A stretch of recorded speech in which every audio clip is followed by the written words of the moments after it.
Hey friends, my name is Anita Lauren and I'm a gal who wants to be licensed in the state of Florida as a real estate agent. Full disclosure, I'm not licensed yet, but I wanted to share with you guys some of my exam prep review for the Florida State Real Estate License Exam for 2024-2025, and hopefully you guys can listen to this stuff in the car or on a walk or wherever you are, and it can also help you prep for the real estate licensing exam.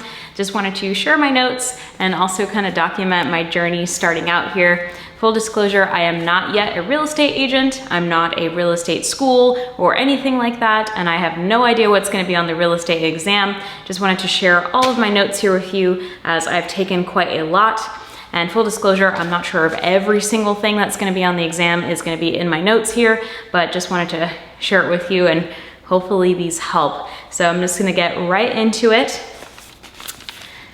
Just read off all of these notes here and then just play this back to myself, this video, over and over again until I get these concepts buried in my brain. All right, so the first concept is subprime. Subprime is a loan offered to people with bad credit at higher rates, and buyers don't have to provide verification of income. And these subprime loans were typically used prior to 2008 when there wasn't as much regulation and a lot of subprime loans were given out, and that's what caused the housing market to crash so hard in 2008 here in the US.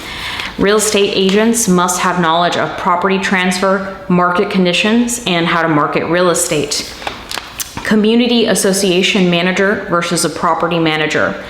Target market for real estate professionals is called farming. So basically that's their marketing strategy. They want to target that particular area. You can do residential, commercial, industrial, agricultural, business, and CAM.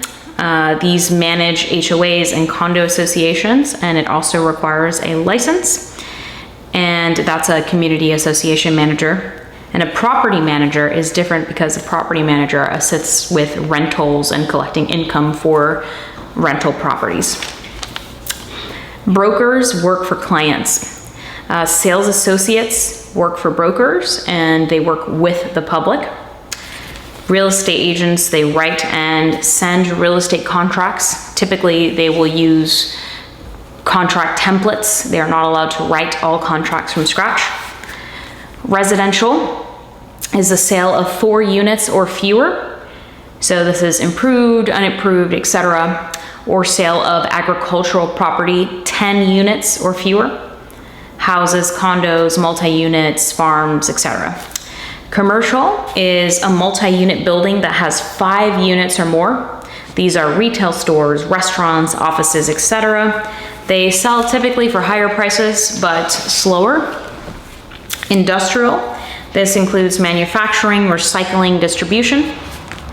They must know about hazard materials, emission, effluents, and they must have an appropriate inspection to ensure that there was no waste left behind from the previous company. Agricultural is more than 10 acres. You must know land use / wildlife restrictions in the area. Sales associates do not work directly for a client or get paid directly by a client. They work for the broker. Real estate licensees are licensed to sell businesses and or the real estate also. It doesn't only have to be real estate. Licensees can also sell businesses. Absentee owners are owners that live far away from the property that they own. Property managers maintain and handle leasing, care of the property, such as acquiring tenants, handling lease contracts, collecting rent, accounting for advanced rents and deposits through escrow, and maintaining property. Community association managers manage HOAs, condos, separate license required for communities with more than 10 units, or budget of $100,000 or more. So these community association managers are folks that manage communities with more than 10 units. Short-term vacation rentals don't technically need a property manager. Broker means a person who for compensation, rents or offers to rent. Public lodgings are exempt. For example, like hotels, you don't need like a broker to rent out the rooms. Division means the Division of Hotels and Restaurants of the Department of Business and Professional Regulation, the DBPR, and we're going to talk about them a lot. Transient public lodging establishment, any unit buildings within a single complex of buildings rented to guests more than 3 times in 30 days and is advertised to the public. Real estate agents can appraise a property provided they do not present themselves as a licensed or board certified appraiser. Real estate agents must report to USPAP, which we'll get more into them soon, when conducting property appraisals. And then appraisals can also be used for divorces, investment analysis, settlements. Real estate agents can appraise as long as they are not federally appraised transactions. USPAP is the Uniform Standards of Professional Appraisal Practice, and they must conform to all the standards, even real estate agents, when they're appraising. Other methods for obtaining property value are a comparative market analysis, CMA, broker's price opinion, BPO, and BPOs and CMAs do not need to follow USPAP because they're technically not really like an appraisal. And appraisal fees must always be flat.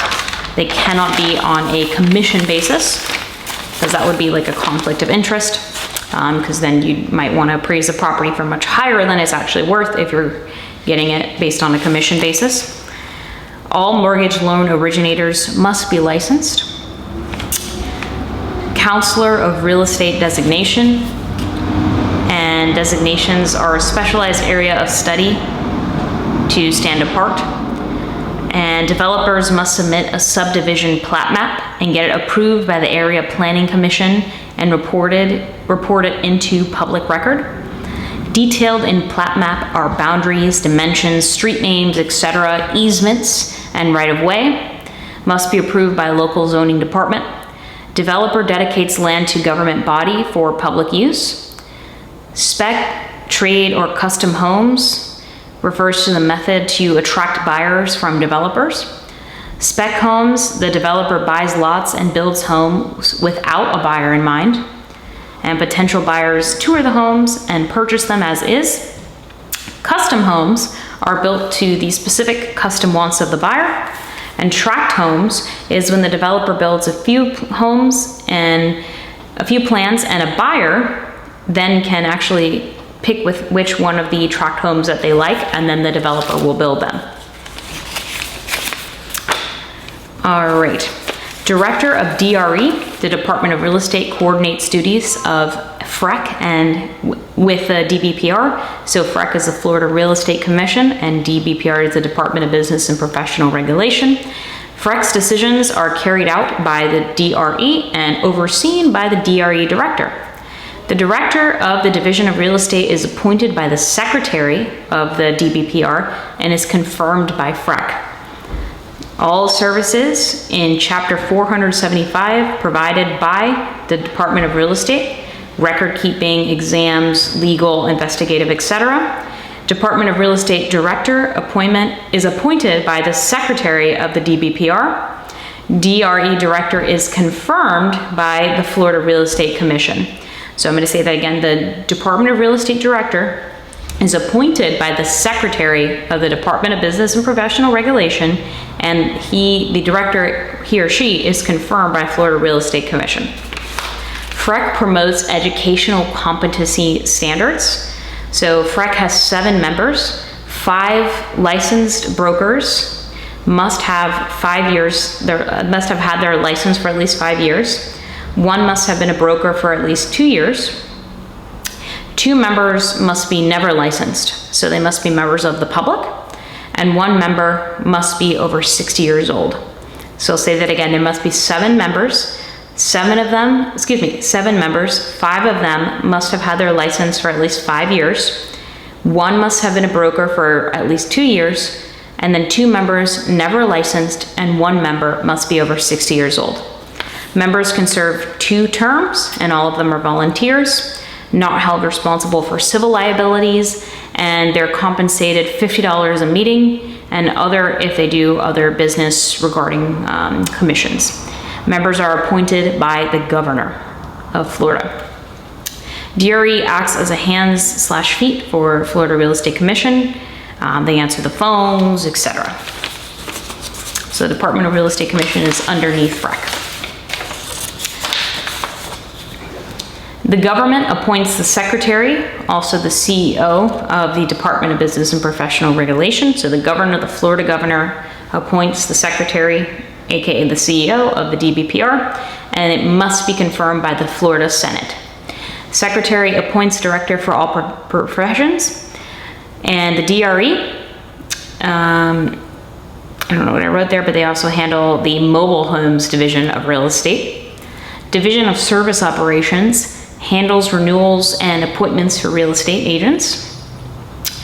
Chapter 455.01 of Florida statutes defines a consumer member to mean a person appointed to serve on a specific board who has been serving on a specific board who has not and has never been a practitioner of the profession. So that's why on the Florida Real Estate Commission, there must be two basically folks who are consumer members who do not have their license. Legislation/regulations are put in place to protect the public. Potential for harm must clearly outweigh the potential for any good coming out of decisions. If it's going to be basically like punished against, it can only be put in place if the public is not regulated enough. So basically, whenever they put out a new regulation, they must consider that the potential for the harm of not rolling out the regulation, it must clearly outweigh not having the regulation in place, and they can only be put in place if the public is not regulated enough and cannot create financial hardship or too hard to remain in the field of restriction unreasonably. Like, it can't cause a ton of financial impact on the community. DBPR can investigate complaints, issue citations, cease and desist orders, and subpoenas. A person who receives a citation can follow correct procedure instead of paying if they want, and this is for like a very low grade infraction. Division of Real Estate. The Division of Real Estate supports and administrates these two: the Florida Real Estate Commission and the Florida State Real Estate Appraisal Board. So the Division of Real Estate controls the Florida Real Estate Commission and the Florida Real Estate Appraisal Board. All right. DRE is responsible for the examination, licensing, and regulation of Florida real estate professionals. All right. My notes are a little bit out of whack right here, guys, but as we continue, I've actually made them like very, very clear. All right. Property management paying a finder's or a referral fee to tenants, not over $50 per transaction. So if a property management is paying a finder or a referral fee to a tenant, it cannot be over $50 per transaction. Chapter 6.1J2 establish real estate rules. No minor violations need to be reported on real estate application. So all major violations, any type of criminal activity when applying for the real estate license to the DBPR needs to be reported. Chapter 120 regulates the procedural process of all professions and occupations. All Florida residents, even if they have a license in another state, must take the 63-hour associate exam here in the state of Florida. And the withhold of education, sent to probation instead of jail, usually for first offense, needs to be reported. After the first renewal period, each licensee must take a 14-hour continuing education course. A licensee may qualify for 3 hours of specialty credit by attending a legal agenda session of the Florida Real Estate Commission. This can be done during a renewal time. If it's required as a disciplinary action, it doesn't count. So if the Florida Real Estate Commission says, hey, you need to attend one of our meetings as a disciplinary action that you have to fulfill, then that does not count towards your continuing education. If you attend the Florida Real Estate Commission meeting for your 3 hours of credit, you must notify FREC within 7 days in advance of attending the meeting. 4-year real estate degrees are not exempt from continued education, but attorneys are. Think about this like common sense, right? Like if I took a college degree, but I want to keep on being up to date in the real estate space, I would still need to take continuing education, whereas attorneys don't need to be continually educated because they're constantly being continually educated for their own licensing as an attorney. Because they take 3-hour law and 3-hour business ethics classes required for their continued education. Involuntary inactive license for 2+ years are automatically void. So involuntary inactive, like you forget to take the continuing education, you don't renew your license, etc. All right, so activity required to be licensed. Doing any type of real estate activities on behalf of another person for any type of compensation. Compensation for buying, selling, and leasing real estate. Timeshares, such as buy, sell, lease, etc. Appraisals. Assisting a tenant to rent a property.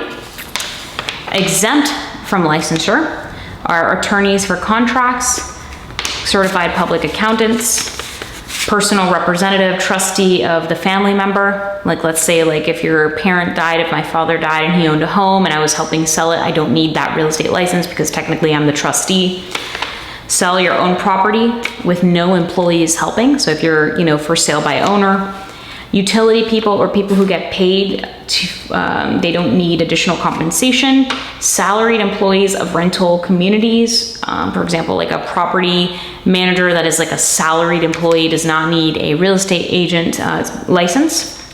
Condo managers who are renting units for no longer than a year. If you are a condo manager and you are renting for longer than a year, you will need your real estate license. All right.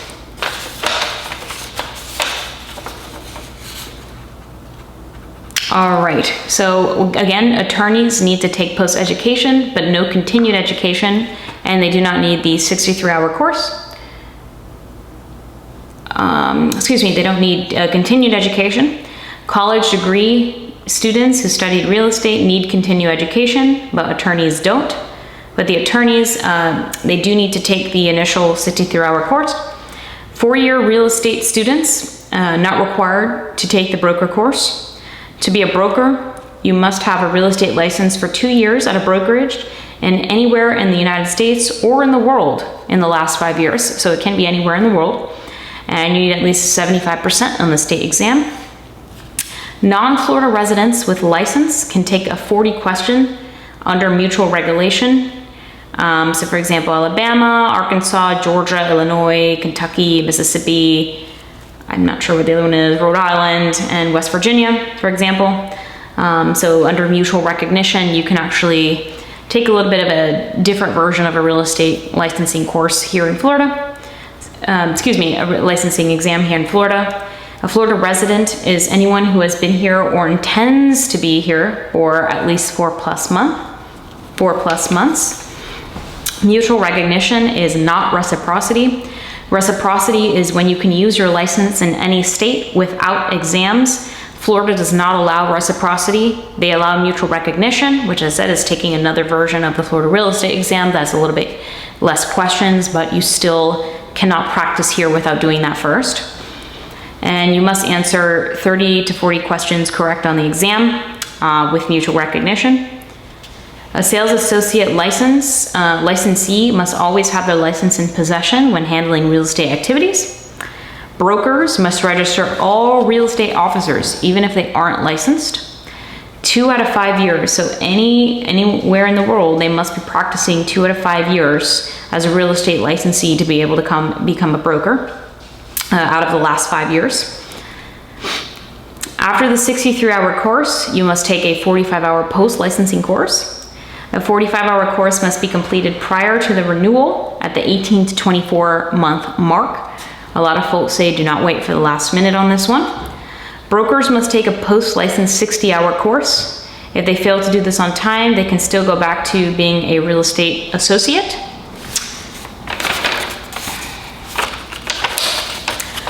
The form for the Department of Business Professional Regulation is available on the DBPR website.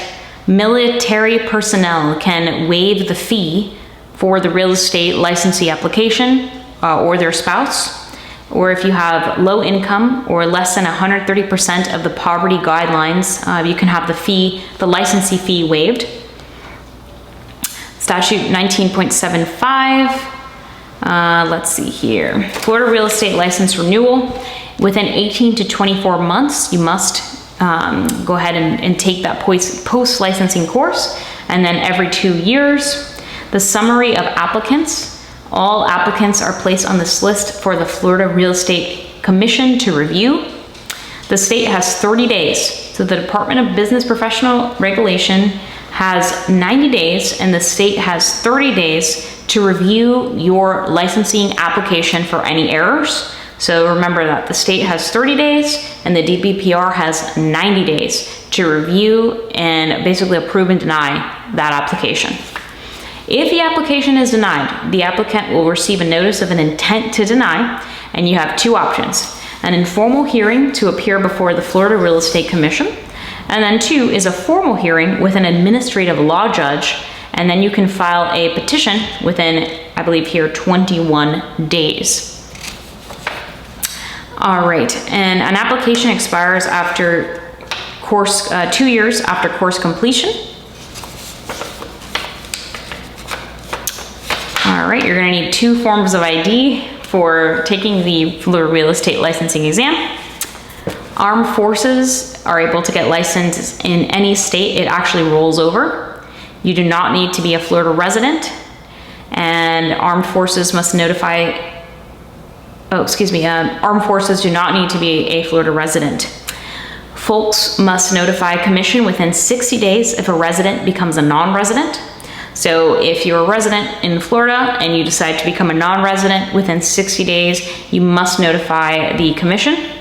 And there's an $100 max initial license fee, and then a $50 max relicensing fee. If you miss more than 8 class hours for the licensing course, you will fail. And 4-year real estate degrees in college don't need broker or licensor course, and they're exempt from post-licensing course, but they still need to be taking continued education.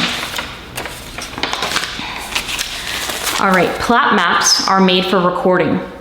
Plat maps that get registered with the county must be an original drawing with black permanent ink. Number 2, or they must, or a non-adhered sealed print or staple-based photograph film tested for permanency. Every plat filed must contain a dedication by owner, so exactly what's going to be used for what on the plat map. National Association of Realtors, NAR, it's not required by law to join, but that's actually how you can get called a realtor, and with a little like R trademark. The Florida Realtors Association, the National Association of Realtors and Florida Realtors is responsible for providing ongoing resources and a legal hotline for real estate. Real estate license versus a realtor. Basically, National Association of Realtors are the only members that are allowed to call themselves realtors. A real estate agent is not a realtor unless they join NAR. Developers dedicate, not sell land to government bodies. 3 phases of development.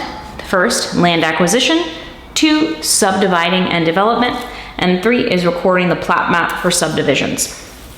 Real estate agents can pass brokers via MLS.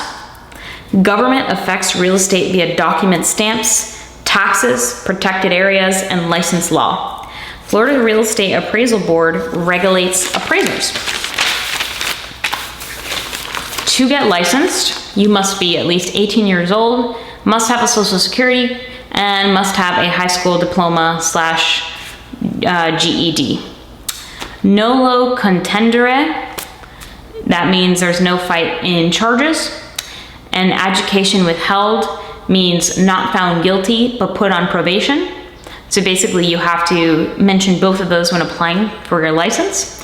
Minor traffic violations do not need to be reported, and citizenship is not required. Which is funky because it just says that you need a social security, but citizenship is not required to get a real estate license. So 19.75 is the Sales Association initial licensing fee. 1975 is if you have a waiver, and then if you do not have a waiver, it is actually 83.75. So again, the initial renewal is 18 to 24 months, and then again, every 2 years after. So the Florida Real Estate Commission meets monthly. The board meets at least one time annually. 3 absences equals a vacant member. So after 3 absences, that Florida Real Estate Commission board member is essentially an absentee member, vacant. All members, excuse me, not an absentee member, they're a vacant member. All members compensated $50 a day, and the public has 3 minutes to provide comments in the meetings. Florida's Real Estate Commission was established under Florida Statute 475 to regulate real estate. Florida Real Estate Commission duties and responsibilities: adopt a seal, foster education, regulate professional practices, create and pass rules and regulations, establish fees, grant and deny license apps, revoke licenses and impose a fine. They cannot impose criminal penalties, but they can notify authorities. Executive powers: regulate license law, education, seals, fees. Quasi-legislative powers: pass and create rules and professional practices. Quasi-judicial practices are they can handle applications, revoke licenses, fines, and violation determinations. Promulgate. I hope that is how you pronounce that. It is to declare something publicly. Statutes get promulgated, for example. So statutes, Florida statutes, get promulgated, for example, because they get released publicly. Secretary, CEO of DBPR is appointed by the governor and confirmed by the Senate. Now, I've already mentioned that twice, so it must be important that the secretary of the DBPR is appointed by the governor and confirmed by the Senate. FREC members are appointed by the governor and confirmed by the Senate. The DRE director is appointed by the secretary of the DBPR and confirmed by FREC members. Quasi-judicial powers include granting applications, fines, etc. Quasi-legislative powers are creating rules and regulations. Subsection 4, renewal and active status. Licenses are renewed either March 31st or September 30th. Once a license is approved, it's in effect, not the same as active, and the first renewal date will be within 18 to 24 months from the license date. So to calculate the first renewal period date, add 2 years to the calendar year of the new license. Because a license must be renewed within 24 months, go backwards to either March 31st or 9/30. This will be the renewal date. So for example, if you have your renewal date is on, 3/20, you would actually have to go back to September 30th of the year prior, because you want to renew before your license expires. You cannot wait. So even if your license expires on 3/20 and the next renewal date is 3/31, you would still have to do the previous one, because you can't wait those 11 days, because you'll have 11 days where your license will be expired. Occupational Opportunity Act waives fee for military and spouses and exempt from renewal during duty up to 2 years after. So military folks, they're exempt from renewal during duty and up to 2 years after. Exempt from licensing fees, military.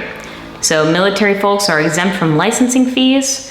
All fees, license fee, and unlicensed activity can also be waived if within 60 days of honorable discharge. 3, anyone on active duty is exempt from continuing education and renewal fee requirements while on duty and up to 2 years after duty. Also, their spouses are as well, even if they're out of the state of Florida.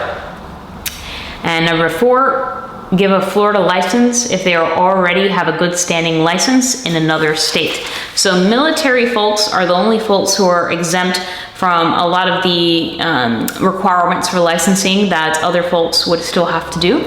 So for example, like if they're on active duty, they do not have to take post-education courses. And think about it, that makes common sense, right? If they're actually on active duty, working, let's say out of the country, etc., it would be very difficult for those people to have to take a continuing education course. All licensees after passing are current inactive. When you get placed with a broker, now you are current active. Involuntary inactive statuses for more than 12 months, but less than 24 months, must complete 28 hours of a commission-prescribed education course. So if your license has been involuntary inactive for more than 12 months, but less than 2 years, you can complete a 28-hour course to get it back. 12-month or less involuntary active must take a 14-hour course. So it's actually half the time. So that's pretty easy to remember. 24 months or 12 to 24 months is a 28-hour course, and then 12 months or less is a 14-hour course. Renewal only applies for people who have made it past the 45-hour post-education course and paid initial renewal on time. The 28-hour reactivation course is for people who are inactive, and 2 years to 24 months, basically 24 months expired, null and void license. So after 24 months, 2 years, you don't take the course to get your license reactivated, you will have a null and void real estate license, and you're gonna have to start taking the 63-hour course all over again from scratch. Involuntary inactive can only happen with failure to renew, employing broker stops the business, etc. So you have to check the status of your license with the state before all transactions. You want to make sure you have an active, valid, and up-to-date license, and that your broker, for example, has their license up to date and everything like that, and the address correct, because if not, then your licensure might be affected. And it could be involuntary and active and you have no idea. Broker licenses must notify the Department of Real Estate within 10 days after an address change. And they must check to see if broker's address is what is on the Department of Real Estate site. Otherwise, they are practicing real estate illegally. And license is canceled when commission mistakenly approves license. So if you falsify your real estate application license, you actually falsifying it can be charged with a third-degree felony. And so is practicing without a license. So practicing without a license and falsifying a licensure application, you can get charged with a third-degree felony. That is no joke. Subsection 5, multiple and group licenses. For each brokerage a person has, a separate license is needed. So one broker can have multiple. Once canceled, they must reapply if they want again, and only brokers are eligible for separate licenses.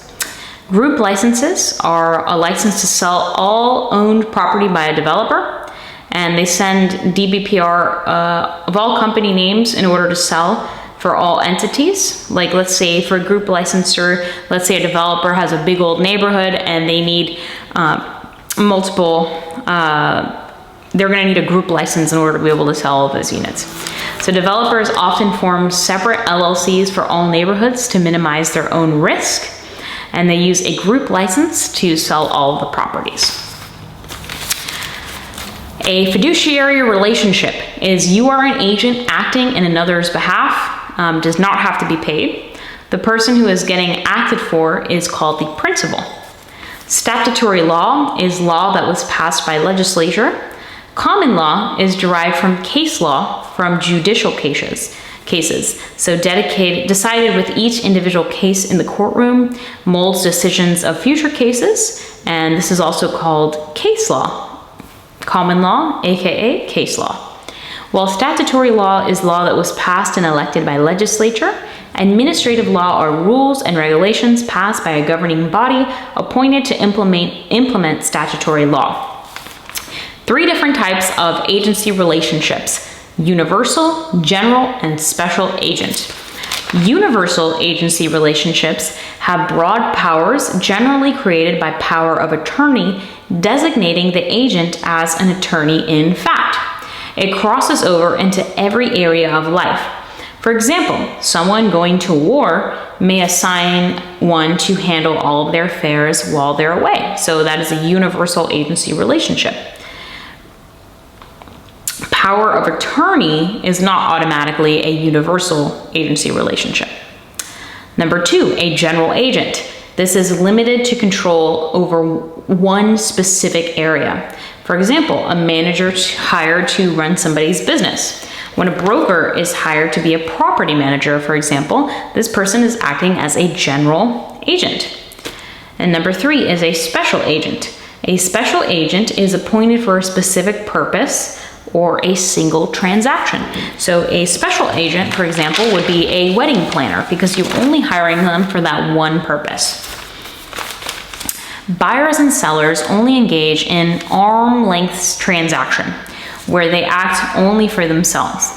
So that's why we say caveat emptor is applied here, and that's basically in literal terms means let the buyer beware. So the buyer has to really, fend for himself because the seller is trying to make as much profit, right?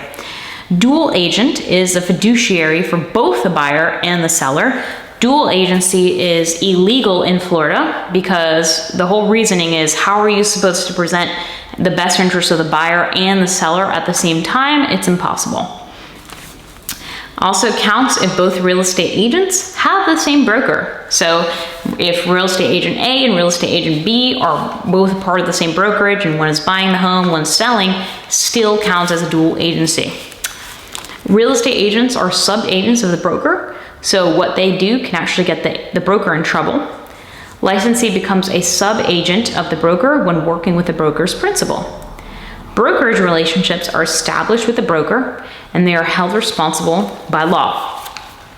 Florida law allows these 4 real estate agency relationships.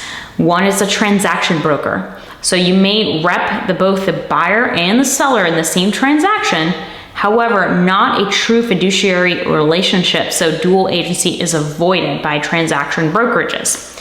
A single agent can rep a buyer or seller, but only one. So the other person can be in a no brokerage relationship, but you have a fiduciary relationship to either the buyer or the seller. A no brokerage relationship, so the real estate agent can represent either or, so either the seller or the buyer or both parties in this transaction because there is a no brokerage relationship. So no brokerage with one party, and then you can have a single agent relationship with the other party to get around the dual agency. And remember that with a no brokerage transaction, that person is essentially not getting represented. 4 is a designated sales associate. So this allows for certain non-residential sales transactions with buyers and sellers each having assets of 1 million plus. So similar to a single agent, but the buyer and seller may work with different real estate licenses under the same broker. So this is only for designated sales associate with transactions over $1 million. Agency relationships can exist even if no payment is involved. So even if no disclosure, it doesn't mean that an agency relationship doesn't exist. And remember that, and we'll talk about this soon, but no brokerages, relationships, to my knowledge, do not require disclosure. So disclosure requirements only apply to residential sales outlined in Broker Disclosure Act. A disclosure does not need to be made when working as a transaction broker. There it is, as I just mentioned. So if you're a transaction broker, a disclosure does not need to be made. A disclosure does have to be made to work as a single agent or in a no brokerage relationship capacity. So that's actually the difference there. So transaction brokers do not need a disclosure, but a disclosure does have to be made if you're working in a no brokerage relationship capacity or as a single agent. A broker is presumed to be working in the capacity of a transaction broker unless a disclosure is made in writing to the buyer or seller of residential property that either a single agency or no brokerage relationship has been formed. A single agent disclosure must be provided before or at the time of entering into a listing agreement or before showing the property to a buyer. Even if unsigned, you must have a date that it was presented. It's not needed for an open house, so a single agent disclosure is not needed for an open house. And a legal requirement is that it needs to be it needs to be presented, but it does not need to be signed.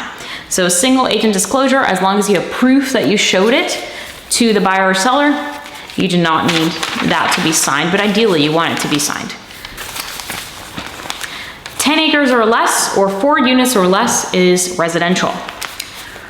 Exceptions for residential sales disclosure requirements. When a licensee knows that a single agent or transaction broker already reps the seller, bona fide open house or showing, unanticipated casual encounters, responding to general questions on property ads, communicating about real estate services offered, and selling new residential units, and working for owner/developer. So these are the exceptions for residential sales disclosure requirements.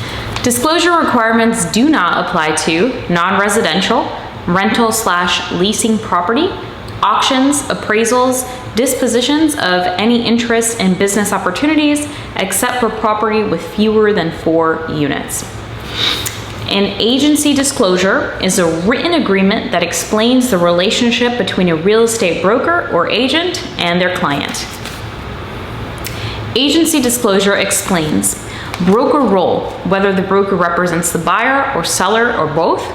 Fiduciary duty, the broker's obligation legally to act in a client's best interest. Agency type, i.e. single agency, where a broker represents only the buyer or the seller, not both. Brokers can be transaction brokers for both the buyer and the seller, but not as a single agent for one and a transaction broker for the other. Transaction brokers provide limited representation. They are a neutral party. Single agents actively rep either only the buyer or seller and represent them alone.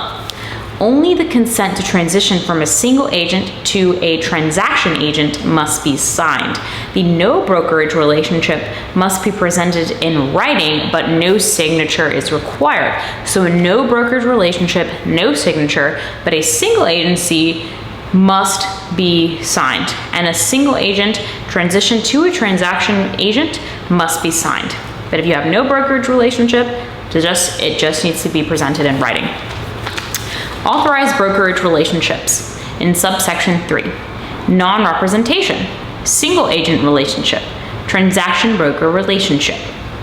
So basically these are the 3 types of brokerage relationships. Non-brokerage representation may or may not be represented by the real estate agent, must still be honest and fair, and disclose any non-brokerage relationships in writing before the property showing.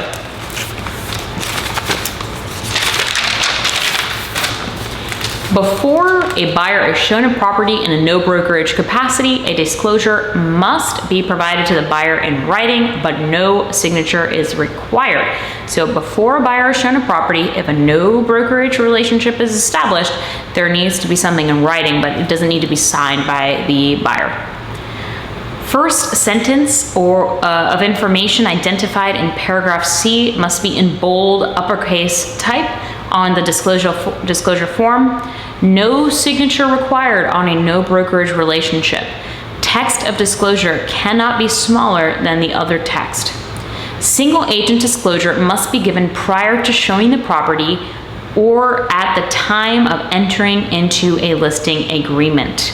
To establish a single agency representation, it must be presented in writing.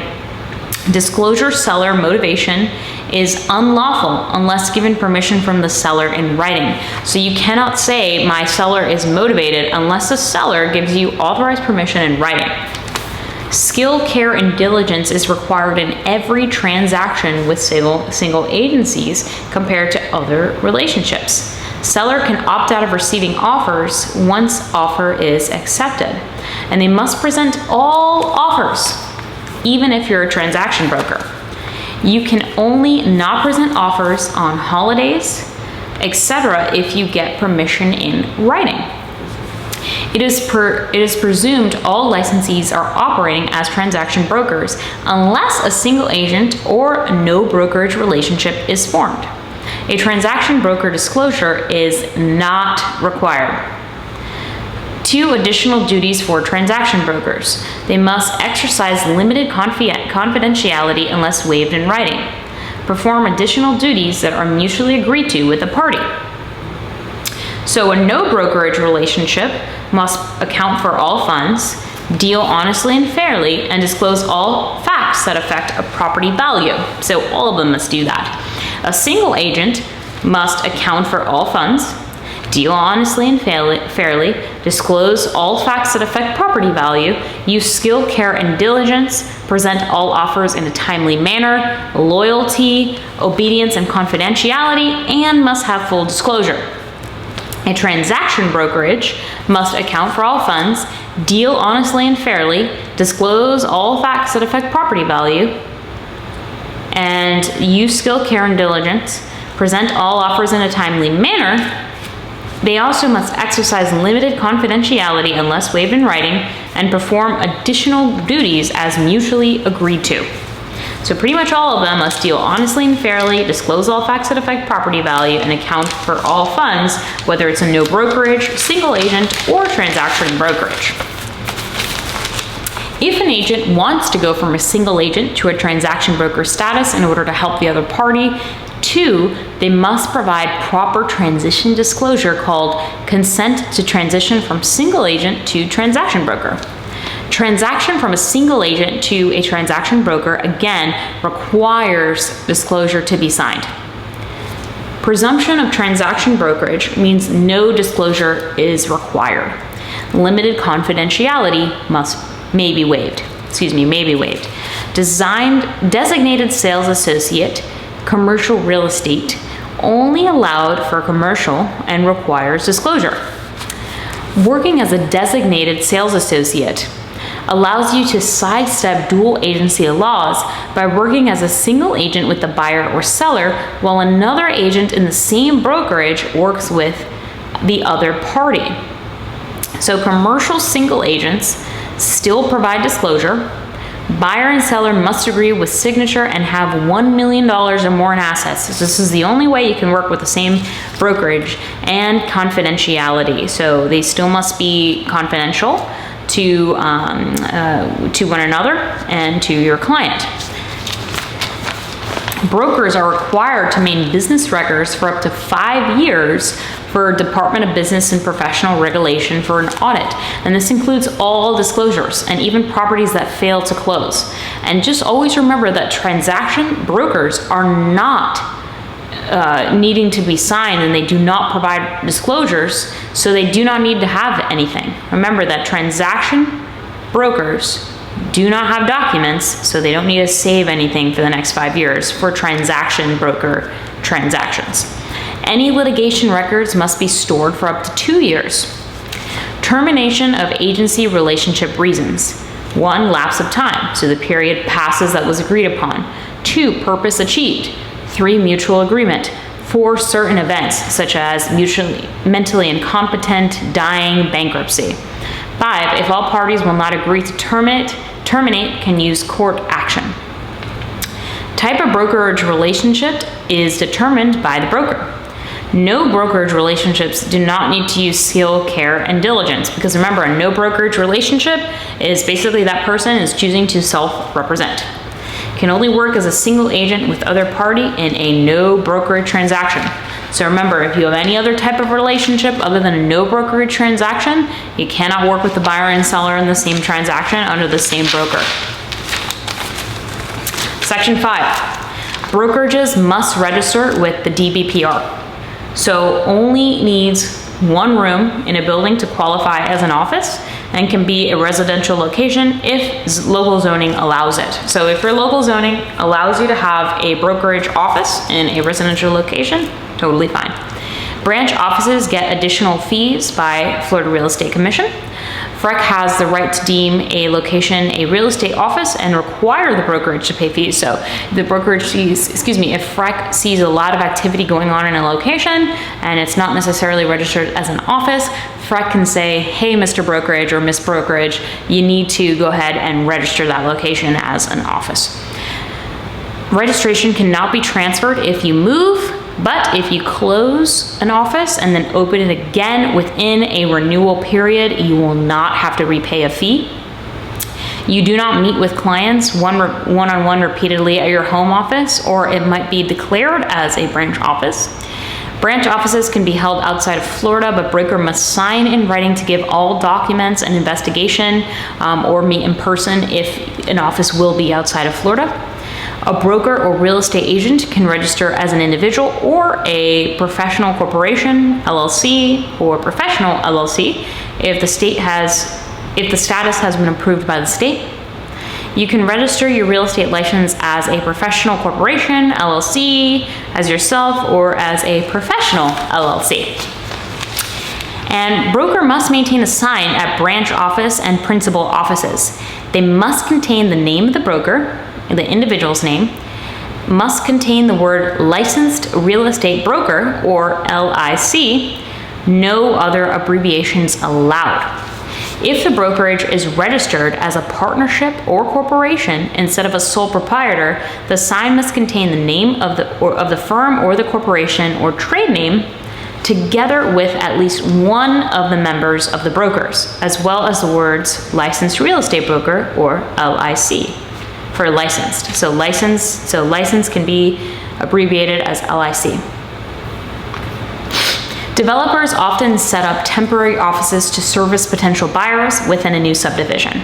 These offices do not have to be registered if a mere temporary shelter or a subdivision being sold by the broker for the protection of salespersons and customers, and at which transactions are not closed and salespersons are not permanently residing. If a license/registration of at least one broker member is not active at the time, registration is automatically canceled.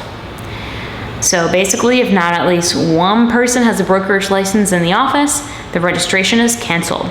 And the commission allows the broker to register an emergency broker if the only registered broker in the area, in the brokerage office dies. So if your only person holding that brokerage license in the office dies or has a serious emergency, the Florida Real Estate Commission does allow a broker to register an emergency broker. False advertisements for real estate is illegal and is a second-degree misdemeanor. False advertisement, first offense, $250 to $1,000 fine, 30 to 90 days license suspension. A repeat offense of false advertisement is $1,000 to $5,000 with 90 days suspension of total loss of license. Yikes. You can't rep yourself as another company or entity, and any advertising must be worded so that a reasonable person knows that the advertiser is a licensed real estate agent. Otherwise, it's false or misleading. Blind ads without real estate broker or firm is prohibited. For sale signs, ads, etc., it must be disclosed that the offer is being made by a broker. Real estate broker involvement must be clearly identified, otherwise it's blind, which is prohibited. Any person advertising real estate services is interpreted to be acting as a broker. If a licensee has an ad on the property and only shows their name, the public is left to assume that they are the broker. Real estate agents as a result, cannot advertise in their own name because real estate agents are general agents of the broker. They're not actually the broker. Real estate agents must show their name as registered by the Department of Business and Professional Regulation. Not required to display first or middle name, and can use your nickname. So if your name is Johnny but you go by Joe, you can put Joe instead. Broker name always required, but real estate agent's name or contact information is not required. If contact not provided, the real estate agent must say the contact is their number, not the broker's. Not required to put their license status, so you don't have to put active, etc. And licensees do not need a broker if selling a property that is personally owned. So if you're selling your own house, I don't need a broker for that. I don't need to put my broker's name on the signage. NAC requires licensees to include their personal status, even if for sale by owner on their own property, for sale by owner. So for example, if you're a real estate agent, you still need to include, the fact that you are a real estate agent, like if you put it on Zillow, etc. Team ads must include broker's name, not members. There must be a team leader to monitor the team ads to ensure that all rules are being followed if your brokerage decides to display a team ad. If a team name is included, broker must be very large name and the team name must be smaller. Team names cannot use broker, realtor, realty, etc., and corporation, agency, company, LLC, LLC corp, partnership, real estate, properties, etc. So they cannot suggest that they are a brokerage in any capacity. Broker must maintain written record of each team members once a month. So once a month, they need to keep an updated written record of each team's members. And only the broker ever pays the teams and the licensees. Team members cannot pay each other when they team up. When advertising online, brokerage information must be placed above or below or immediately adjacent to contact information. Brokers' info must be included in any types of ads or social media pages you create, even if it's a personal realtor page or real estate agent page. Licensees must comply with 2 separate do not call registries. So one belongs to the state of Florida and one belongs to the federal government. There is a $10,000 fine per infraction and cannot call for any reason if they are on the federal registry. So if they're on the federal registry, can never call them. And there's fines for up to $16,000 a call. Even if there is a for sale by owner sign, you can, however, reach out if they are on the Florida do not call and have a for sale by owner sign. So just to break that down, if they're on the federal government do not call list and they have a for sale by owner sign outside, you can't call them to basically call them as a real estate agent and say, hey, can I be your agent? If they are on the Florida do not call list, but they have a for sale by owner sign, you can still give them a ring and say, hey, can I represent you as your agent? Broker must maintain do not call lists of consumers who have asked not to be called, and this must be held for 5 years. So if you call Shirley today and she says, I don't want to be called by your brokerage, and you have to not be able to call Shirley within 5 years and maintain a list of her information, her number. Ruled by the Telephone Consumer Protection Act of 1991, also can only call from 8 a.m. to 9 p.m. local time. Robocalls are illegal unless the company got written permission to do so. A brokerage with an established relationship may call for up to 18 months after a consumer's last purchase/delivery. If a consumer doesn't want calls, the broker must honor it for up to the 5-year mark. And if a consumer makes an inquiry or submits an appointment to the brokerage, they may call the consumer for up to 3 months. Texts need to have a stop or unsubscribe option, and they cannot advertise via fax unless you have an established business relationship. Also must include opt-out honored within 30 days. So there must be something on the fax being like, hey, you can opt out of our faxes, and within 30 days, that must be honored. Ads don't require broker's name to be bigger, like the signage does, but actual ads do not. An earnest money deposit is also called a binder deposit, escrow, or a good faith deposit. Not to be deposited into a broker's general operating account. Trust funds must be held in an escrow account established to hold the trust funds. Must be held in a bank, credit union, trust company, a title company, or savings and loan association, and that has trust powers within the state of Florida. And the broker must be a signatory on all escrow accounts. So the broker, only one can be listed as the signature, so either the buyer or the seller. Escrow funds can be put into an interest-bearing or a non-interest-bearing escrow account. And if the account is interest-bearing, there is a requirement for written interest distribution authorization. So define who or when the interest will be dispersed, to whom, All parties involved must sign.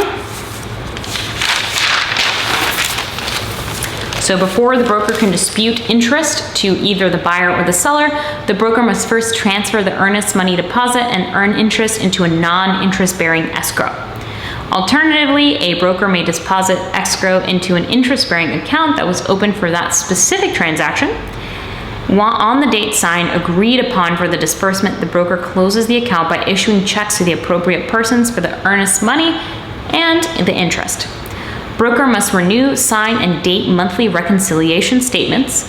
Brokers must follow a reconciliation process each month to ensure that all funds are accounted for and that they are in compliance with laws regarding management and trust funds. The broker has 30 days from the date of last reconciliation statement was performed or should have been performed to correct escrow errors. So the broker has 30 days to correct escrow errors if there is no shortage of funds and such errors pose no significant threat to economically harm the public. They must deliver the funds by the end of the next business day. Every sales associate who receives any deposit shall deliver the same to the broker or employer no later than the end of the next business day following the receipt of the money.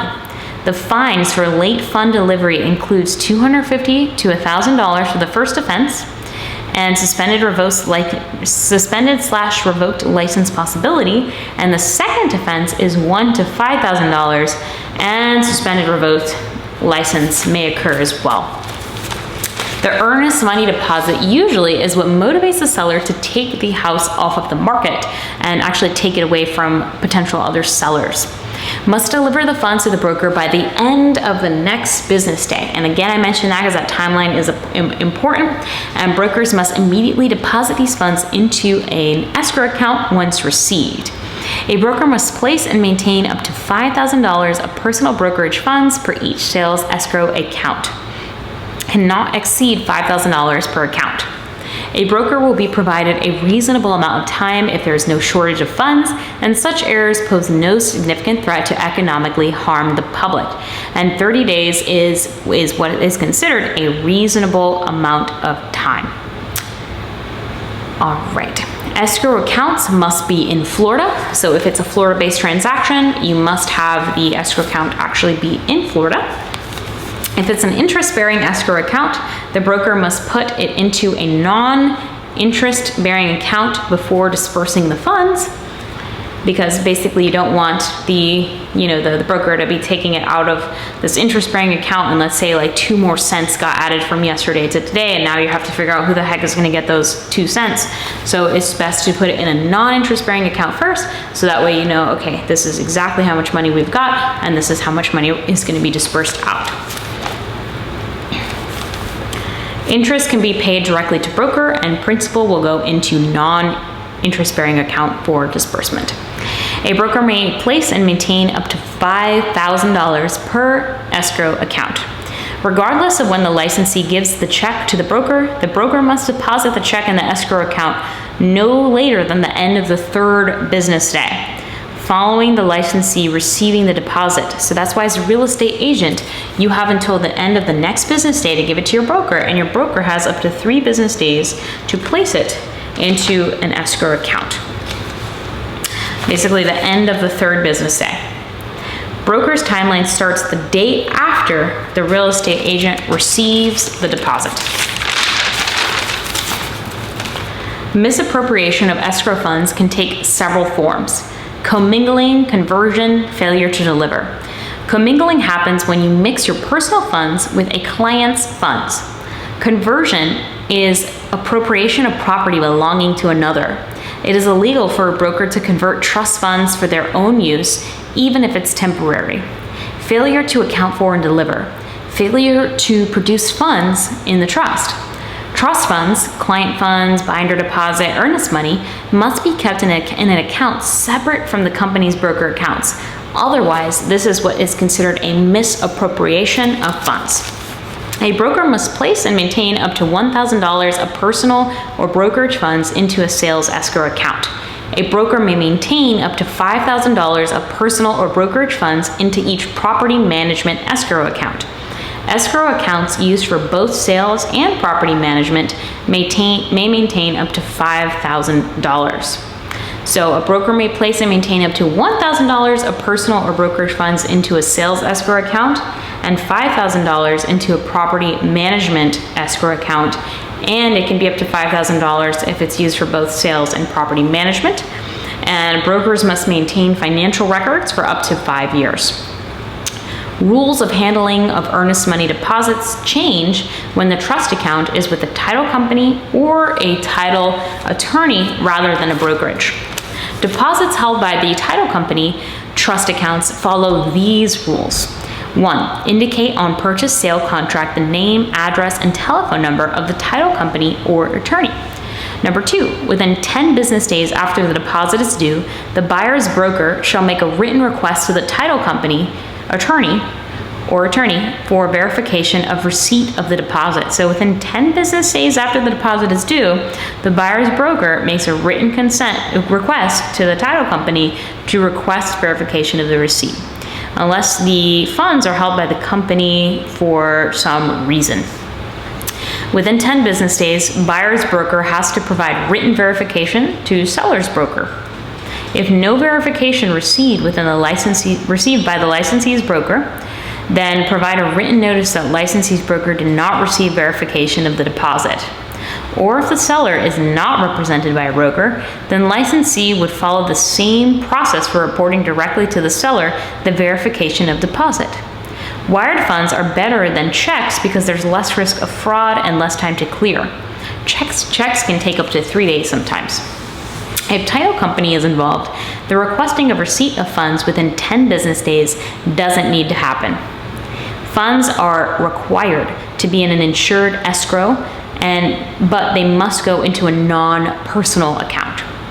Escrow accounts or fund accounts for earnest money must be in the state of Florida. They can't be anywhere else in the country. If the deal falls apart, buyer-seller are commonly requested to sign a form authorizing how the earnest money is to be distributed. Wherever there are conflicting demands of how earnest money is distributed if a deal falls apart, real estate agent must let broker know immediately. Broker may decide who gets funds without anyone's authorization. A good faith doubt procedure is when it's not clear which party should receive the escrowed property. It's when the broker has an honest doubt as to which party should receive the funds. When there is a good faith doubt, the broker must provide written notification to FREC within 15 business days of the last party's demand. Within 30 days, the broker must institute one of the settlement procedures as set forth in Section 475.25 of the Florida statutes. The settlement procedures include mediation, arbitration, litigation, or request for escrow disbursement order. Must also let FREC know which procedure will be used within those 30 days unless the settlement procedure is used on an escrow disbursement order, which would make notification redundant. So I'm going to read that again. So they must let FREC know which procedure will be used within 30 days unless it's basically already done. Because that would make the notification to FREC just silly. Like, why would you let them know if you already made that decision? If the broker has requested an escrow disbursement order, EDO, and a broker is notified in writing by FREC that there is no escrow disbursement order will be issued by FREC, then they have another 30 days to institute another settlement procedure and again notify FREC what their decision is to do next. And so FREC's got to approve that as well. If their broker requested on an escrow disbursement order from FREC and the dispute is subsequently settled between the buyer or seller or goes to court because one of them wanted to sue before the FREC order is issued, the broker must also notify FREC within 10 business days. Effective date is postmarked, mail date for 10 days to begin. Conflicting demands timeline summary. You must notify FREC within 15 days in writing of receiving conflicting demands from the buyer or the seller. You must begin the broker must begin the settlement procedure within 30 days of receiving conflicting demands and notifying FREC of the procedure implemented. If requested escrow disbursement is no longer needed, you have to notify FREC within 10 business days. So 15 days to let them know, and then 10 business days to also let them know if everything got resolved. Brokers working with HUD, Housing and Urban Development, are not required to notify FREC of settlement procedures. The broker must follow the Housing and Urban Development rules instead. So in cases of good faith doubt, brokers must use mediation, arbitration, litigation, and escrow disbursement. 1, mediation, act as a mediator. So 90 calendar days timeline, or they must use a different procedure. Arbitration, an unbiased third person is designated by the parties who agree in advance to comply with the decision. So arbitration means the buyer and seller, they both sign a paper saying, you know what, we're gonna let this mediator or this attorney, he's gonna decide or she's gonna decide for us who the heck gets the escrow disbursement, and they just automatically let that person decide for them who's gonna get it. 3, litigation, submitting to court by broker, buyer, or seller. So there's what you call an interpleader and declaratory judgment. An interpleader is when the broker chooses not to have a right in any of the escrow. They can choose to deposit all funds with the clerk of courts and be relieved of the matter. So they wipe their hands clean and they said, this is the court's problem now, and this is going to be between the buyer and the seller.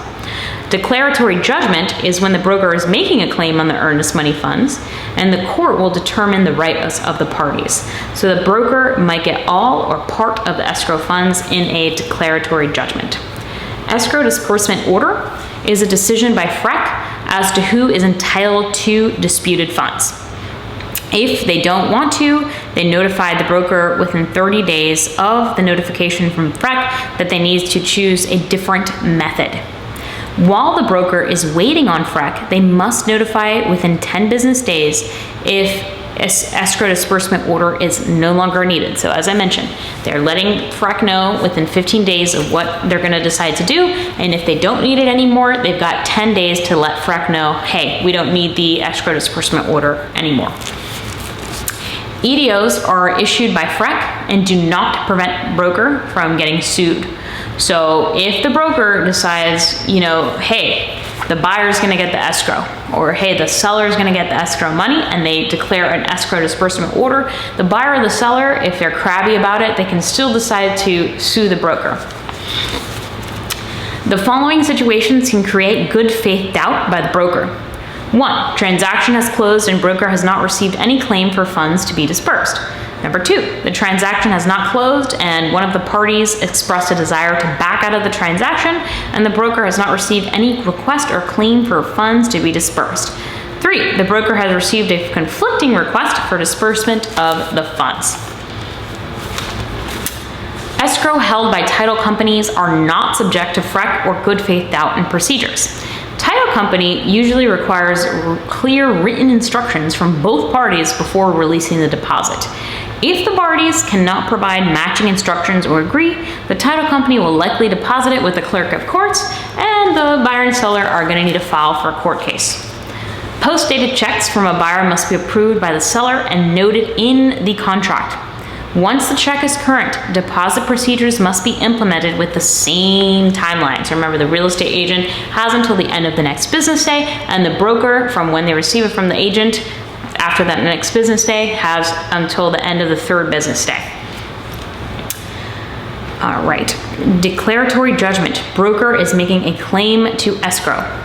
Real estate agents must not give opinion of title since it's considered an expert legal opinion. If opinion of title is shared by lawyer to real estate agents, then they can share it with the client. So if you got a lawyer that says, hey, you can do this, this, and this, or this and this and this about the title, then you can share that with your client, but you cannot make any opinion of title as a real estate agent. Puffing is basically exaggerating the value of the property. So talking up the good points without misstating the facts. Real estate agents cannot exaggerate the value of the property, but they can do what you call puffing, which is taking the good points of the property without misstating the facts. It is allowed if the fact is not misrepresentation. Misrepresentation of a property may result in the broker and real estate agent being charged with fraud, breach of contract, or breach of trust. Rental listings may be sold and require specific receipt disclosures about refunds. An inaccurate rental list sale may be prosecuted as a first-degree misdemeanor. Fixing commissions/fees is illegal. The sales associate cannot contract directly with principal without broker, and kickbacks are only legal under limited conditions. Fixing commissions or fees is illegal. Price fixing commissions or fees between brokerages is illegal. Market allocation. Sorry, there's a man mowing the lawn out there, but market allocation, splitting up market areas between brokerages to avoid competition. Broker fees/commissions must be negotiable. Broker can set fees for their services. A sales associate cannot sue a principal over a commission per the law of agency because the real estate agent is a sub-agent of the broker.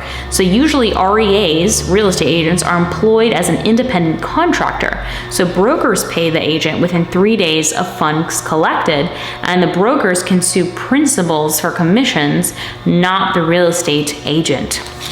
However, if commissions are not paid for commercial property, there are also special legal options under the Florida Real Estate Sales Commission Lien Act. It regulates lien acts of brokers who haven't been paid. It outlines that a broker can make a lien on a commercial owner's net proceeds, but not the property itself. In residential/commercial, if the broker refused to sue the principal, the real estate agent can actually sue the broker for the release of funds. So if the broker is like, we didn't get our commission, I know, real estate agent, you did all that hard work, and I'm just gonna throw it under the table, we're just not gonna get paid. And the real estate agent can say, no, I want my commission, and they can still sue the broker. Commercial real estate agent, leasing commercial commission lien act. A broker has a lien upon the owner's interest in commercial real estate for any commission earned by broker pursuant to a broker agreement with respect to the lease of the commercial real estate. The lien switches to being placed on the tenant's leasehold estate if it's the tenant that owes commission. RESPA, Real Estate Settlement Procedures Act. RESPA makes it unlawful for a person to give or accept a fee, a kickback, or anything of value in exchange for referrals or of settlement search services in a federally related transaction. Fee splitting and receiving unearned fees for services not actually performed is also unlawful. Violations of the Real Estate Settlement Procedures Act can result in a $10,000 fine and up to 1 year in prison.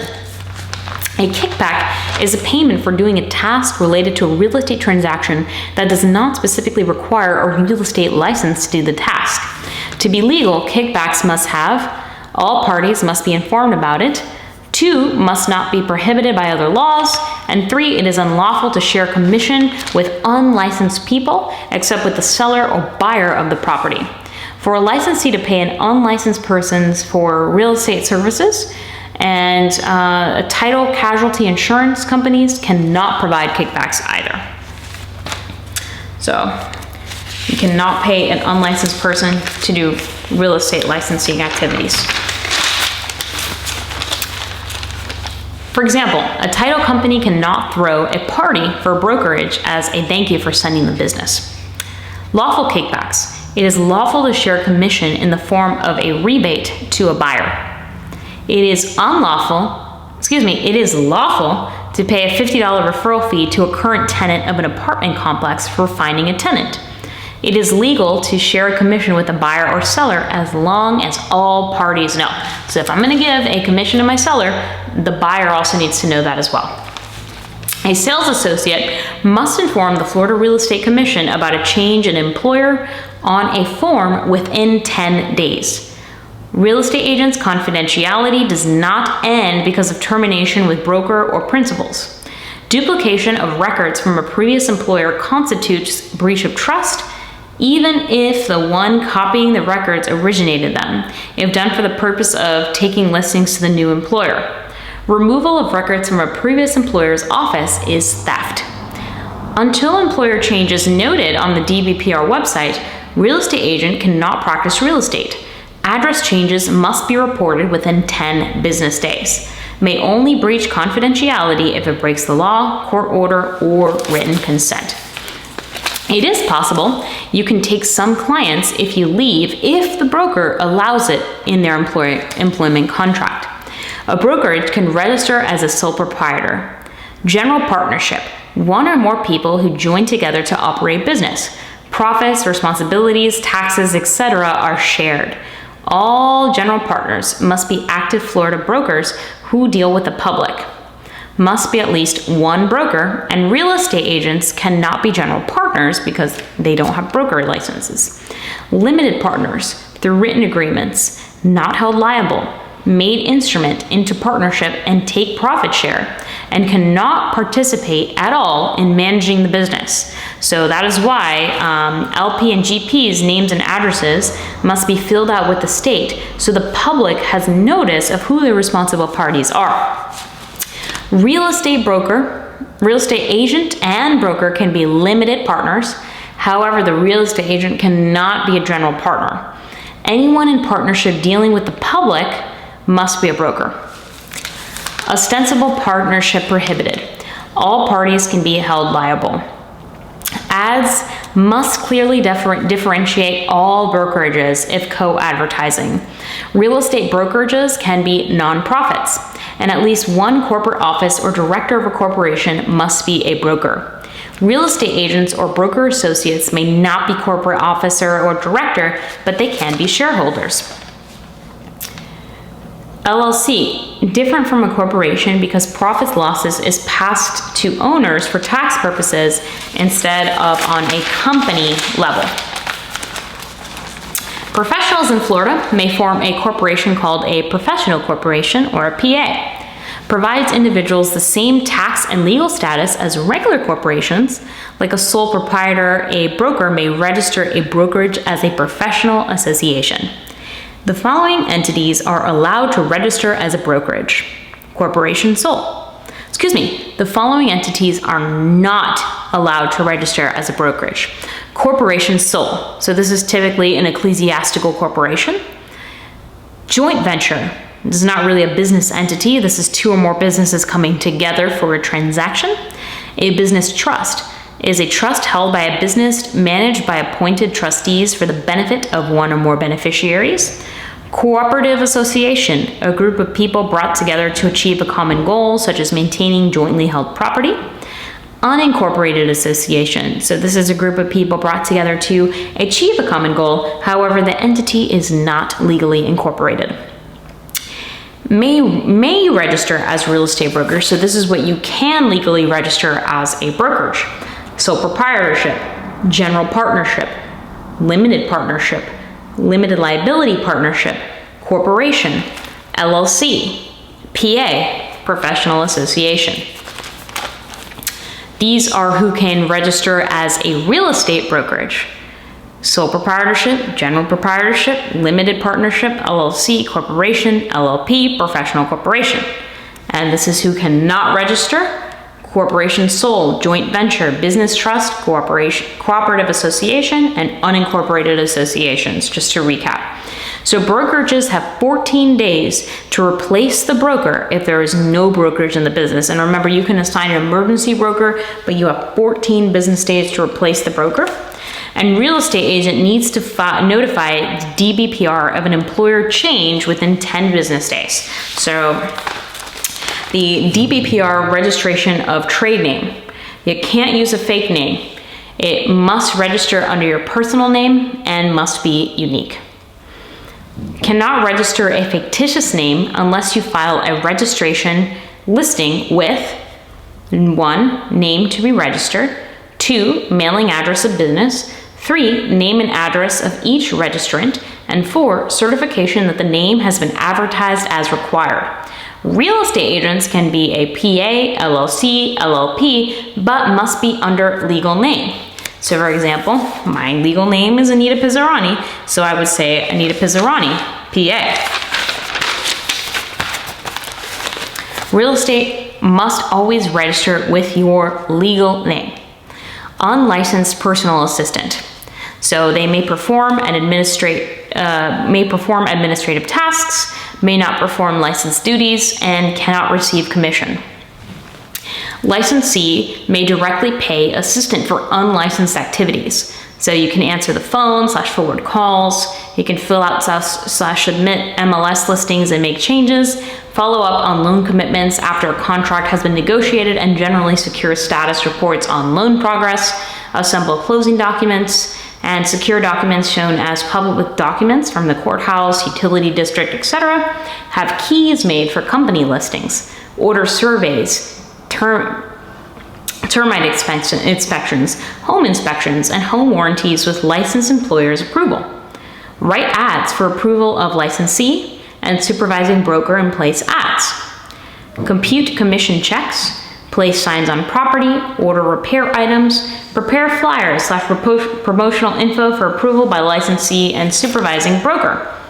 Act as a courier service to deliver documents and pick up keys. Place routine phone calls on late rent. Schedule showing appointments. Be at an open house for security purposes and hand out materials but cannot answer any questions. Can only answer objective questions or stuff that's already on printed material. Gather info for a comparative market analysis or an appraisal and hand out objective info on a listing or rental. So that is all that they can do. And then licensed personal assistants can do license activity. So they can do prospecting, negotiating contracts, performing listing appointments, determining projected sale values, but they must be paid by the broker, not the real estate agent. If you have a licensed assistant doing a mixture of activities, the REA's, real estate agent's licensed assistant, would literally get paid in 2 different ways. So one payment would be from the real estate agent as a base payment, and then the one payment from the broker. And so within 10 business days after the broker requests written verification of the receipt of deposit, the broker must provide the seller's broker with a copy of the verification. A complaint is a claim made by a plaintiff against another stating someone has done something wrong. If the complaint appears to be detailed with enough facts or evidence to be admissible in court to support a decision or a verdict, it is considered legally sufficient. Only legally sufficient complaints are investigated. The DBPR can initiate an investigation without a complaint having been made if it has reasonable cause to believe that a licensee or group has made a violation. Disciplinary proceedings shall be within the proceedings of the department. Department may still investigate if a complaint retracts complaint. If a complainant retracts the complaint, so even if you take the complaint back, the DBPR can still investigate the complaint, and they can submit anyone can submit an anonymous complaint as long as it's in writing and legally sufficient, and the department has the reason to believe that it's true. This also goes for a confidential complaint. Even without a real estate license, someone can get in trouble. 7 steps in the disciplinary procedure. 1. Filing the complaint. 2. Investigation. 3. Probable cause. 4. Formal or administrative complaint. Number 5. Informal or formal hearing. 6. Final order. 7. Judicial review. Step 1. The complaint. Filed with the DBPR. Must be legally sufficient. Notice of non-compliance for first time or minor violation to the real estate agent. Anyone filing a complaint is protected from getting sued making the complaint. If the DBPR gets a complaint for a first time minor offense, they'll notify you of non-compliance. Minor violations are defined as not demonstrating a serious inability to practice real estate, not resulting in economic or physical harm, and not affecting public health, safety, or welfare. Failure of agent to correct the violation within 15 calendar days after notice of non-compliance may result in continuation of regular disciplinary proceedings. Possible complaint results. Dismiss complaint as not legally sufficient, issue a notice of non-compliance, or 3, begin a formal investigation.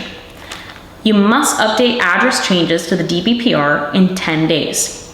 The DBPR conducts an investigation for step 2, anonymous complaints, withdrawal of complaints, forward investigation notice to a subject except criminal violations. Investigative report is submitted by legal to the probable cause panel. So they gather witnesses and statements. Real estate agents are given 20 days to respond to complaints. If a complaint exposes a criminal activity, notice does not have to be given. Then an investigative report is submitted to the probable cause panel. At any time after legal sufficiency is found, the department may discuss case and it remains confidential. When an investigation of a subject is undertaken, the subject will be notified and may submit a written response to the information within 20 days. They won't let you know if it's a criminal offense. Number 3, the probable cause panel. Composition of probable cause panel. The purpose is to determine if probable cause even exists and a letter of guidance may be given. The DBPR issues an investigative report to the probable cause panel to determine if probable cause exists.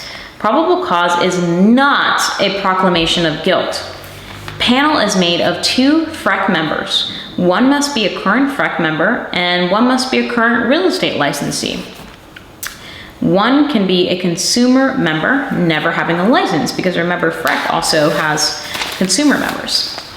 The decision to make a prosecution is made by 2 panel members. The FREC members who do not sit on the probable cause panel are later in the position to be objective when hearing the case. So the 2 members that were on the probable cause panel are not going to be involved in making the decision later on.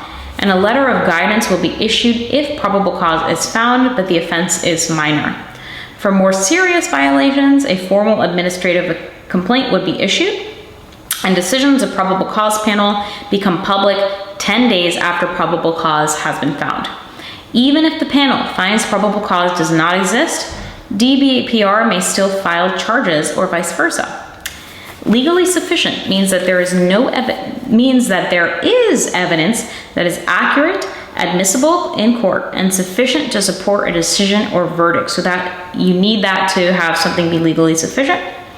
Notice of non-compliance may be given for first time or only minor offenses. Probable cause panel does not actually give verdict. So once they determine if a probable cause exists, then a formal administrative complaint will be filed. And then step 4, a formal administrative complaint. If probable cause is found by the panel, a formal administrative complaint is filed and a letter is sent to the real estate agent and the broker, and DBPR files the formal complaint. Outlines the facts, charges against the licensee. The copy is sent to licensee's broker. An elections of rights form is sent. The licensee is entitled to a formal or informal hearing. Agent is entitled to an election of rights to choose how the case is heard. Rights include the following choices: not to include the allegations and waive the right to be heard. So not to dispute anything and just be like, I waive the right to be heard, typically if they know that they're going to be guilty. 2, not to dispute the allegations and request an informal hearing. And 3, dispute the allegations and request a formal hearing. If the election of rights form is not returned within 21 days, the respondent waives the right to a hearing. Respondents will be notified at the address they have on file with the DBPR. That's why it's super important to make sure that your address as a real estate agent is submitted within 10 days, that address change, so that when the DBPR, if they send anything, that you will receive it promptly. If the facts are being disputed, opting for a formal hearing, the case will be heard as a Florida Division of Administrative Hearings prescribed over by an administrative law judge. Dispute of the material facts is when you are denying the claims made. An informal hearing, facts cannot be in an informal hearing, facts cannot be disputed. If they are, it would immediately stop and need to be rescheduled for a formal hearing. So if someone's accusing you of something and you're completely denying it, then you would request a formal hearing with an administrative law judge. No response in 21 days means that you waive a right to a hearing. To avoid a hearing process completely, a licensee may work out a stipulation. Stipulations are negotiated between the licensee and the Division of Real Estate Attorney. A stipulation is an agreement as to the facts of the case, and the penalty reached must be FREC approved. Can negotiate stipulation with Department of Real Estate Attorney. A stipulation can be pursued even after having selected an informal hearing. At the hearing, FREC members will hear the stipulation agreement and decide whether to uphold the stipulation agreement, or they can refute the stipulation agreement and proceed with the hearing. Stipulation summarize. Respondent or their attorney can meet with a DRE attorney prior to hearing to discuss a settlement.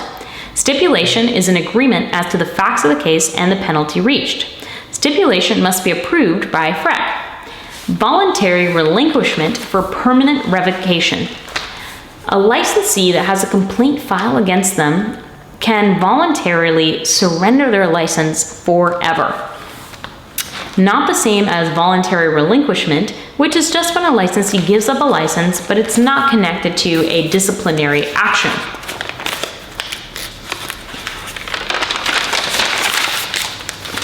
Commission meeting.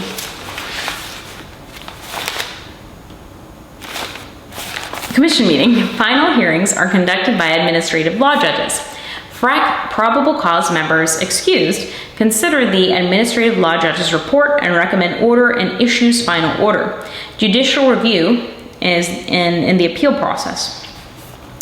FREC meeting. FREC formal hearings are conducted by an administrative law judge. The administrative law judge hears the evidence, makes findings of fact, and 3, submits a recommended order to FREC.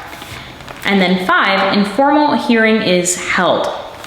Informal hearing is held if no facts are being disputed. Formal hearing is held when facts are being disputed and are heard by an administrative law judge who must be a member of the Florida Bar for the last 5 years. Once formal hearing concludes, the administrative law judge makes a finding of fact and issues a recommended order to FREC. The final order is decided by FREC. So FREC's going to take that recommended order and decide what to do with that, and then make a final order. Probable cause panel members excuse, FREC considers the administrative law judge's order and then makes their final order. 6, final order. If the case had been heard by FREC at an informal hearing, FREC would issue the final order as part of the conclusion of the hearing. FREC will issue a final order within 90 days of having received the recommended order. Penalties can include fines up to $5,000 for each offense, license suspension for up to 10 years, license revocation, so a permanent loss of license. A licensee has 30 days to appeal a final order by filing a petition for judicial review, or the final order becomes effective. If investigation reveals that the public is endangered, DBPR or FREC can decide not to allow licensee to continue working during the disciplinary process. DBPR secretary would issue a summary suspension, aka an emergency suspension. So this is if, gosh forbid, the licensee is found to be doing some very shady activity. 7, judicial review, appeal process. A licensee may appeal the final order within 30 days. An appeal is filed with the DBPR and the district court. Stay of enforcement. If the final order has included license suspension or revocation, the licensee may request a stay of enforcement to stop the enforcement of the suspension or revocation. This allows the real estate agent to practice while the case is in the repeal status. So that's what the stay of enforcement is. Writ of supersedas. To put a stay of enforcement in place, the court issues a writ of supersedas. This appeal must be made within 30 days to the District Court of Appeals. 3 types of penalties that can be imposed for violation of license law: administrative, civil, and criminal. Administrative penalties include deny application for licensure, registration, or permit renewal, place licensee, registrant, or permittee on probation, suspend licensee registration or permit not exceeding 10 years, revoke the license, registration, or permit, and impose an administrative fine not to exceed $5,000 for each offense, issue a reprimand, and all of the foregoing. If a license is denied, applicant has 21 days from the receipt to request a hearing with FREC to dispute the denial. Grounds for denial of application. You did not correct an error or omission, did not take the examination within 2 years from the date of application, did not pass the state exam or cheated, did not provide qualifications for licensure, bad reputation or incompetence, is under investigation for an act in another state, and committed an act in a previous year that could have resulted in discipline had the applicant been licensed at the time. An applicant can be accepted even with criminal history, but you must include the criminal history explanation and explanations about the changes in the applicant's life since the infraction, and that also may be included as well in the letters of recommendation.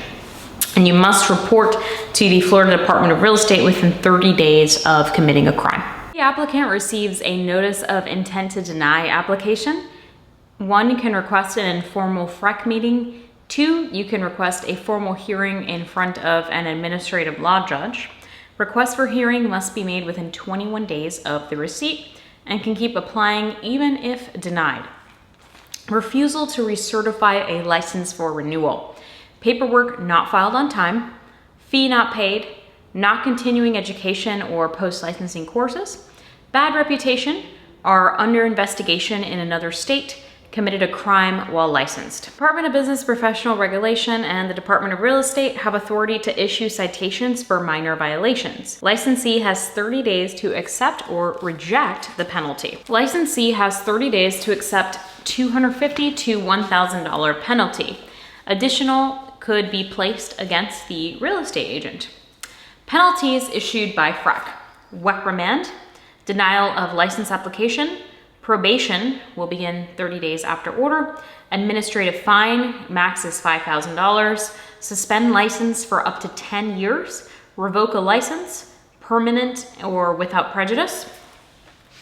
Exceptions to permanent revocation: filed for renewal without complying with continuing or post-licensing education requirement, filed an application for licensure which contained false or fraudulent information.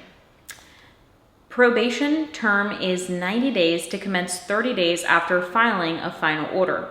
If respondent can't do probation within 90 days, division director may grant 180 days extension.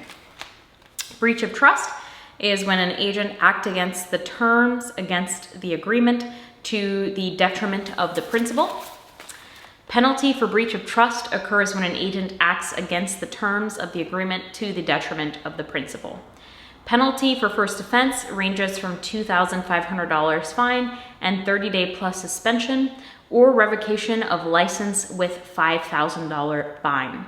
The second offense for breach of trust is a $5,000 fine, minimum suspension of 6 months, possible revocation of license. Concealment is when an agent intentionally fails to share information known that could change others' decision if it was communicated. Culpable negligence is when an agent fails to use the same care a reasonable person would exercise in a given situation. Fraud is when an agent engages in a deceitful practice or willful device with intent to deprive another person of his right or cause injury, such as hiding information. Misrepresentation is when a licensee fails to accurately portray details about a property. Penalty is per count. Moral turpitude is moral conduct that goes against standards of behavior or good morals. Failure to account for and deliver is when an agent fails to produce funds held in trust. Commingling is the mixing of trust funds from another with the agent's personal or business funds. Conversion is using someone else's trust funds for your own use. Top 5 FREC charging statutes: emergency suspension order, misleading or fraudulent misrepresentations, breach of trust, failure to keep books, obstruction or hindering, prevent or delay progress. Presumption is a legal inference made considering certain facts. Presumptions combined with established laws, logic, or reasoning dictate behavior. A fact is assumed to be true under the law. That is called presumption. It is presumed all agents are transaction agents unless specified in writing. Violations and penalties. Penalties issued by court of law. Second-degree misdemeanor, first-degree misdemeanor, or failure to provide accurate and current rental info for a fee, for example. Civil penalties, denial/recovery of compensation. And a third-degree penalty is making misleading statements or giving false information on a DBPR licensing application. Conducting unlicensed activity. Theft or reproduction of DBPR license exam, for example. Criminal penalties. And a fact that is assumed to be true under the law is called presumption again. Unless established in writing, it is assumed that all real estate agents are working as a transaction broker and not a single agent. FRAC does not have power to imprison people. They make referral to criminal courts. Licensee can also be sued in civil court. One of the 3 levels of criminal ranges with real estate is the lowest level of prosecution, a second-degree misdemeanor. This can be fined up to $500 and 60 days in jail. Example of this is operating under an incorrect trade name. A first-degree misdemeanor is failing to provide accurate and current rental information for a fee. It is illegal to sell a rental listing that is inaccurate and not current. If it is found to be so, a full refund must be given to the buyer of the listing, and a first degree is punishable by up to $1,000 and 1 year in prison.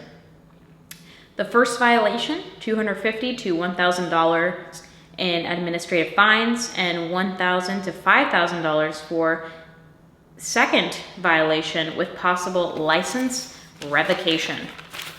Not fun. In addition to administrative action, licensee can also be involved in civil suits, can also sue real estate license to deny giving their commission. Third-degree felony. Falsifying an application is practicing real estate without a license. Practicing real estate without a license can be a third-degree felony, up to a $5,000 fine and up to 5 years in jail.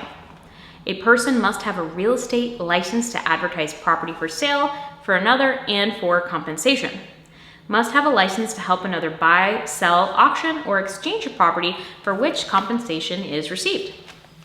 Must have a license to assist someone rent or lease a property, either tenant or landlord, for which compensation is received. Must have a license to assist another individual by appraising or assigning value to a property for which compensation is received.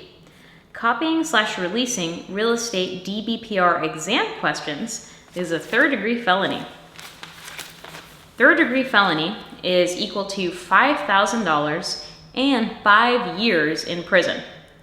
First-degree misdemeanor is $1,000 fine and 1 year in prison, and a second-degree misdemeanor is a $500 fine and 60 days in jail. So misdemeanors are not as bad as felonies. Regardless, you don't want any of them. Administrative penalties issued by FREC. Civil penalties handled in court. Action taken by aggrieved parties. Criminal penalties are handled in court. FREC notifies state of criminal violations. Licensees must report within 30 days of being convicted of a crime. So you must report that you have been convicted of a crime within 30 days. The Florida Real Estate Recovery Fund is a place mechanism to protect members of the public, also called consumer members. It is not in place to protect licensees. Consumer members may be compensated from Real Estate Recovery Fund when defrauded in a transaction involving Florida real estate, having suffered financial harms as the result of actions involving a licensee. So not just anyone can make a claim against the Florida Real Estate Fund. If a person holds a valid real estate license, then a claim cannot be made. So if you're a real estate agent, you can't make the claim. It's for the consumer member. If a person is a spouse who the judgment is made against, then the claim cannot be made. So if you're making this claim against your wife or your husband, you can't do that. If a real estate licensee was also the owner of the property, then a claim cannot be made against the fund. Why would you make a claim against yourself? If a person who the claim is made against did not have a valid real estate license at the time of infraction, a claim cannot be made against the fund. If judgment is made against a brokerage corporation, partnership, LLC, or LLP, a claim cannot be made against the fund. A judgment must be made against the licensee in court, and the compensation is made from the fund only if the consumer member was unable to collect from the judgment from the licensee. So basically, if the consumer member was not able to get the compensation from the real estate agent, this is when they can do it. So it's a backup for payout if the real estate agent doesn't pay the person what they're owed in court. The payout from the recovery fund results in immediate suspension of the licensee until the licensee has paid the amount that they owe back and the amount plus interest. So claims against the fund can be made within 2 years of the discovery of the violation. However, a claim can also be made within 4 years of the actual violation if the discovery of the violation was delayed. Consumer member can collect $50,000 for every single case. So they can collect $50,000 for the first, $50,000 for the second property, etc. And so it's up to $150,000 paid out for actions of one licensee. Court costs and attorney fees can be reimbursed as well as actual money lost, and that's it. Punitive damage / interest are not paid for by the fund. Max payout is $50,000 per transaction and $150,000 per licensee. Court costs as well as attorney fees can be reimbursed as well as actual money lost, which are compensatory damages. To finance the fund, brokers are charged $350 a year, and they are also charged, real estate agents are charged $150 a year fees. Unless the fund exceeds $1 million, then the collection is suspended. So once it gets back down to under $500,000, boom, the fees will start to get collected again. If payment made for licensee from fund, real estate agent will undergo a mandatory suspension until they pay it back. However, if the claim was made as a result of an EDO, escrow disbursement order, the real estate agent would not be suspended. The recovery fund can also be used to reimburse consumers who won a court case against a broker who followed an escrow disbursement order.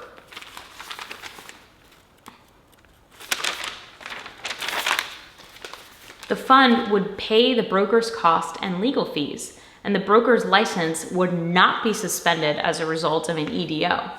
All fines issued by FREC must be paid within 30 days. 10 days after probable cause panel finds probable cause does it become public. 21 days to dispute the denial of licensure after receiving the notification. A licensee can request stay of enforcement to prevent FREC from suspending their license after a final order has been issued. You have 30 days to pay citations from FREC or dispute them. So 10 days after the probable cause panel finds probable cause, then that information becomes public. You have 21 days to dispute it, and then you have 30 days to pay citations from FREC or dispute them. Civil Rights Act of 1866. It made it illegal to discriminate in the sale or leasing of real estate based on race and without exception. In 1965, an African-American man named Joseph Jones sued a Caucasian man, Alfred Mayer Coe, to, I can't read my own handwriting here, for refusing to sell him a home because he was African American. It set aside more recent court cases of that time period which had been disregarding the Civil Rights Act of 1866. So the Civil Rights Act of 1964 put an end to racial segregation prevalent in schools, workplaces, and public accommodations, prohibited discrimination based on race, color, religion, or natural origin. Civil Rights Act of 1968 provided equal housing opportunities. It prohibits discrimination in the sale, leasing, sales, rental, financing, or brokerage services providing protection from race or color, religion or sex, national origin, handicap, and familial status. The sex and gender was added in 1974 as an amendment, but do keep in mind that in the Civil Rights Act of 1968, it only prohibits discrimination in sales, leasing, etc., for race, color, religion, sex, national origin, and handicap and familial status, and then sex and gender were added in 1974. People with disabilities and families with children were added as a protected under the 1988 amendment. So folks with disabilities and families with children were added as protected under the 1988 amendment. The groups not covered are age, occupation, marital status. Many state/local laws add additional protected classes such as these: Title VIII Fair Housing Act in 1968, civil rights. That is a great movement and a great act, because that means that folks cannot be discriminatory when allowing people to buy or sell their homes. 7 protected groups: race, color, religion, national origin, gender, people with disabilities, and familial status. The 1968 Fair Housing Act covers single and multi-family. If there are 4 units or less and the owner lives in one of the units, fair housing does not need to be met. So for example, if somebody lives in a unit that's less than 4 units, let's say they live in a 4-unit quadruplex and they live in one of the homes, they can deny somebody that has a child because they may not want that extra noise going on in the mornings or evenings, for example. Fair housing exemptions. If a seller owns 3 or fewer single-family dwellings, if a seller has only sold 1 non-owner occupied home within 24 months, if the seller lives in a multifamily with 4 or less units, if property is within 55 plus community, owner exempt for familial status, right? Because folks with children are gonna have people in the home who are under 55 years old. Exemptions only qualify if there is no discriminatory advertising involved and real estate agent is not used to help sell or rent property.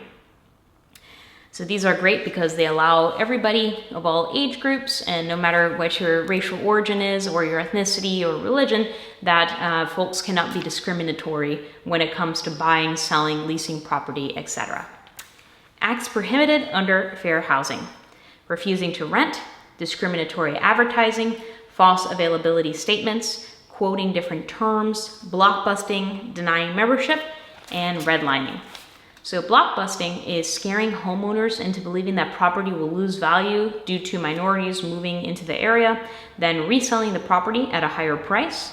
Steering is steering people away from an area or home due to being a protected class. Redlining is insurance companies and lenders refuse services based on an area being made up of a high concentration of a protected group. And it was actually called redlining because these people used to take a red circle and actually circle an area, and basically insurance companies and lenders would say, don't lend to that area. Denying membership. Denying membership related to a sale/rental of housing. False statements, so it's unlawful to falsify claim housing is no longer available for inspection, sale, or rental in order to avoid selling it to a member of a protected class. Housing for Older Persons Act of 1995 allowed for housing of older persons to be exempt from the protection based on familial status. So for example, 55 and over communities. Florida 55 plus retirement communities do not need to register with the commission. And at least 80% of units are occupied by at least one 55 plus year old, or all units are occupied by 62-year-old plus people. Sometimes clubs/churches will offer housing directly to their members. This is legal. Religious organizations can restrict units to certain members as long as they don't discriminate in accepting membership. So for example, a community might say, oh, well, we only want Catholic folks living here, or Muslim folks living here, or Christian, but the thing is that they have to accept anybody who wants to be a part of their religion and a part of that community, and they have to allow them to be a part of that community so that they can access that housing. Private clubs may restrict units to their members, provided they do not restrict memberships and discriminate.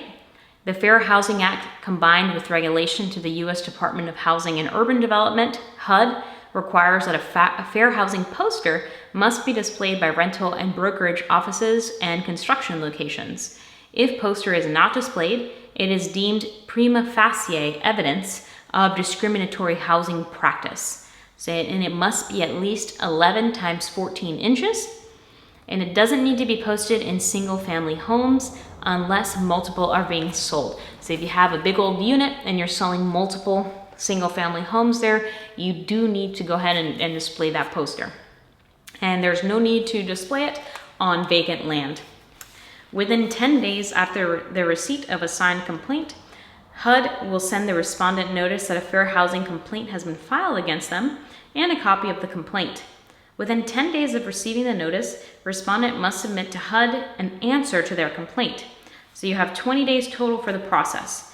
So within 10 days of receiving the notice, you have to go ahead and respond to HUD.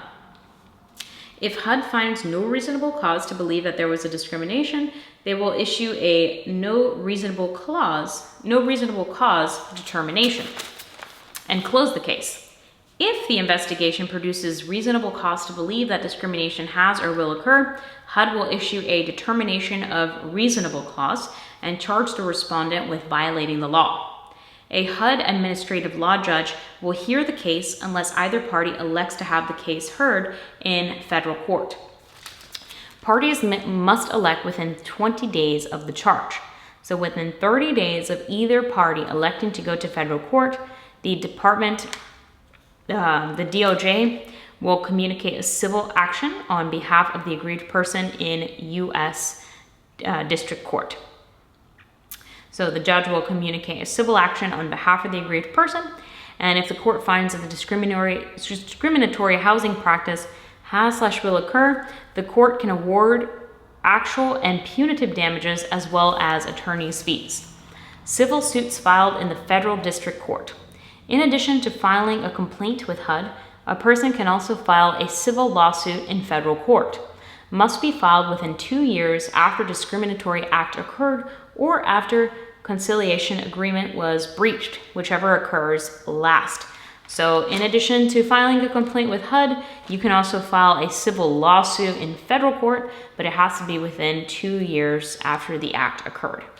This lawsuit can be filed even if a complaint had not yet been filed with HUD, provided an administrative law judge has not yet begun a hearing. Under the Fair Housing Act, the DOJ may bring a lawsuit if person is believed to engage in pattern of practice. If there is evidence of force of threat, the DOJ must also pursue criminal proceedings as well. So DOJ is the Department of Justice. Landlords cannot deny emotional support animals. Can be any animal, it doesn't just have to be a dog.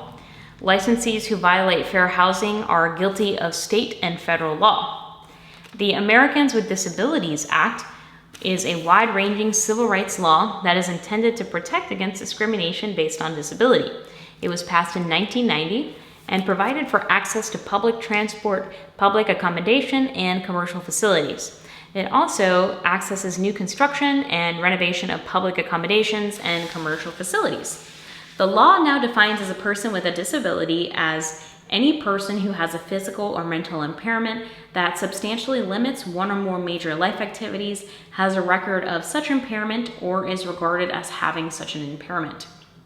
ADA requires that accommodations be made when reasonable when they are made to suit a person with a disability. So ADA is the Americans with Disabilities Act. A reasonable accommodation is a change, exception, adaptation, or modification to a policy, program, or service that allows a person with a disability to enjoy or use a dwelling. Modifications must be allowed to alter housing to a person with a disability. So example, you have to let these folks install ramps, fixtures, etc., even if it's at their own expense. Under the ADA, multi-unit housing built ready for occupancy after March 13th, 1991 must follow design requirements to ensure that housing is accessible to people with disabilities, owner-occupied buildings with no more than 4 units, single-family housing sold/rented without the use of a broker, and housing operated by organizations and private clubs that limit occupancy to members are exempt from this provision. These requirements apply to multi-family housing consisting of 4 or more units with an elevator. 1. Accessible entrance on an accessible route. 2. Accessible public and common use areas. 3. Usable doors. 4. Accessible route into and through dwelling unit. 5. Accessible light switches, electrical outlets, thermostats, and environmental controls. 6. Reinforced walls in bathrooms. 7. Usable kitchens and bathrooms. And for multifamily units without an elevator, all ground floor units must comply with the 7 design requirements listed. The landlord can't increase security deposits for people with disabilities. However, restoration agreement can be formed to ensure funds will be available to pay for the restorations at the end of the tenancy. The landlord may require the tenant to pay into an interest-bearing escrow account over a reasonable period, a reasonable amount of money not to exceed the cost of restorations. The interest in all such accounts shall accrue to the benefit of the tenant. So for example, the landlord might ask just to have like a restoration fund. So let's say, somebody in a wheelchair installed some bars on the walls, basically just enough money to cover like the reparation of the wall and to remove the bars, just in case the tenant doesn't do it on their own terms. Interstate Land Sales Full Disclosure Act, passed by Congress in 1968 to protect consumers from the risk of fraud when purchasing or leasing sales. So this is the Interstate Land Sales Full Disclosure Act. Land developers must register developments of 100 or more lots with the Consumer Financial Protection Bureau. For developments of 25 or more lots, the developers must give purchasers a property report prior to the buyer signing the purchasing agreement. The property report is a disclosure that details information about the subdivision. Developers who fail to comply with disclosure requirements risk the buyer rescinding the contract. So you can retract the contract if the developer doesn't provide these requirements. Interstate Land Sales Full Disclosure Act summary, created to protect consumers from fraud. Federal law that regulates the sale/lease of land, administered by the Consumer Financial Protection Bureau, pertains to any development being advertised across state lines.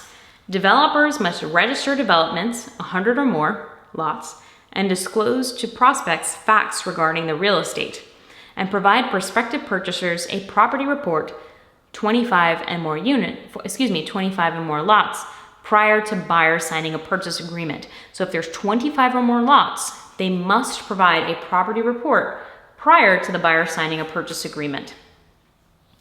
Florida Americans with Disabilities Accessibility Implementation Act mirrors ADA standards and has passed in 1993 and places design guidelines on new construction.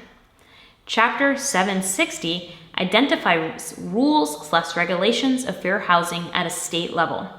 Chapter 553 covers Florida Americans with Disabilities Accessibility Implementation Act. The Florida Residential Landlord and Tenant Act. This regulation applies for both self-managed or property owner-managed properties. Only applies to residential, not commercial or mobile homes. When a landlord is holding deposit without the use of a property manager, the landlord must choose one of the following methods to hold the security deposits. So first, you hold money in a separate non-interest bearing bank account. And the second is hold money in a separate interest-bearing account and pay tenant at least 75% of the interest or 5% per year simple interest. Or you can also post a bond for the amount of security deposits and advance rents or $50,000, whichever is less, and pay the tenant 5% per year simple interest. So I'm going to say that again because I know it sounds a little complicated. You can post a bond for the amount of the security deposits and advance rents or $50,000, whichever is less, and pay the tenant 5% per year simple interest. How the money is kept must be disclosed to the tenant. The landlord must provide written notice to the tenant within 30 days of collecting the deposit as to which method was chosen. Landlords who rent fewer than 5 individual dwelling units are subject to the rules about how deposits are held, interest paid to tenants, etc. However, they are not subject to the rule about notice. So they are not subject to the rule about notice if they have less than 5 individual dwelling units. Bonds are security/advance rent or $50,000, whichever is less, 5% interest paid over the year. Within 30 days of the deposit, you must let the tenant know what method you're using, the state name/address of the depository where the money is being held or state you posted the security bond, you have to state whether the tenant is entitled to interest on the deposit, and you contain the following disclosure, and exactly worded like this. Your lease requires payment of certain deposits. The landlord may transfer and advance rents to the landlord's accounts as they are due and without notice. When you move out, you must give the landlord your new address so the landlord can send your notice regarding your deposit. The landlord must mail you notice within 30 days after you move out of the landlord's intent to impose a claim against the deposit. If you do not reply to the landlord stating your objection to the claim within 15 days after the receipt of the landlord's notice, the landlord will collect the claim and must mail you the remaining deposit, if any. If the landlord fails to timely mail you notice, the landlord must return the deposit but may later file a lawsuit against you for damages. If you fail to timely object to a claim, the landlord may collect the deposit, but you may later may file a lawsuit claiming the refund. You should attempt to informally resolve any dispute before filing a lawsuit. Generally, the party whose favor a judgment is rendered will be awarded costs and attorney fees payable by the losing party. So that there is the disclosure you have to provide. If a broker holds the funds on behalf of the landlord, the broker must abide by the license law regarding escrow funds. Deposits and advance rents are trust funds that must be deposited into the broker's escrow account. Best to open a separate escrow account for property management, but it's not required. $5,000 of broker's funds are required to maintain the account. Sales associates must deliver rent and deposits to the broker by the end of the next business day. So same timeline, by the end of the next business day per statute 83.29. Renting to active military service members. Regarding a move of more than 35 miles away, this discharge/release from residential or state active duty, member becomes eligible to live in and chooses to move into government quarters, TDY for over 60 days, 35 miles away, and all of these conditions allow military members to break the lease within a 30 days notice. So while normal folks are not able to break the lease for these types of reasons, this moving more than 35 miles away or having active duty, going to be gone for over 60 days or 35 miles away, they can break the lease with a 30-day notice. Selling tenant-occupied homes. Lease transfers. They must comply with requirements of building and health safety codes, and where there are known codes, they must maintain property in reasonable working condition. Dwellings other than a single-family home or duplex shall, at the times of tenancy, shall make reasonable provisions for extermination, locks and keys, clean and safe condition of common areas, garbage removal, and other respectables, therefore functioning AC heat, smoke detectors, etc. Selling tenant-occupied homes, lease transfers, must comply with requirements of building and health and safety codes. Where there are no codes, must maintain property in reasonable working conditions. Dwellings other than a single-family home or duplex shall, at the times of tenancy, shall make reasonable provisions for exterminations, locks and keys, clean and safe condition of common areas, garbage removal, and outside receptacles, therefore functioning AC/heat, smoke detectors, etc. Landlord not responsible for conditions/negligence from the tenant. By law, tenants also have a responsibility to maintain property condition, cannot destroy, damage, or remove parts of the property, and must conduct themselves in a non-destructive way, and must maintain property. By law, if the landlord requests access to the property, tenants cannot withhold permission without cause. Landlord must give tenant at least a 12-hour notice, and if an emergency occurs, landlord can enter property without notice. Reasonable time for repairs are between 7:30 a.m. to 8 p.m., and tenant cannot reasonably withhold consent. If tenant is absent from premises for a period of time equal to 1/2 of the time for periodic rental payments, then the tenant cannot unreasonably hold consent, for example. Vacating premises. When a landlord is holding a security deposit, the landlord must return the deposit to the tenant within 15 days if no claim is to be made, send written notice by certified mail within 30 days if a claim is made on the deposit, and the tenant is allowed 15 days to respond to the landlord's written claim. Disputes are handled in civil court. So the timeline is 30/15, 30/15. Give notice of how rent is held in 30 days, give deposit back within 15 days, or provide a written notice within 30 days that you are not returning the deposit as a landlord, and then tenant has 15 days to object or not getting the deposit back. So I'm going to say that one more time. The timeline 30/15, 30/15 for tenants and landlords. The landlord must give notice of how the rent is held in 30 days. They must give the deposit back within 15 days and or provide a written notice within 30 days that you are not returning the deposit. The tenant then has 15 days to object to not getting the deposit back. Per Florida statutes, the tenant may terminate a lease if the landlord is not maintaining the terms of the lease, such as maintaining sanitary conditions by giving the landlord notice of violation and a 7-day opportunity to correct the situation. The notice must be delivered in writing or delivered personally or mailed. If the landlord fails to make the corrections, the tenant may then terminate the lease. The landlord may terminate a lease if tenant is not living up to the terms of the lease, such as maintaining sanitary conditions by giving the tenant notice of the violation and a 7-day opportunity to correct the situation. Must be given in writing and delivered personally or mailed. So basically the tenant and the landlord have that 7-day notice to correct the situation, and it can be delivered personally or mailed, and can also the landlord can also post it on the door. If the non-compliance is of such a nature as to threaten the condition of the property or others, the landlord does not have to provide the 7 days to correct the situation, and rather the notice is time allotted to vacate the property. So don't even fix the problem, dude. Get out of my house.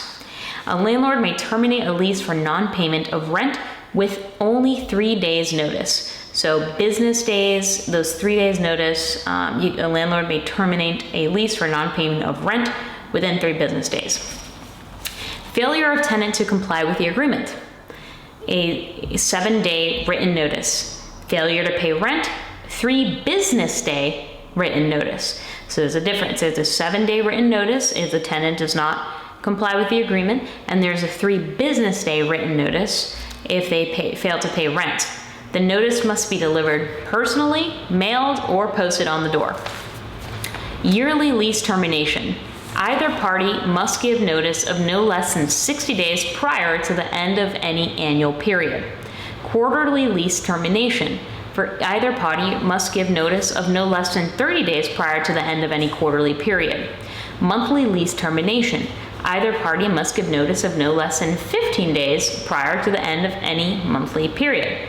Weekly lease termination. Either party must give notice of no less than 7 days prior to the end of any weekly period.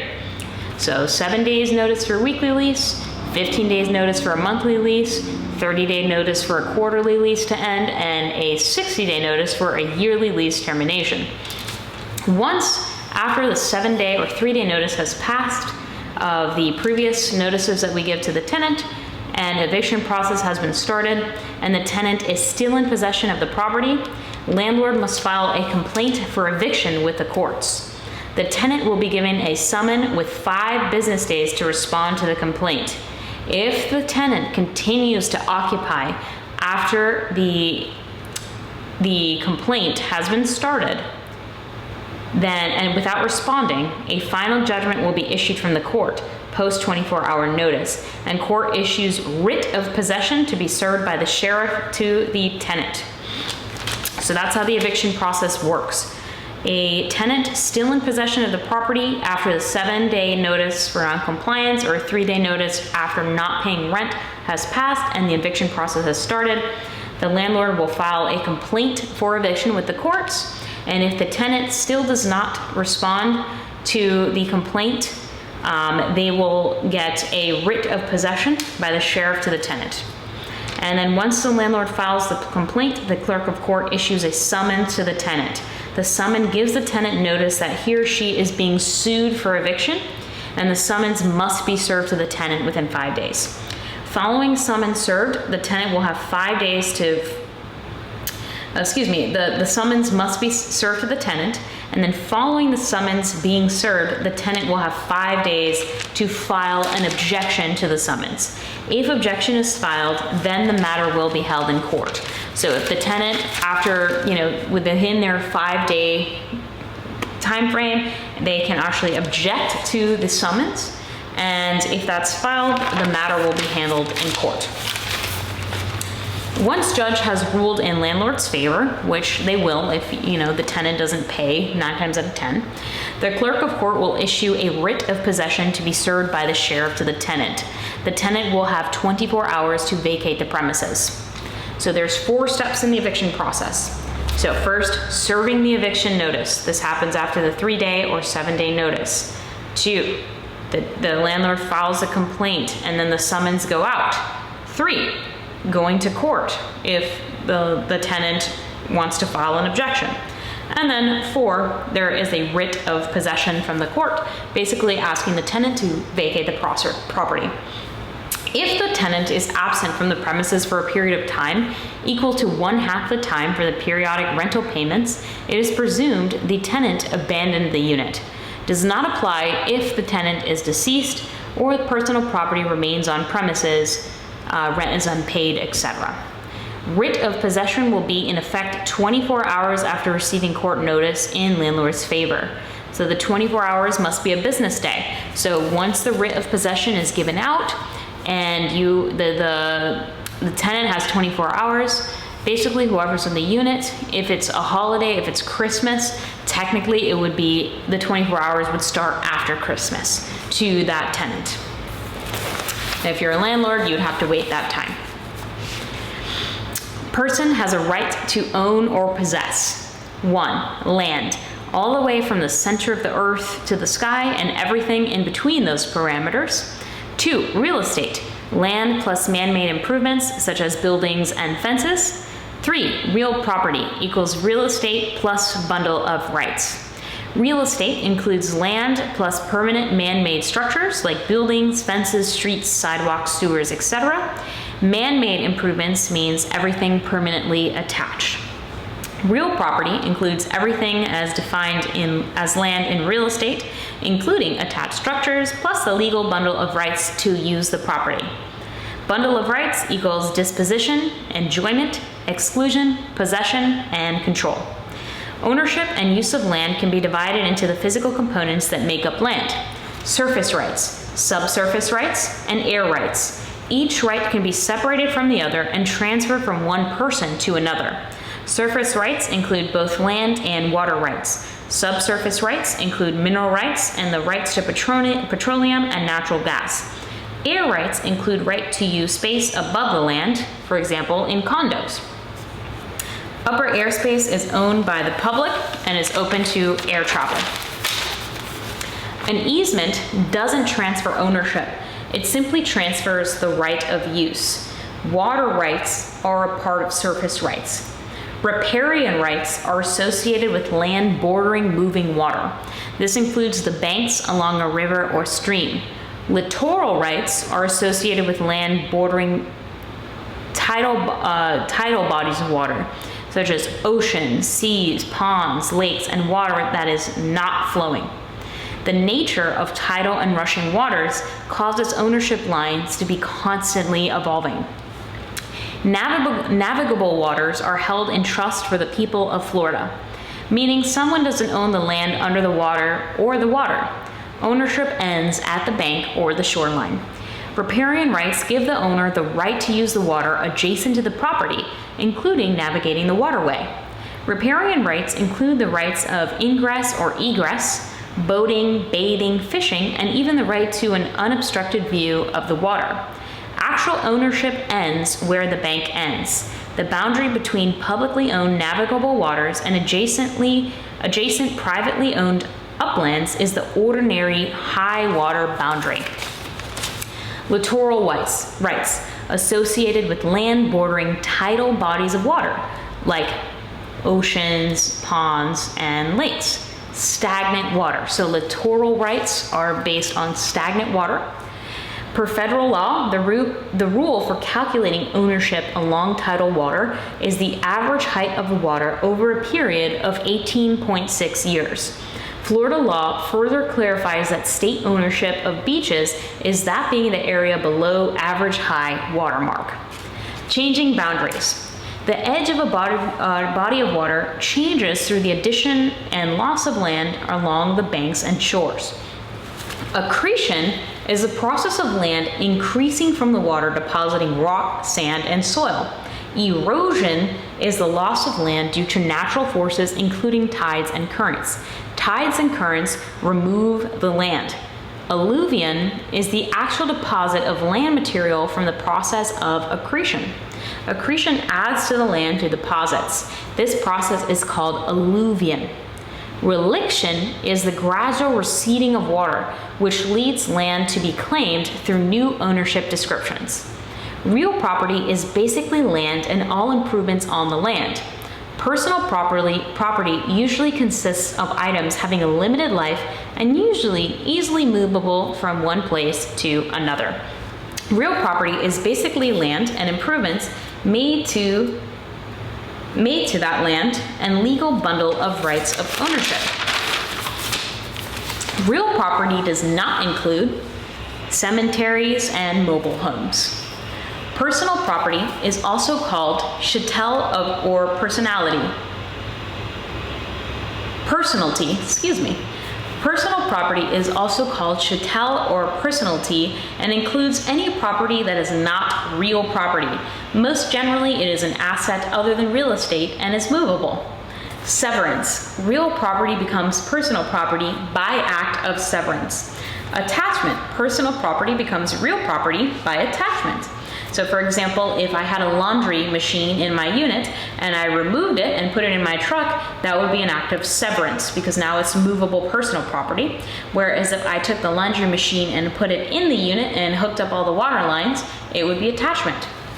A detailed purchase agreement is needed to detail what belongs to who.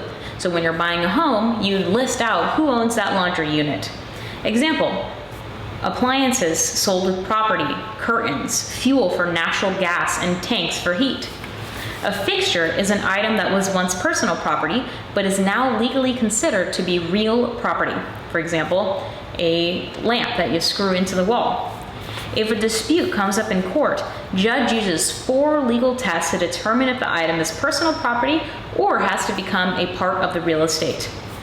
Number 1, intent of the parties. 2, method or degree of attachment. 3, agreement relationship of the parties. 4, adaptation of the item. So number 1, the test of intent of the parties examines whether the item was installed with the intent that it would permanently become part of the real estate. 2, method or degree of attachment examines whether the object can be detached without leaving substantial damage. If item is removed, it can actually cause damage and hurt value of the property, for example. 3, agreement and or relationship of the parties. Examine who's in the relationship and who is making what claim. The judge will compare the claims being made by the parties to the terms of the rental or purchase agreements. The tendency of the courts, when ownership is unclear, is to give the benefit of the doubt to buyers and tenants. 4, adaptation of item examines whether the item in question has become an integral part of the home or building. Likely when an item has been designed for the space and was installed permanently, for example. Trade fixtures differ from other fixtures in that they will be removed from the real estate even if they're attached, while ordinary fixtures attached to the real estate become part of it. So a trade fixture, for example, would be a restaurant that's installing like a special commercial oven into the place so that they can use it for cooking. Bundle of rights include possession, enjoyment, disposition, so that means you can transfer the ownership to somebody else through sale or will or giving it away. Control, number 4, for example, you have the control to renovate it, etc. And number 5, exclusion. You can prevent others from gaining entry into your property. An estate refers to the degree, quantity, nature, and extent of interest, ownership rights, a person can have in real property. It's divided into 2 general groups. So 1, we have freehold estates, which are for an indefinite length. And number 2, we have leasehold estates, or non-freehold estates, which are for a fixed term. Freehold estates are either fee simple estate or a life estate. A life estate is given for the span of someone's life, meaning that they have to use it for their entire life, but cannot themselves dispose of the property. Fee simple can be sold or willed or inherited, and a life estate is measured by the person's lifespan, giving them access to its use, but they can't dispose of it. Freehold estates equal a fee simple and a life estate. A fee simple includes all of the bundle of rights. It is said to be the highest form of real estate. So fee simple is the highest form of real estate ownership recognized by law. It is also called fee or fee simple absolute. Most titles are held as fee simple real estate. Ownership may be limited by zoning laws or other restrictions. Ownership as fee held for unlimited duration. Ownership may be willed to heirs. Life estate is given for the span of a person's life, meaning they have use of it for their entire life but cannot themselves dispose of the property. So we have different types of estates, right? So we have leasehold over here, and then we have freehold. And freehold estates can be either fee simple or life estates. And lifehold estates are a form of freehold estates. Conventional lifehold estates are created by action of the grantor. The grantor extends use of the property to the holder of the life estate based on the span of someone's life. And this is one way to avoid probate. A reversionary life estate has been established if the person who creates the life estates asserts that the use of the property is to be returned to the person who created it. A remaindeerment estate has been established if upon the conclusion of the life estate, the property is passed to a third person or persons. A remaindeerment estate has been established if upon the conclusion of the life estate, the property is passed to a third person or persons. A conventional life estate is created by the action taken by the grantor of the life estate. However, when there is another type of life estate that is created by law rather than by action of the grantor, this is called a legal life estate. So legal life estates are created automatically by law. Homesteaded property creates a legal life estate for the property owners and spouses of the owners. Legal life estate may be provided to surviving spouse without the need of a will through legal life estates. Spouse can stay in home even if a debt is owed. This provides protection from creditors. If a property has been homesteaded, it is protected from certain creditors. General creditors cannot force the sale of a homesteaded property. However, debts related to the home, such as with a mortgage or mechanic's lien, can result in the loss of a home if unpaid. Legal life estate. Surviving spouse may elect to take 1/2 of interest in the homestead as a tenant in common, with the remaining undivided 1/2 interest. Vesting in the descendants in being at the time of descendant's death. Decision may be made by surviving spouse with approval of court having jurisdiction over the property. This election must be made within 6 months after the descendant's death. Severalty sole ownership. One party needed to sign deed. In severalty, an individual that owns the property alone holds the property in severalty.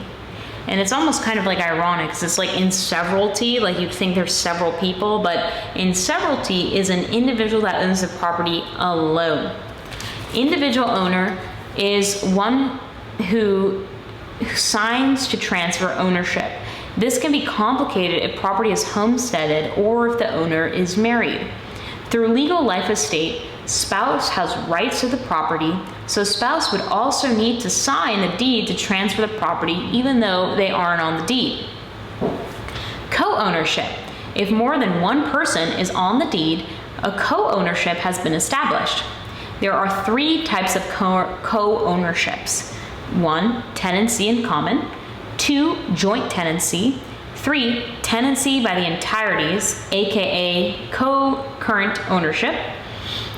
And so severalty, for example, is sole ownership and there's only one party. Even though it says severalty, it's actually only one party sole ownership.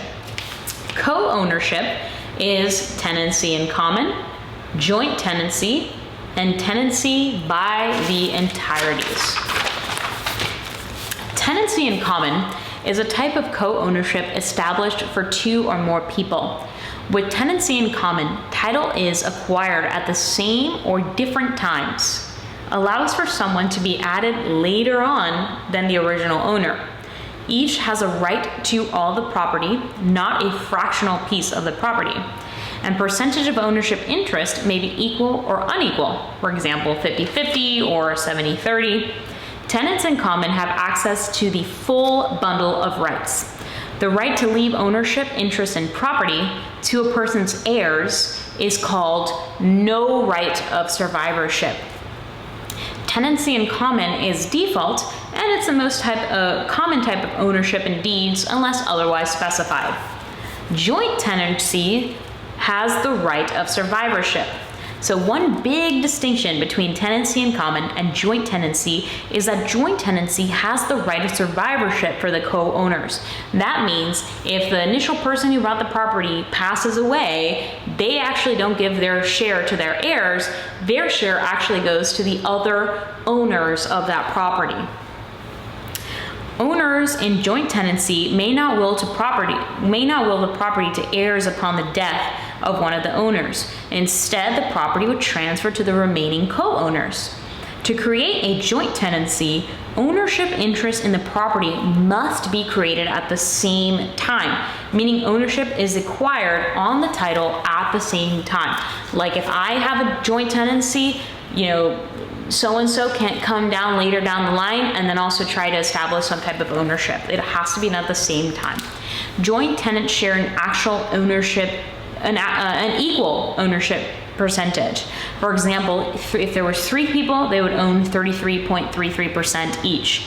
If it is an ownership, it is ownership, however, with an undivided possession of the whole property. To create a joint tenancy, 4 unities must be in place: unity of possession, interest, title, and time. Equal possession of the property with equal interest and ownership conveyed on the same deed at the same time. So joint tenancy summarized. Joint tenancy means 2+ people. They have to acquire the title at the same time and deed at the same time. They must have specific wording in the deed specifying it's a joint tenancy, not a tenancy in common.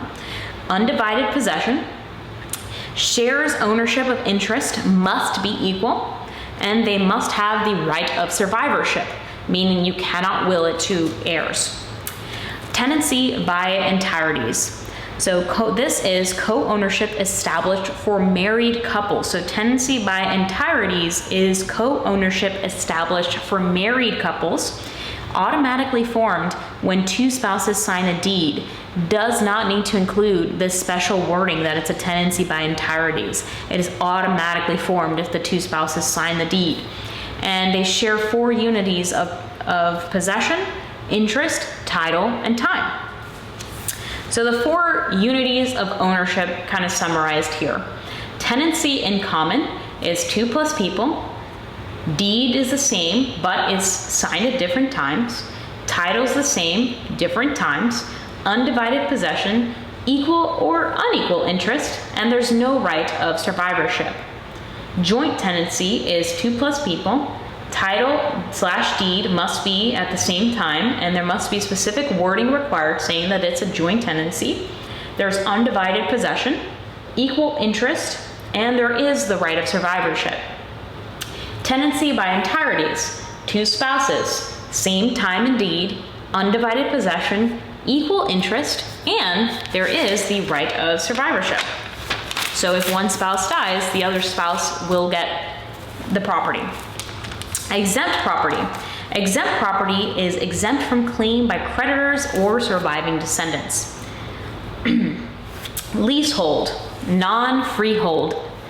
An interest in real property for a definite period, commonly referred to as a lease, can be created in writing or orally.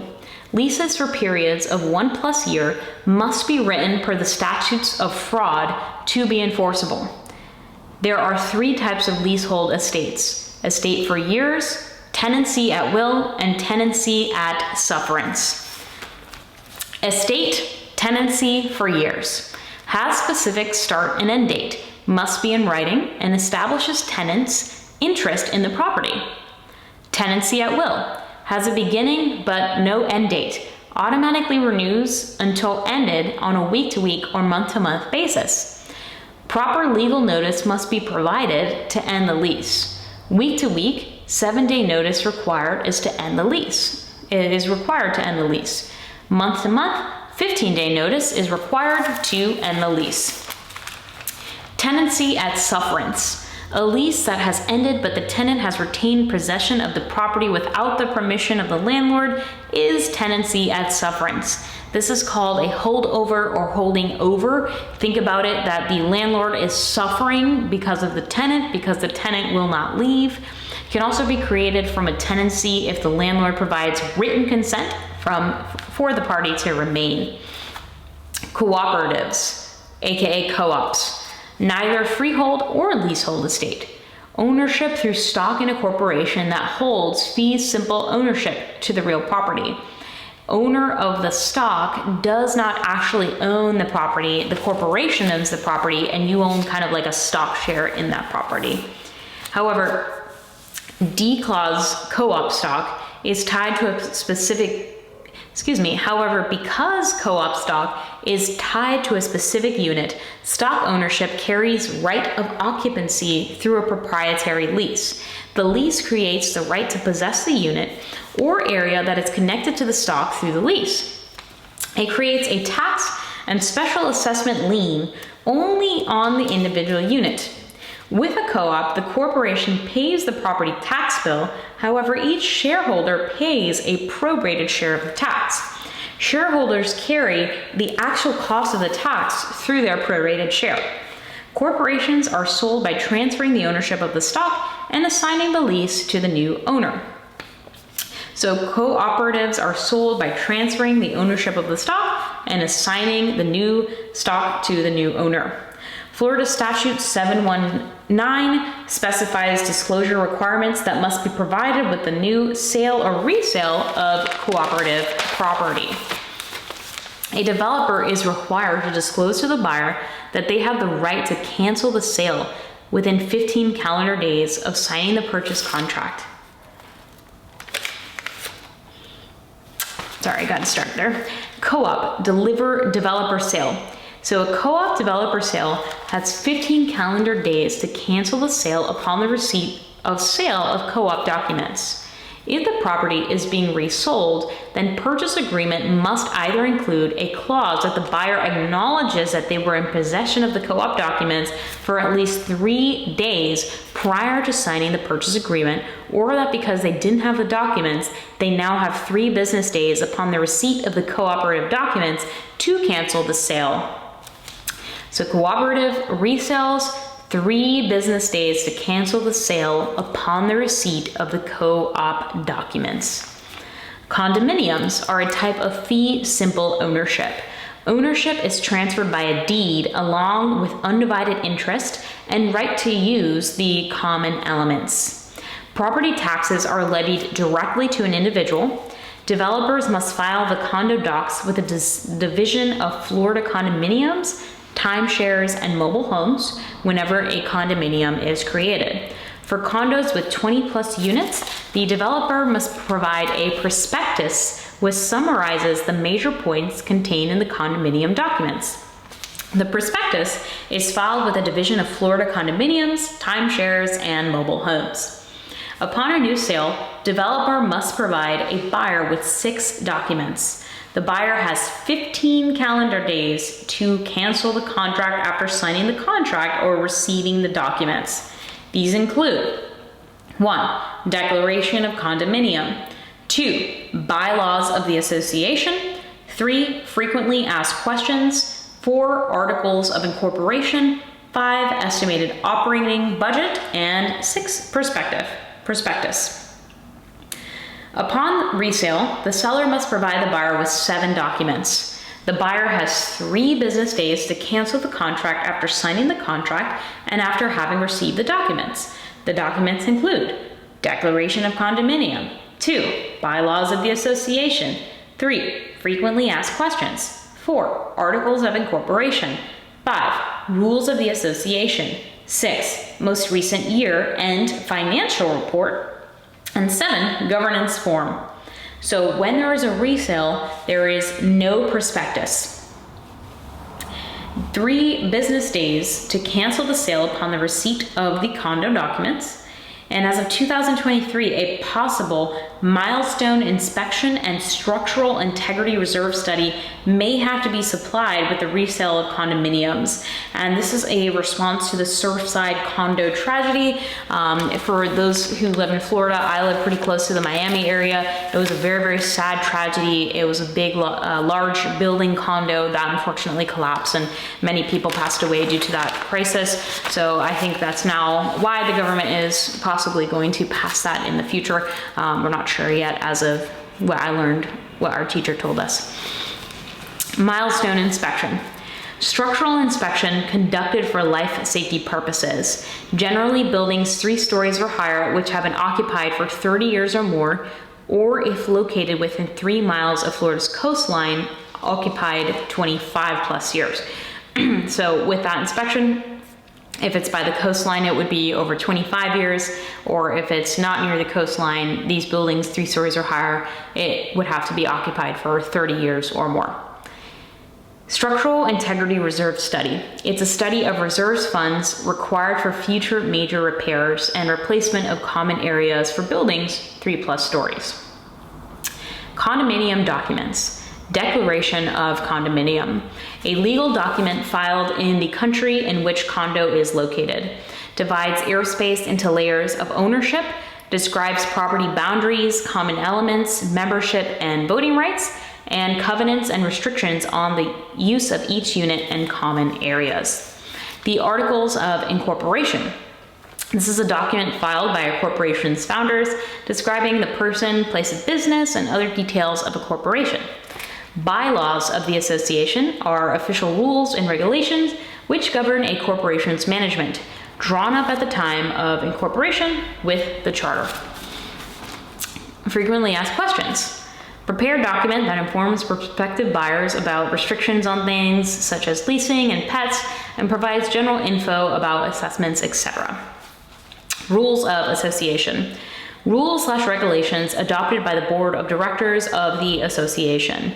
Rules include processes for maintenance/repair of common areas, disputes among unit owners, condo fees, and enforcement of rules.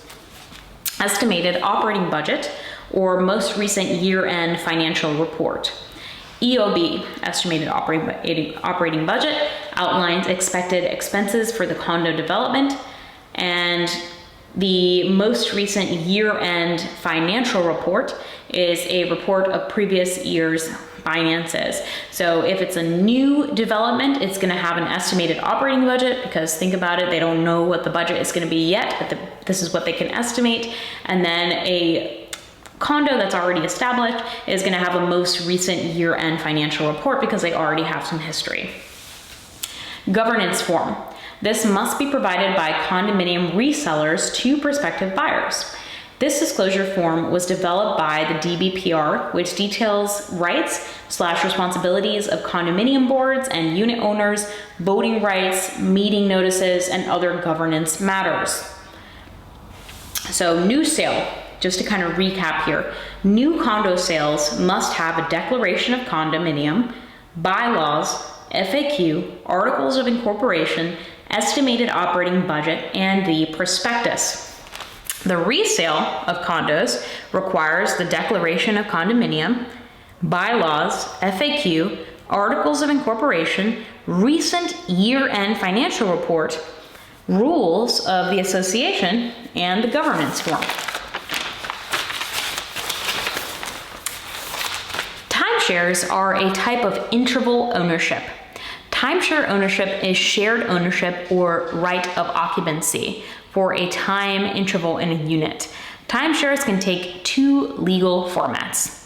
Interval ownership is a right to occupy with deeded interest for a specific time period. Right to use is a non-deeded use of the property for a specified number of years. Interest is commonly split into ownership weeks. Interval ownership is fee simple fractional ownership. It is the right to occupy and possess property, but only for a specific time period. The property owner has the right of disposition by selling it or willing the rights of property to an heir. The owner also has the right to rent out the fractional interest owned.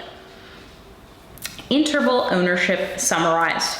Fee simple ownership, right to occupy for a specific time period, fractional ownership, owner has the right to dispose of the property through the sale or will, and owner has the right to rent out their fractional interest. Right to use as a timeshare legal format of property interest is actually a type of leasehold estate. It provides the right to occupy property for a specific time and can be a long time. It can be up to 40 years, for example.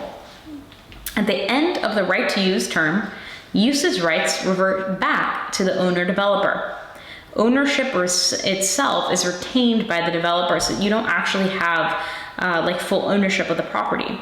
Developers often sell property as a whole to investors, which then use leasehold estate agreements. It is legal to collect an advance fee for timeshares. A no guarantee to sell wording must be included in listings, ads, etc. for timeshares. It must be included in any timeshare written agreement and located immediately above the timeshare owner's signature. Buyers can cancel timeshare contracts within 10 calendar days, new or resale. HOA. Buyer has 3 days to cancel contract within 3 days provided with HOA disclosure summary. So for example, if you're about to live somewhere and you get an HOA disclosure summary and you're like, I don't want to do that, or I don't like those fees, or this isn't going to work for me, you actually have 3 days to cancel. Disclosure summary specifically identifies the HOA by name, fees to be paid, and the fee schedule. Failure to pay these fees could result in a property lien. HOAs may be taxed, which would increase monthly costs to homeowners. They can also organize as tax-exempt organizations. HOA has 3-day cancellation or right of rescission. Reliction is when receding water uncovers additional land. And when someone holding a life estate dies, the remaining party is called the remainder, and they get a remainder estate. When a tenant in common dies, their heirs get their share. However, joint tenancy has the right of survivorship. So just to recap what we just went over. Basic property rights include the bundle of rights of possession, enjoyment, disposition, control, and exclusion. Have title equals person with ownership rights. Equitable title is gained upon holding a beneficial interest in the property. Holds the right to own the property. This person also holds the equitable title as a trust beneficiary, and the person who holds the legal title to the property is the trustee. Alienation is the actual act of transferring title or interest in real property from one person to another. This can be voluntary or involuntary. So transfer by voluntary alienation. The owner consents to it and it's transferred by a deed or will. A deed is when a property is sold or conveyed by a gift. It is transferred through a deed. Written instrument to convey transfer of title.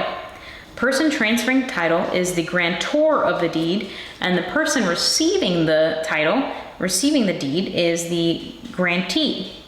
When someone dies with a will in place, they are said to have died testate. Intestate is when someone died without a will in place. A deceased man who created a will is called a testator. A deceased woman who created a will is called a testatrix. The act of giving real property through a will is to devise the property to the heir as a gift. The person who inherits the property through the will is called the devisee. Giving personal property through a will is called bequest. The person receiving the personal property is the beneficiary. Involuntary alienation includes transfer by descent, transfer by escheat, transfer by eminent domain, and transfer by adverse possession. Transfer by involuntary alienation. Transfer by descent. When a person dies without a will, a person dies intestate. This is involuntary alienation because the state, not deceased person, determines the disposition of the property. In the absence of a will, the property passes to any legal descendants called heirs. Spouse gets a share of the intestate estate if there's no other surviving descendant, or if the surviving descendants are also the spouse's descendants. 3, if one or more surviving descendants are not lineal descendants, then the spouse gets 1/2 of the estate. 4, if there are one or more surviving descendants of the decedent, all of who are also descendants of the spouse, and the spouse has one or more descendants that are not of the decedent, then they only get 1/2 of the interstate estate. So to kind of break that down in English, from what I understood here with the 4th thing, is that if you are the spouse of somebody and you folks have kids together, and they're all yours between you and that spouse that passed away, then you get the possession of the property.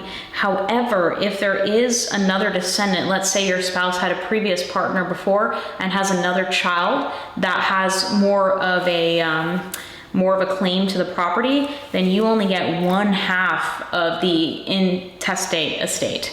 That's to my understanding. Transfer by escheat.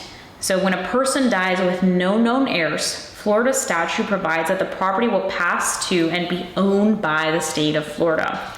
Proceeds are paid to the Chief Financial Officer of Florida and are deposited into the state school fund. Anytime within 10 years, someone can assert entitlement to these proceeds. Transfer by eminent domain. Condemnation is the legal process of the government to take property away from an owner through the power of eminent domain. Any land taken must be for public use and not private. Only private authority can own an eminent domain property. The only private authorities that can own eminent domain properties are railroads, utility companies, etc. Government can take away land when deemed to be better for the public as a whole. There are rights in construction to protect rights of the property owner, and condemnation refers to the process by which the power of eminent domain is exercised. Condemning authority, or AKA the government, must provide a written offer to the property, and the property owner must agree on this offer, and it must be a fair offer of compensation for that piece of the property that they're taking. And the property owner is given 30 days to respond to the offer upon the receipt of notice or undeliverable mail to respond to the offer. Transfer by adverse possession. Adverse possession is when someone other than the owner takes control and ownership of the property. By providing proof that all aspects of the property through adverse possession have been met, ownership title will be legally transferred to the courts to the new owner without that new owner having paid for the property. This transfer opposes initial owner's desires, so it's involuntary alienation transfer. So in order to claim a property through adverse possession, certain requirements have to be met. First, the taking must be without the original owner's permission. Number two, the property must have been taken by possessing property through physical occupation. So this person has had to have been in that property before they can adversely take it. This physical occupation must be open and notorious. So it must be known to everyone that they're living there. It cannot be hidden. The person taking the property must have possessed the property for at least 7 years, which includes having paid property taxes during that period. With all these conditions met, the person making the claim will file a return form with a property appraiser asking for the transfer. Transfer by descent. Person who dies without a will intestate. A form of involuntary alienation because state determines disposition of property. Passes to legal descendants or heirs. Transfer by escheat. Intestate dies with no heirs, so property goes to the state of Florida. Sold and proceeds go to school fund. Transfer by eminent domain. Must be for a public purpose, and government will take land and compensate you. Transfer by adverse possession. Must be hostile, must be taken by physical occupation, must possess the property for 7 years and pay taxes on it, open to onlookers, it's not hidden, and it makes a claim of title through written statement. If you allow someone to use your property, get it in writing. This can defeat a claim about adverse possession and forced easement. Notice of property transfer. Actual notice can come about in several ways. 1. Participating in an event, such as being a party to a closing, provides direct/actual notice that transfer has been in place. Actual notice also occurs when an individual was directly notified about an event, such as when served through personal service of the court. Personal service, or being served, of court documents is another method of delivering actual notice when the person accepts the documents. Constructive notice is a form of notice that is easy to obtain, though through requirements such as seeing a notice in a newspaper or recording with the clerk of court. Recording something in public record is also constructive notice. Deeds do not have to be recorded with the clerk of court to be valid. However, deeds must be acknowledged by the grantor and must be notarized in front of a notary public. Lis pendens. Lenders provide constructive notice of a foreclosure by filing a lis pendens notice where the county is located. The purpose of this notice is to bring the pending foreclosure to a buyer's attention in case the owner attempts to sell the property. The protection of title is the process that ensures the title to real estate is legitimate, marketable, and verifies ownership. Florida parties can close with no assistance at all, like an attorney or title company, without the use of any of those. A title company ensures that the title to real estate is transferable and guarantees the markability of the title by issuing optional title insurance for that property. Title company reviews previous ownership records, examining the chain of title and an abstract of title. The conclusion from the review is summarized in a title opinion, often contain escrow accounts. May also conduct the formal closing on the real estate transaction. At closing, a settlement agent from the title company will bring all the necessary documentation, explain it to the parties, collect closing costs, and distribute monies. Will also ensure that the new titles, deeds, and other documents are filed with the appropriate entities. A chain of title is the linking of one owner to another as the property has been transferred from one owner to another. Chain is formed as each person is connected through ownership history.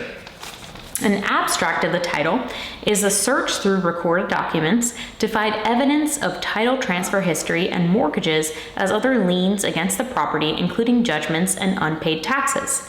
Title abstract briefly summarizes the various activities affecting ownership of land parcel.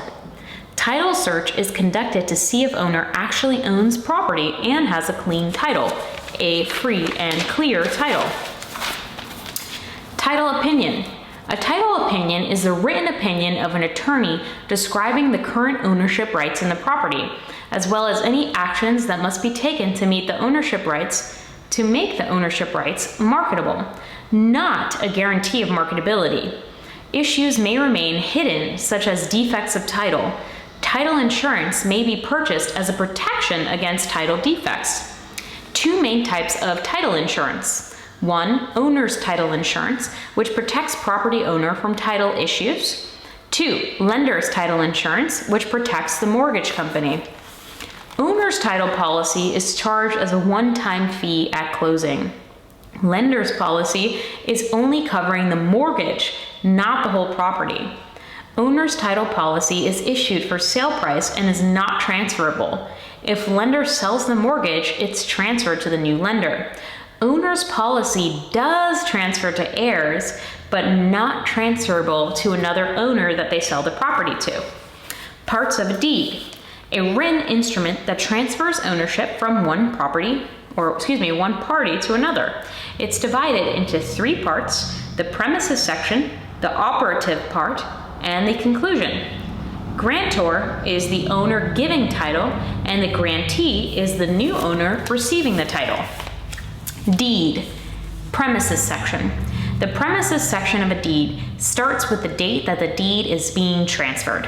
It specifies the names of the grantor and grantee of the property along with their known addresses. Consideration, which is the money paid for the property, is specified in the premises section. The premises section ends with the words of conveyance, called the granting clause. The granting clause states that it's grantor's intent to grant/convey the property to the grantee. The granting clause must identify the property conveyed through the inclusion of the property legal description. Operative section. The operative section leads with the habendum clause. The habendum clause is the wording of the deed that describes exactly what type of interest is being conveyed. The wording to have and to hold is common phrasing in the habendum clause. Fee simple estates will add the word forever to indicate that the transfer of ownership of the property is permanent. There is also the covenant of seisin, which promises that the grantor is the owner and has the right to convey title.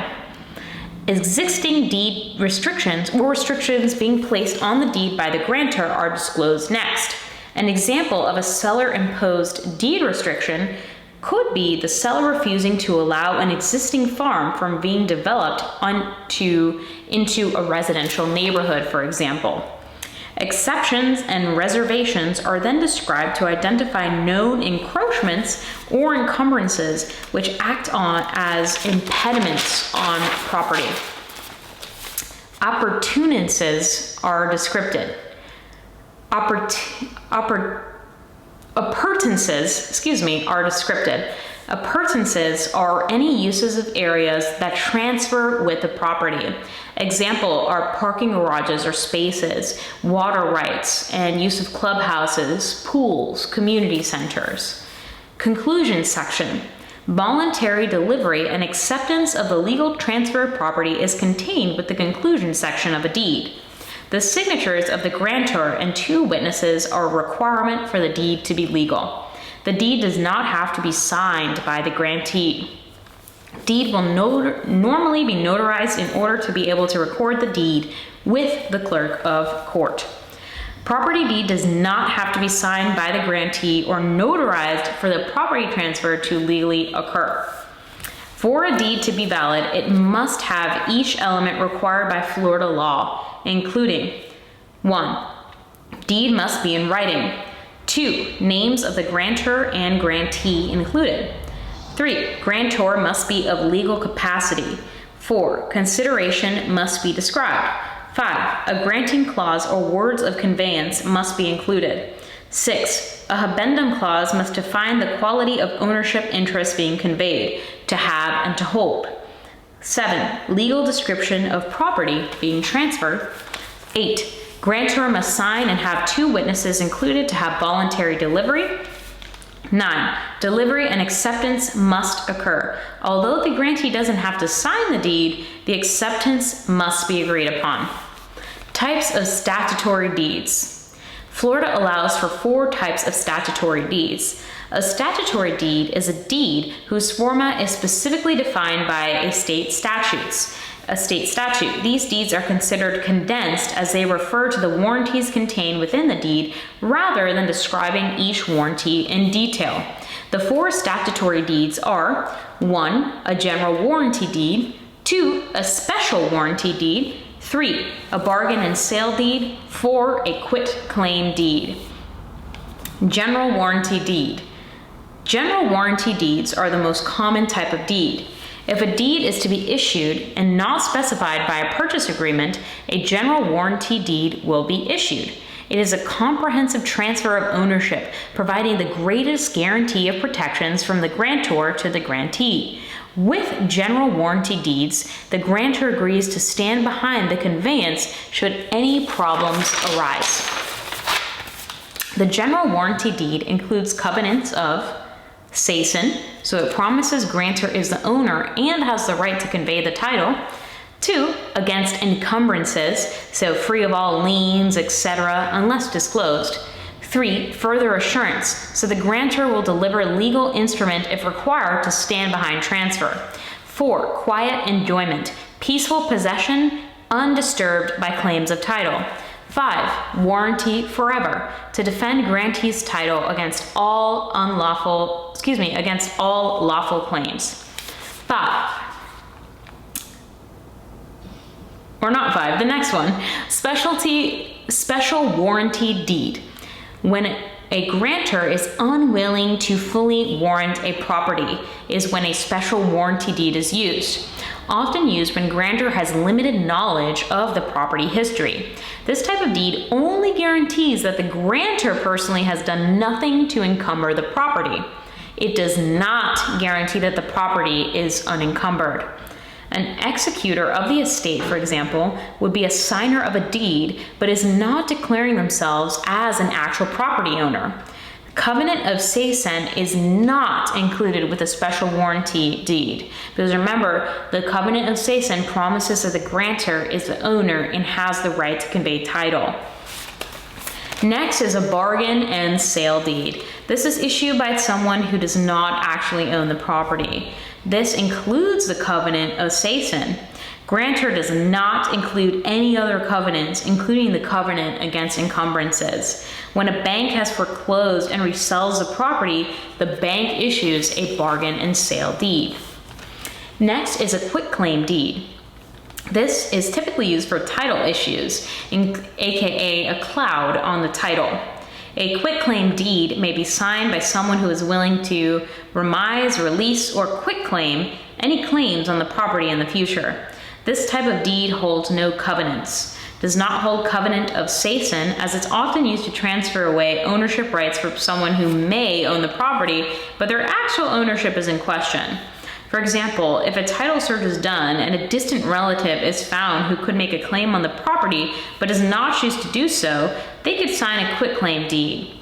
They would sign it even though technically the property had never been deeded to that person. Special purpose deeds. Wording of the standard statutory deeds may prevent the transfer of title, either the general warranty deed, the special warranty deed, the bargain and sale deed, or the quitclaim deed. Other special purpose deeds may be used instead. Special purpose deeds include personal representative deed, guardian's deed, committee's deed, and tax deed.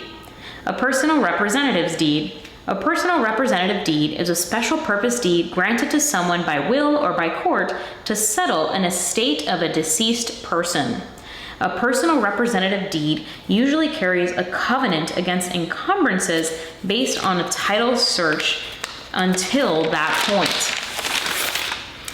A guardian's deed is a deed given to a guardian to sell a property on behalf of a minor or other ward of the court. However, the guardian will usually not be able to transfer the property to someone else unless approved by a judge. With the court's approval, the guardian's deed legally conveys the minor's property. A guardian's deed may provide a covenant against encumbrances, but is limited to the guardian's time overseeing the property.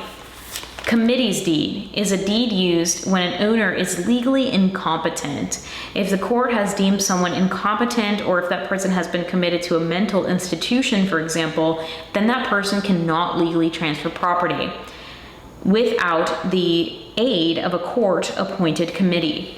All members of the committee, under the supervision of the court, could sign a committee deed to transfer the property owned by that individual. A committee deed would only warrant that the committee members did not encumber the property. Tax deed is used when property is sold back for taxes. No covenants or warranties are provided. Buyers should be very careful when purchasing these properties. Although the special warranty, guardians, and committee's tax deed are shown to include covenants against encumbrances, the warranty is limited to the time or person signing the deed. Encumbrances, aka money owed against the property, could still be in place against the property as described in the wording of the deeds. Real estate agents can't draft the deed themselves and must refer to an attorney or a title company. An abstract of title is a search of recorded documents to find evidence of title transfer history and mortgages or other liens against the property, including unpaid tax judgments. So, deed clauses, just a full summary here. So, who has the covenant of seisin? Covenant of seisin is included in general warranty, bargain of sale. Covenant and seisin, though, with bargain of sale is only limited to the time or person signing the deed. And then who has the covenant against encumbrances? General warranty, special warranty, but special warranty, again, remember, is limited to the time or person signing the deed. A personal representative deed has one. A guardian's deed has one, but remember the guardian's deed is again limited to the time or person signing the deed, and so is a committee's deed, also limited to the time or person signing the deed. The covenant of quiet enjoyment, only a general warranty deed has this. The covenant of further assurance, only a general warranty deed has this. And the covenant of warranty forever, again, only a general warranty deed has this. So a general warranty deed is definitely one of the best possible deeds that you can have. Ownership restrictions can be either government restrictions or private. Government restrictions include, number 1, police power. Restrictions may be put in place for public safety. This is the broadest government power restriction on property. 2, we have eminent domain, the right to take property for compensation. 3, taxation. Taxation may be levied upon property, and failure to pay the property tax may result in foreclosure. Police power allows zoning regulations, implementation of building codes, health codes, and city planning. private restrictions include deed restrictions, easements, leases, and liens. Deed restrictions limit how an owner may use the property, written into a property deed. Restrictive covenants are a type of deed restriction. Restrictive covenants are broader than deed restrictions as they are placed on the deeds of an entire development rather than just one property. Restricted covenants used for an entire community, HOA, or development.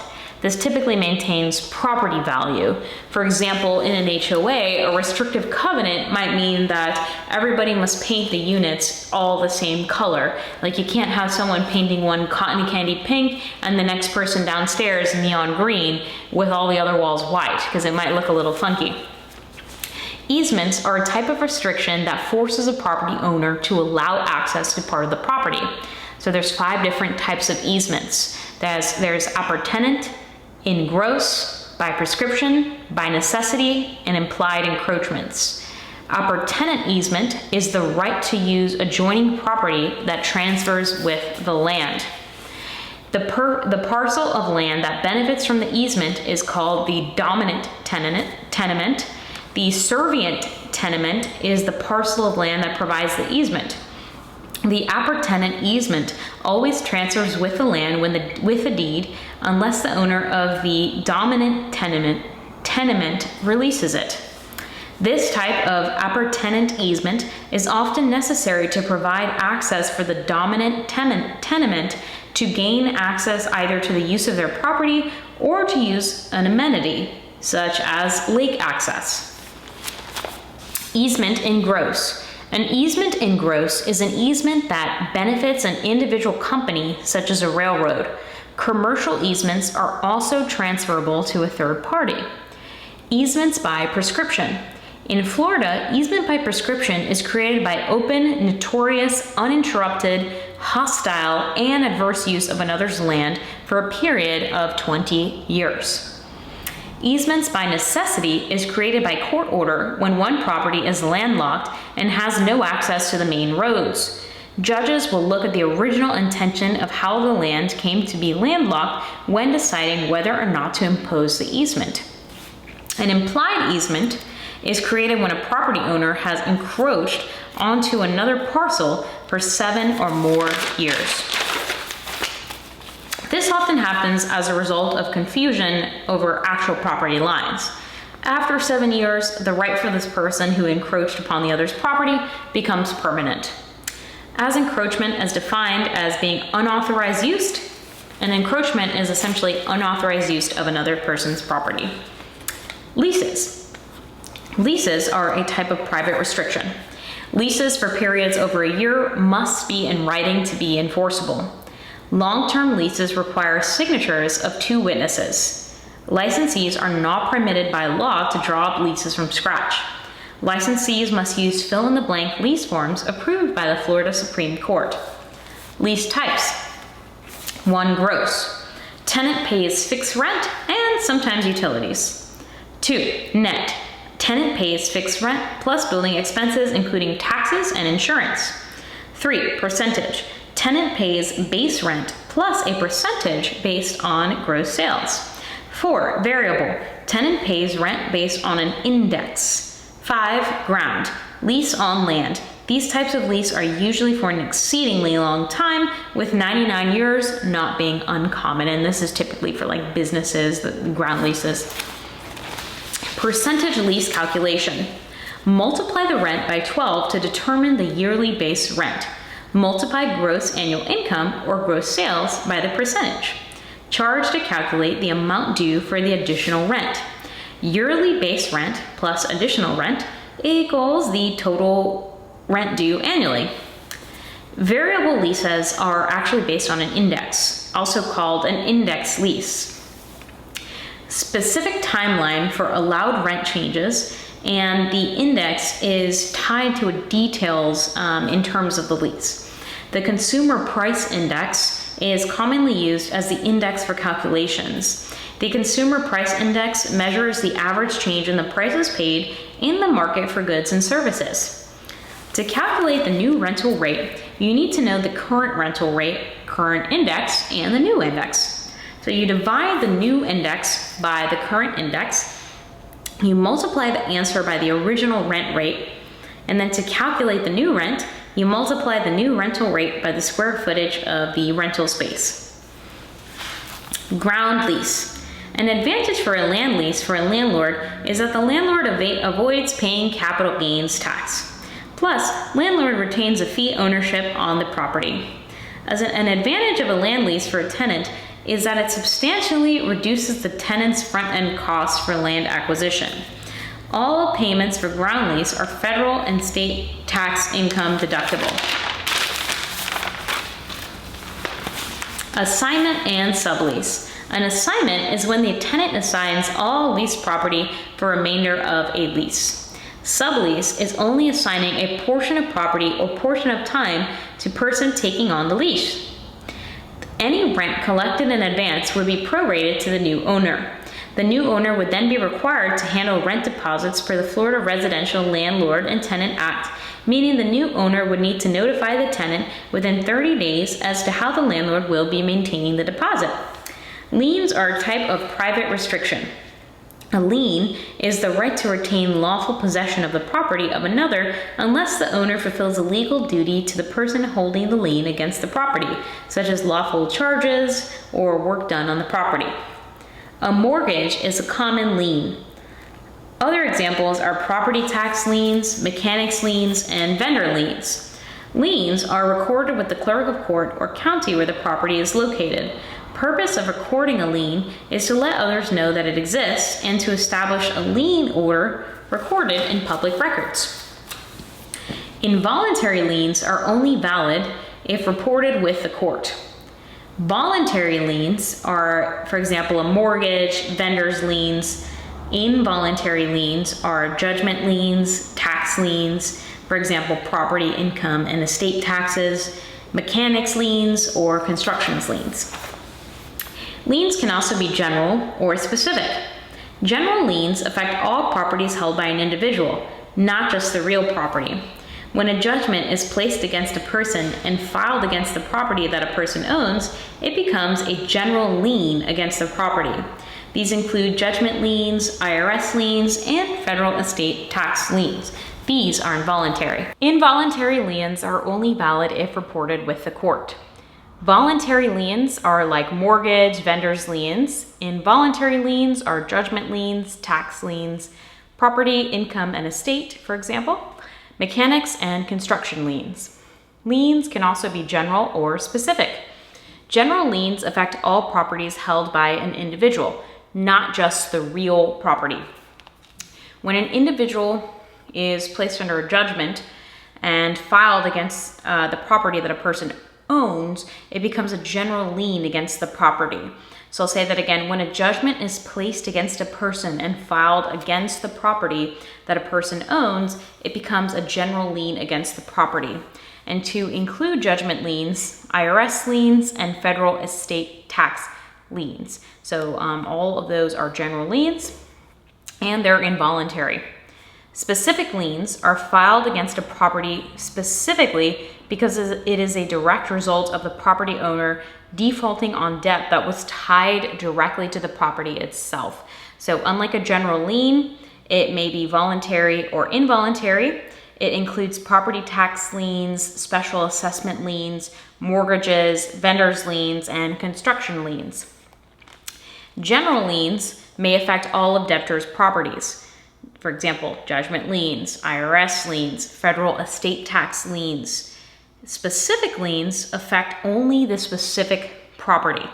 For example, property tax, special assessment lien, mortgages, vendor's lien, and construction liens. Judgment liens are an involuntary general lien that attaches to a property after a judgment has been made against an individual for a general unpaid debt, such as a medical bill. Bill is not attached to property.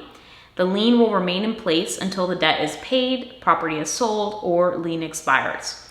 Can be attached to debtors' real estate or personal property and becomes invalid after 5 years.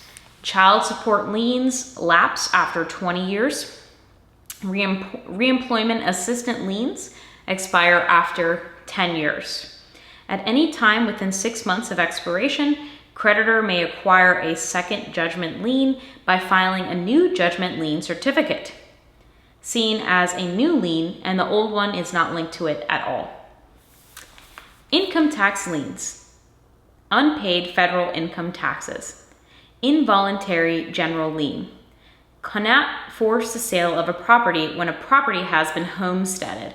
So an involuntary general lien for an income tax lien cannot force the sale of a property if the property has been homesteaded.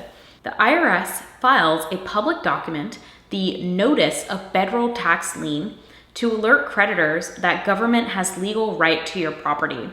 It is possible to discharge the lien once the property tax debt has been paid. An estate tax lien is an involuntary general lien.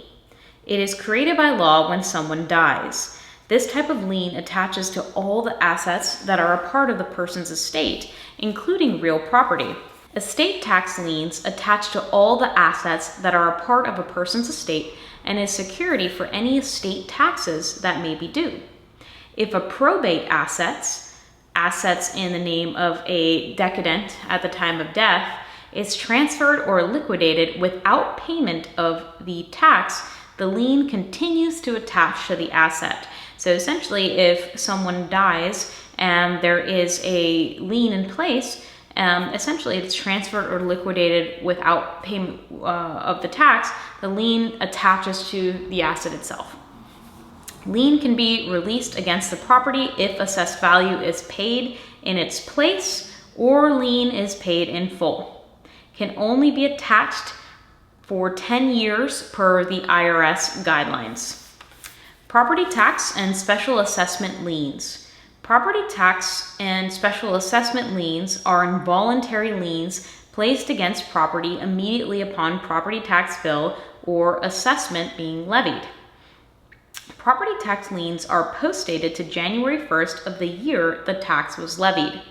So it's a superior lien, meaning it will be paid before other debt on the property. So released upon the payment of lien or a forced property tax sale. Although unpaid property taxes can also become a general lien against other property, as well as a specific lien against the tax property, a special assessment lien can only be applied to the property that benefited from the project for which the assessment was levied. So I'll say that again because some of the stuff is a little complicated. Although unpaid property taxes can also become a general lien against other property, as well as a specific lien against the taxed property, a special assessment lien can only be applied to the property that benefited from the project for which the assessment was levied. So property taxes can become a general lien against other property, but a specific lien would be something like a special assessment lien. Mortgage liens are specific voluntary liens. They're voluntary liens because the homeowner is signing up to get that lien on their property. If unpaid, lender can force a sale of the property. Like for example, if somebody defaults on their loan, the mortgage lender can put them into foreclosure. Within 60 days after date of receipt of the mortgage being paid in full, a satisfaction of the mortgage must be issued and filed with the clerk of the courts by the lender. So that's an important time frame. So after someone is done paying their mortgage, within 60 days after that receipt of being paid in full, a satisfaction of the mortgage must be issued and filed with the clerk of courts. A vendor's lien is a specific voluntary lien. This is created when the seller gives the buyer a purchase money mortgage to buy the property, aka seller financing, owner financing, seller second, etc. A seller may agree to seller financing to earn interest on the amount loaned to the buyer, or the seller may agree just to get the property sold. Construction, mechanics, material men's liens. These are involuntary specific liens, and a contractor has 90 days after the date of the last work/delivery of supplies is made to file a lien against the property to establish lien priority over a mortgage that was taken out against the property after the work on the property began. The contractor only has 1 year to take the owner to court to force payment of the debt or lien against the property to be released. So after the contractor produces work and the homeowner doesn't pay, they have 90 days after the last work delivery of supplies to file that lien and establish that priority over the mortgage. And then the contractor only has 1 year to take that owner to court to force the payment. Lien priority. Liens are either a superior lien or a junior lien. Superiors are paid first. Superior includes property tax, special assessments, federal estate tax liens. And junior liens are mortgages, vendors' income tax, and judgments. Superior liens get paid over junior liens in the sale of property. So release of lien occurs when the lien has been paid, and release must be sent to the debtor or filed in the same county lien was filed to give constructive notice that the lien has been released. Government and municipal liens, such as property tax liens, are always paid first, even before other superior liens. If a superior lien is left unpaid, even upon foreclosure, they remain attached to the property and the new owner is subject to that lien. IRS liens are a type of government lien, but are not a superior lien. Junior liens do not attach to a property after foreclosure. If when a property sells, there's not enough debt to cover the liens, the new owner gets the property clean of the junior liens. Paid in property that they were filed. For example, so they're paid in the priority that they were filed. So for example, first mortgages take priority over second mortgages, etc. So recap lien priority. Superior liens, property tax, federal estate tax, special assessments. Remember, the government, they are number one and they do not want your property to have taxes due. So those are superior liens. Junior liens are mortgages, vendor liens, income tax, IRS, and judgment. So IRS are really the only government liens that are not a superior lien. Within 60 days of a mortgage being paid in full, that satisfaction of mortgage must be filed with the clerk of court. So that is 60 days. That is an important timeline. A granting clause is important because it specifically states the intent to convey the property. A modern way to identify property is the lot and block survey method. On a contract for a purchase and sale, the property will be identified by both the common address and legal description. If there is a discrepancy between the two descriptions, the legal description rules. A legal description is a method of describing the location of real estate that will be accepted by a court. This is considered legally sufficient, always used in a mortgage, deed, or other purchase/lease document. A legal description is kept on record with the county recorder, tax assessor, etc. Established boundary lines. Legal description establishes boundary lines. A legal address is obtained from a survey of the property. Identifying info on survey is detailed and ambiguous, identifying location, boundaries, and any existing easements on the property. Role of licensees. Licensees should pull legal descriptions of listed property directly from seller's deed or title info and check for accuracy on the property appraiser's website. Changing the way a legal description is written could have legal consequences. Entering one character wrong could cause invalidation of the contract. Types of legal descriptions. 3 types of survey systems: meets and bounds, the government survey system, and the lot and block description.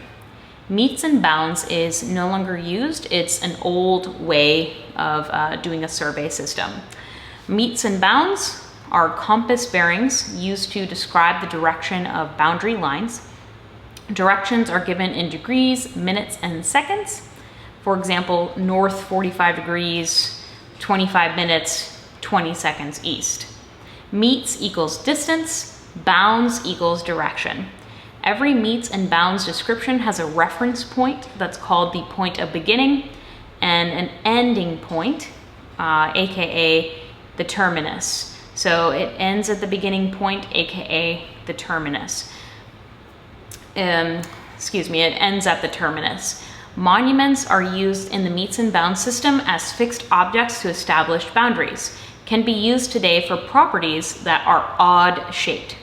Metes refers to distance measured in feet, and bounds refers to direction. Metes and bounds are the boundaries of a property as identified by natural landmarks and measured as straight runs or distance between 2 points. Point of beginning. Surveys with metes and bounds system used a reference point called the point of beginning.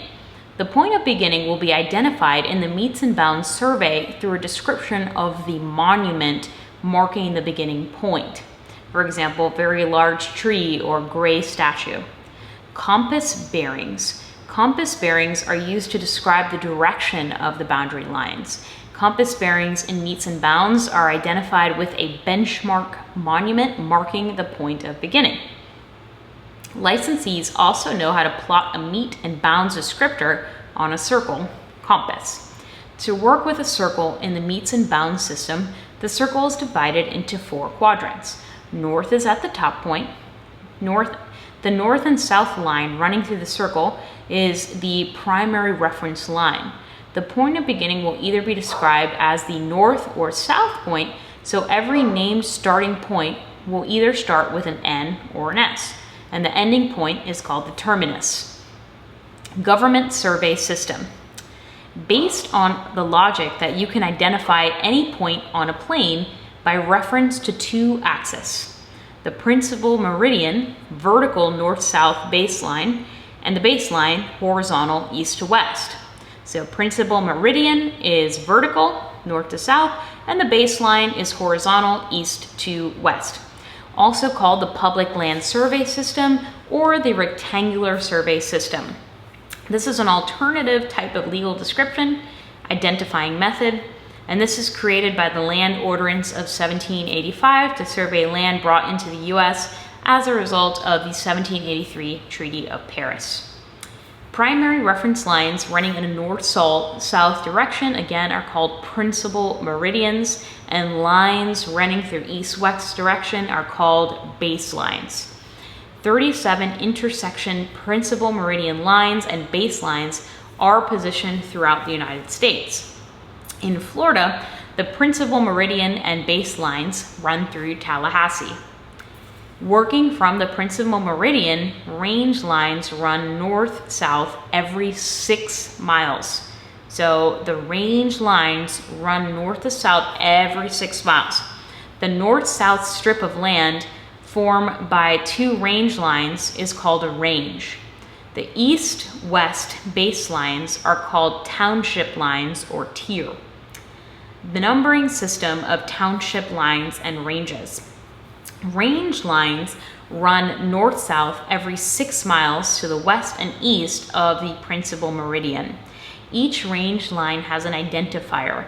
It starts with R to signify that it is a range line, followed by a number which indicates how many lines it moves away from the principal meridian.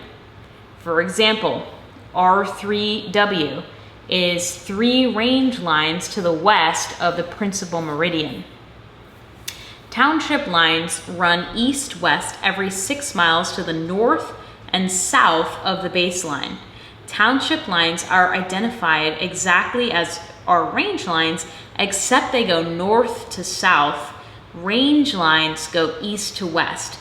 It starts with a T identifier that it is a township line, followed by a number which indicates how many lines it moves away from the baseline.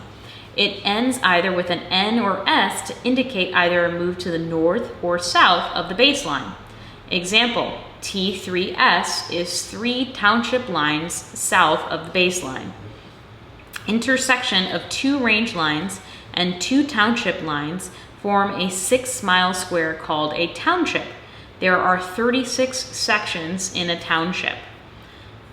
The intersection of 2 range lines and 2 township lines forms a township, which measures 6 by 6 miles or 36 square miles. To identify and locate a township, one range line with one intersecting township line is used. The range line that borders the square forming the township farthest away from the principal meridian is used as the range line identifier in the legal description. The township line farthest away from the baseline is also used.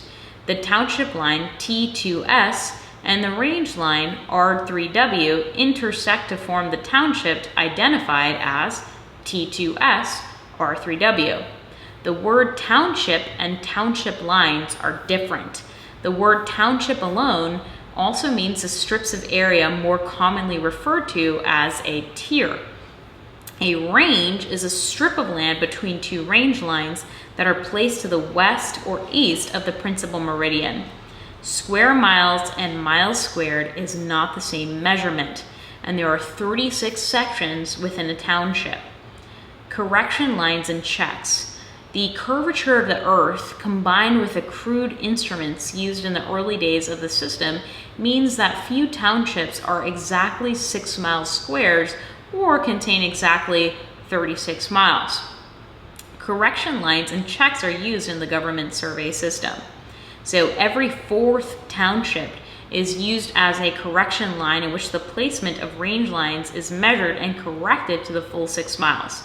This helps to correct imperfect placement of lines within the system by surveyors. So every 4th township lines, that's corrected to the full 6 miles. A check contains 16 townships. A check is a square made up by 4 townships by 4 townships. 4 townships times 4 townships equals 16 townships. Or a check is 24 miles squared, creating intersecting lines, including correction lines adjusted to compensate for the curvature of the earth. Correction lines are made with every 4th township line. 4 township line times 6 miles in each township equals 24 miles along each side. The area within is called a check. So a check is 24 miles squared, creating intersection lines and including the correction lines adjusted to compensate for earth curvature. Using the government survey system, locating sections. A legal description that is located within Section 1 of this township depicted is identified as Section 1 of Township 2 South, Range 3 West of the Tallahassee Principal Meridian and Baseline. So it's basically abbreviated as Section 1, T2S, R3W. Subdividing sections.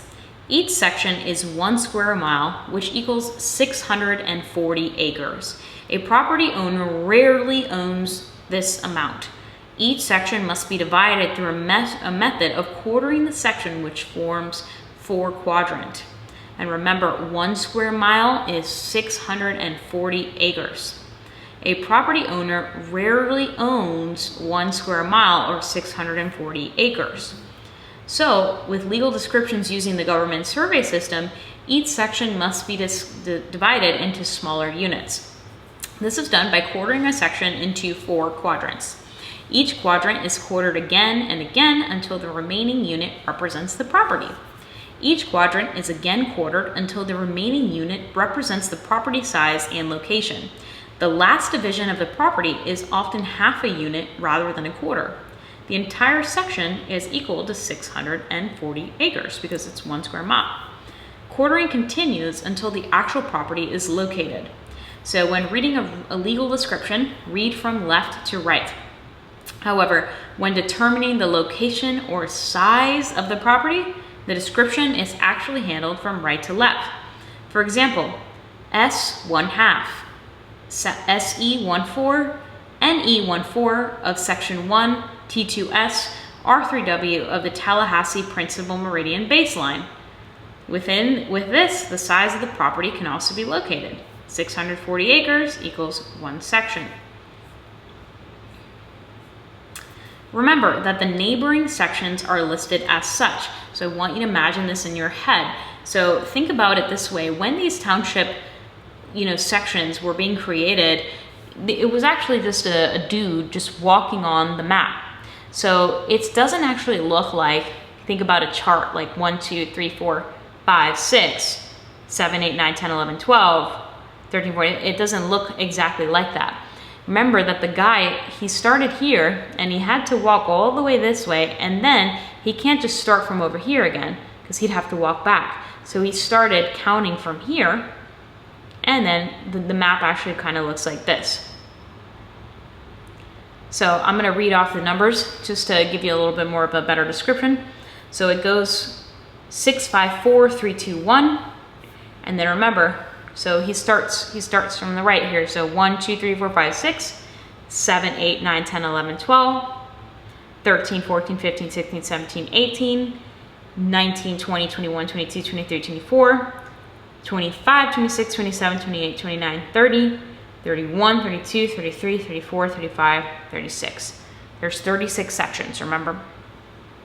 And here's some very important conversions. 1 mile is equal to 5,280 linear feet. So 1 mile is 5,280 feet. 1 acre is 435.60 square feet. So, excuse me, 43,560 square feet. 43,560 is 1 acre. 1 section is 640 acres. So each section, remember the ones I just listed, 1, 2, 3, 4, 5, 6, 7, 8, 9, 10, all of those each are 640 acres, and 1 township is 36 sections. So the township is the whole little box itself. 1 acre equals 43,560 square feet. So therefore, you know, you can figure out the math problems with that information. Okay. Each mile measures 5,280 feet. So each section is 1 square mile. Remember, 1 square mile is equal to 640, 1 acre, each mile measures 5,280 feet. So each section is 5,280 feet by 5,280 feet.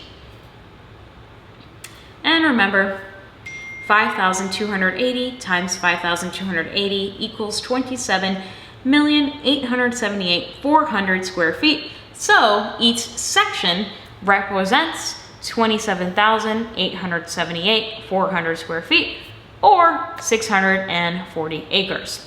So square foot can be converted to acreage and vice versa, and there are 43,560 square feet in each acre. Aliquot parts. Utilizing the government survey system and dividing sections into quarters or halves is a process which creates aliquot parts, the standard subdivisions of a section, such as a half section, quarter section, or a quarter section.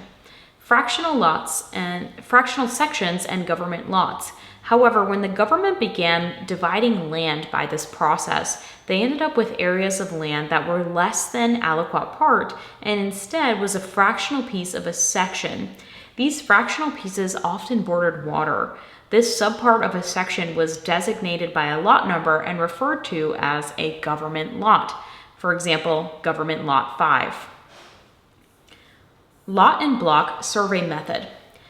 Modern day lot and block survey method, aka recorded plat method. This method is based on a recorded survey called a plat map. The lot and block method is used to locate and identify land in densely populated metropolitan and suburban areas. This system identifies specific parcels of land by describing the lot number within a recorded block or subdivision plat. The block itself is located by using either the meets and bounds system or the rectangular survey system.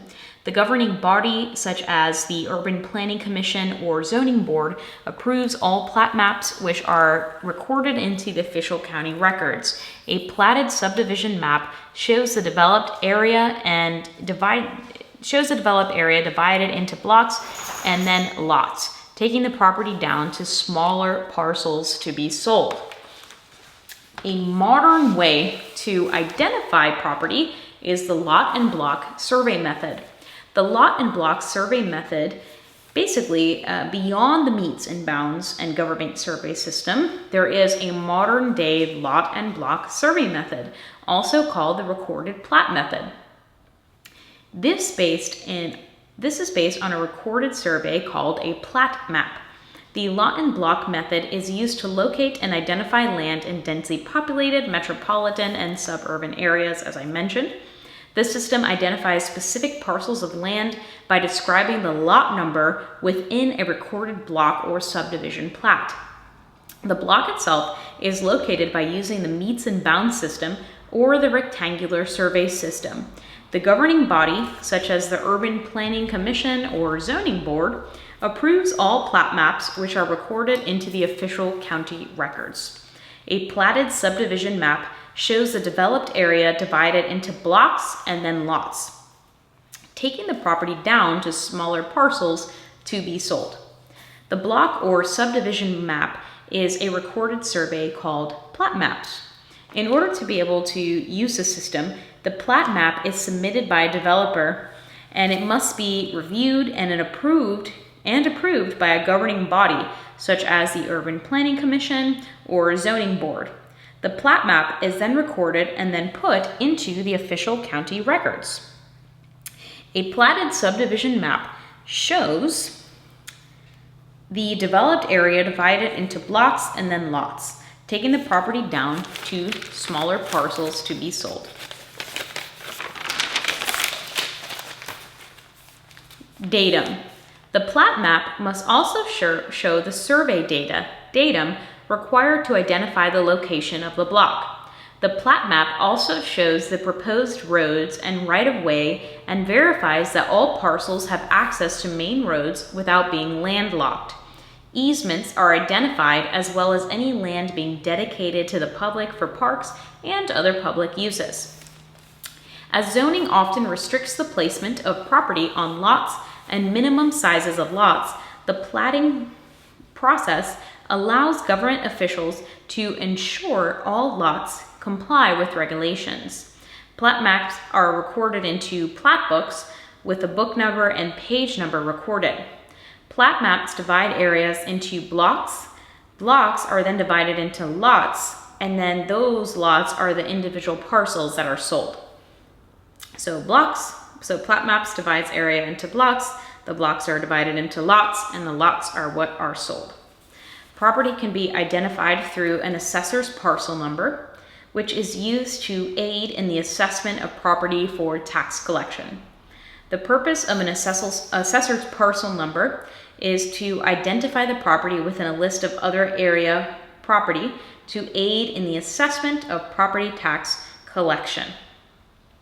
The assessor's parcel numbers are identified and located as a part of a tax map based on recorded plat maps featuring the property along with other land in the county. The purpose of the tax map is to make it easier to track property and impose assessments which are placed on properties annually and with special assessments.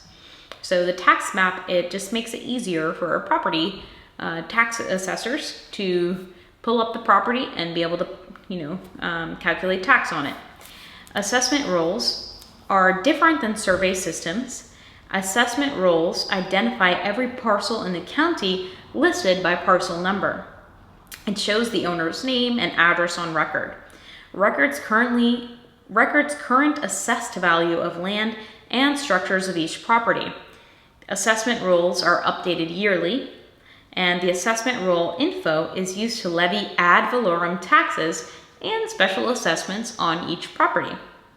Each assessing municipality publishes the assessment rolls annually, and the MLS shows you the property by assessor's parcel number and legal description.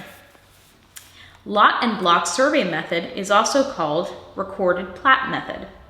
Assessor's parcel number is only used to aid in property taxes, not federal taxes. The lot and block survey method is also called a recorded plat method.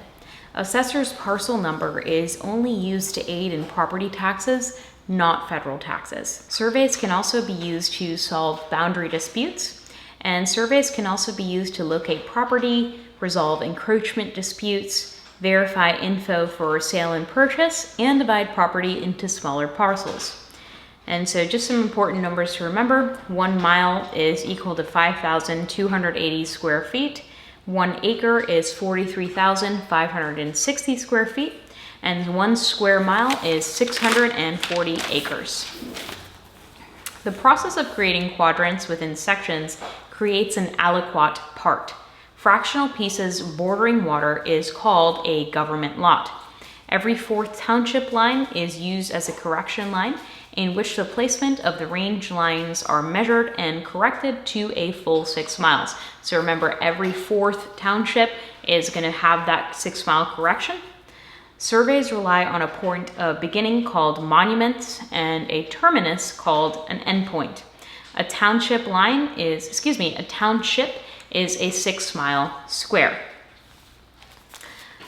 And I'm just going to go ahead and just once again say it because these numbers are pretty important to memorize. 1 acre is 43,560 square feet, and 1 mile is 5,280 feet. By law, agents can't create a lease contract from scratch, but can use fill-in-the-blank ones approved by the Florida Supreme Court. Creating a contract is practicing law without a license. Agents can draw up the following contracts from scratch: listing contracts, buyer-broker contracts, sale and purchase contracts, and 4 option contracts. 1. A listing contract. A listing contract is an agreement between a property owner and a broker for which the broker agrees to handle the details of marketing and securing a contract for the sale of the property. Buyer-broker contracts. An agreement between a buyer and a broker for which the broker agrees to assist the buyer in finding and securing a purchase agreement on a property. Sale and purchase contracts. A contract for the purchase of a property between a buyer and seller is a sale and purchase contract. Option contracts. Option contracts are between a property owner and a buyer, which gives the buyer the right to purchase a contract. The buyer is not obligated to purchase the property, and that's why it's called an option contract, because they have an option. However, should the buyer choose to purchase the property, the seller is then obligated to sell per terms of the contract. The optionee is the individual who takes on an option. The optioner gives the option, so this is the seller. Option contracts are a common provision attached to real estate leases. A verbal contract is referred to as a parole. An implied contract is created by an action that implies it exists rather than the terms being spelled out verbally or in writing. Despite the form of the contract, all contracts must follow a pattern that fits legal standards. 2 of the standards that must be followed are the statutes of frauds and the statutes of limitations. Per the statute of frauds, some contracts are only enforceable if they are in writing. These include 1. Real estate purchase sales agreements, 2. Option contracts, 3. Deeds, 4. Mortgages, and 5. Lease agreements for more than 1 year. Listing agreements for longer than 1 year, and any contract that can't be completed within 1 year. So basically, these are only enforceable if they're in writing. If they were said verbally, not enforceable by law. So again, these are real estate purchase sales agreements, option contracts, deeds, mortgages, lease agreements for more than 1 year, or anything longer than a year that cannot be completed within that 1 year. Verbal contracts can be legal and are only enforceable if there is proof. Partial performance may cause an unenforceable contract to be deemed as valid and enforceable through court action. So again, must be in writing: purchase and sale contracts, option contracts, deeds, mortgages, and leases over a year.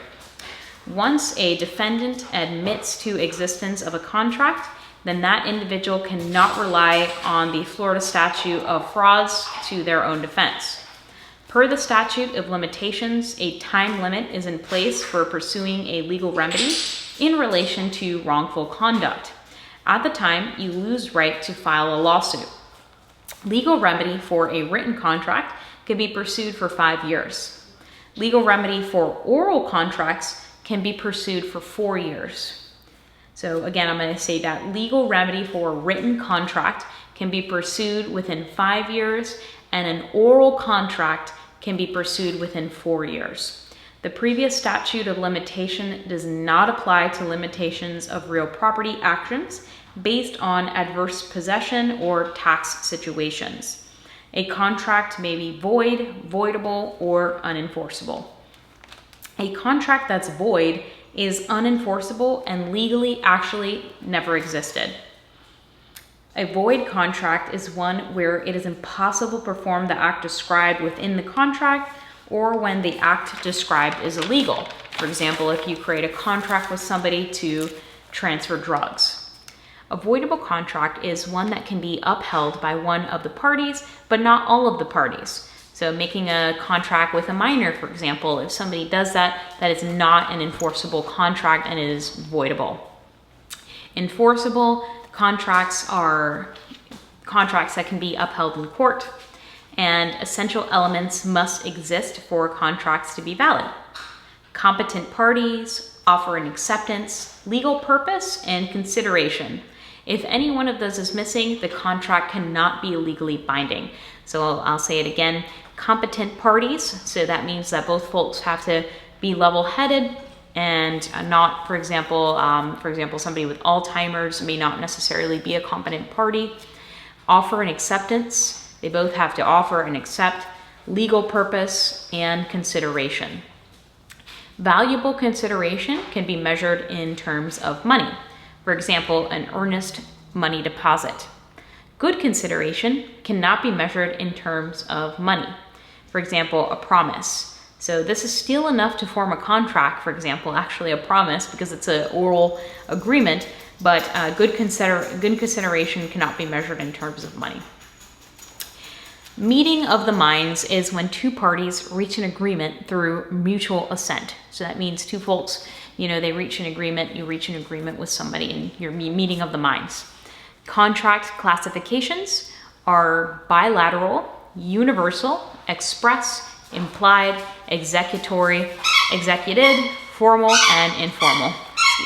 So there's 8 types of contract classifications. 1 is bilateral, number 2 is unilateral, 3 is express, 4 implied, 5 executory, 6 executed, 7 formal, and 8 informal. Bilateral or unilateral. A bilateral contract obligates both parties to perform, whereas a unilateral contract only obligates one party. So think about bi means 2 and uni means 1, so that uni means only one person is obligated. A purchase and sale contract, for example, is bilateral because both folks have to agree. And an option contract is unilateral because only the seller has to do their due diligence. But if you were the buyer, you could either buy or not buy. Express or implied. An express contract details contract terms in either a written agreement, whereas an implied contract is created by action. Implied contract is also called a quasi-contract. Executory or executed contracts. Executory contracts are still to be finalized. They have actions that must be completed by one or more parties, whereas executed contracts have been finalized or executed. So for example, if a builder has, he said he's gonna build something, or a developer, she said that she's gonna do this, and they both have not been finished, they're essentially executory contracts because the action hasn't been done yet. Formal or informal contract. Formal contracts are written in a manner dictated by law. Informal contracts have no legally required structure. A verbal parole contract is always informal. A written contract is only formal if it's written in a format required by law or an appropriate format that would be upheld in the court of law. Ways an offer is terminated. All offers are terminated eventually. So method of terminating offers include counteroffer, acceptance, rejection, withdrawal, time, death, or mental instability, and 7, destruction of property. Counter offers always terminate the original offer. and offers can also be revoked. So methods of terminating a contract. So number one, performance has been accomplished. So in a closing, both the buyer and the seller are in agreement, and boom, they did their thing. 2, time specified not met. 3, impossibility of performing mutual agreement.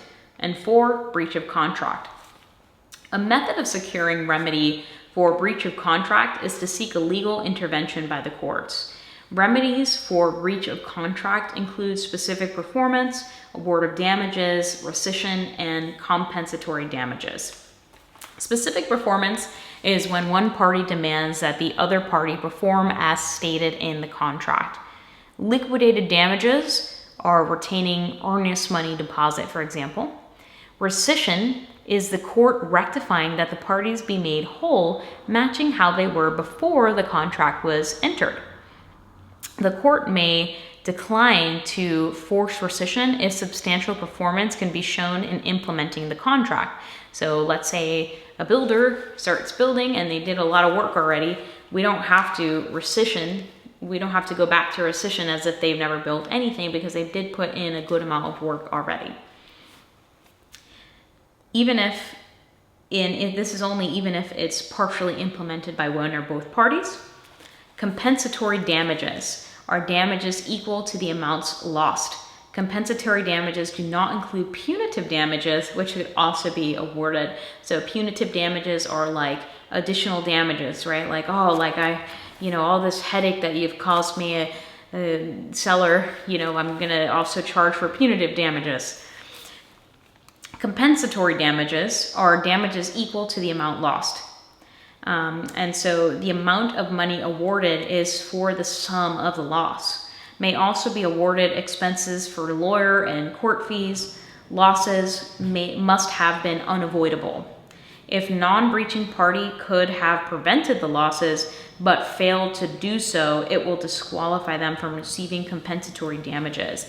This is known as the doctrine of avoidable consequences. Assignment of contracts. An assignment of contract does not terminate a contract. Instead, it releases a party from the contract and replaces that person with another person. This is only allowed if it's allowed by the original contract. Assignment of a sale and purchase agreement. Equitable title is beneficial interest in the property that gives owner the right to enjoy the property's benefits, even if they don't have legal ownership. Legal title gives owner absolute ownership, whereas equitable title does not. Entering into a purchase agreement with a seller gives the buyer equitable title. Equitable interest provides the buyer with legal interest in the property. Investors often create a purchase agreement with a seller and then sell their equitable interest to another buyer who is assigned in the investor's place with a contract with the seller.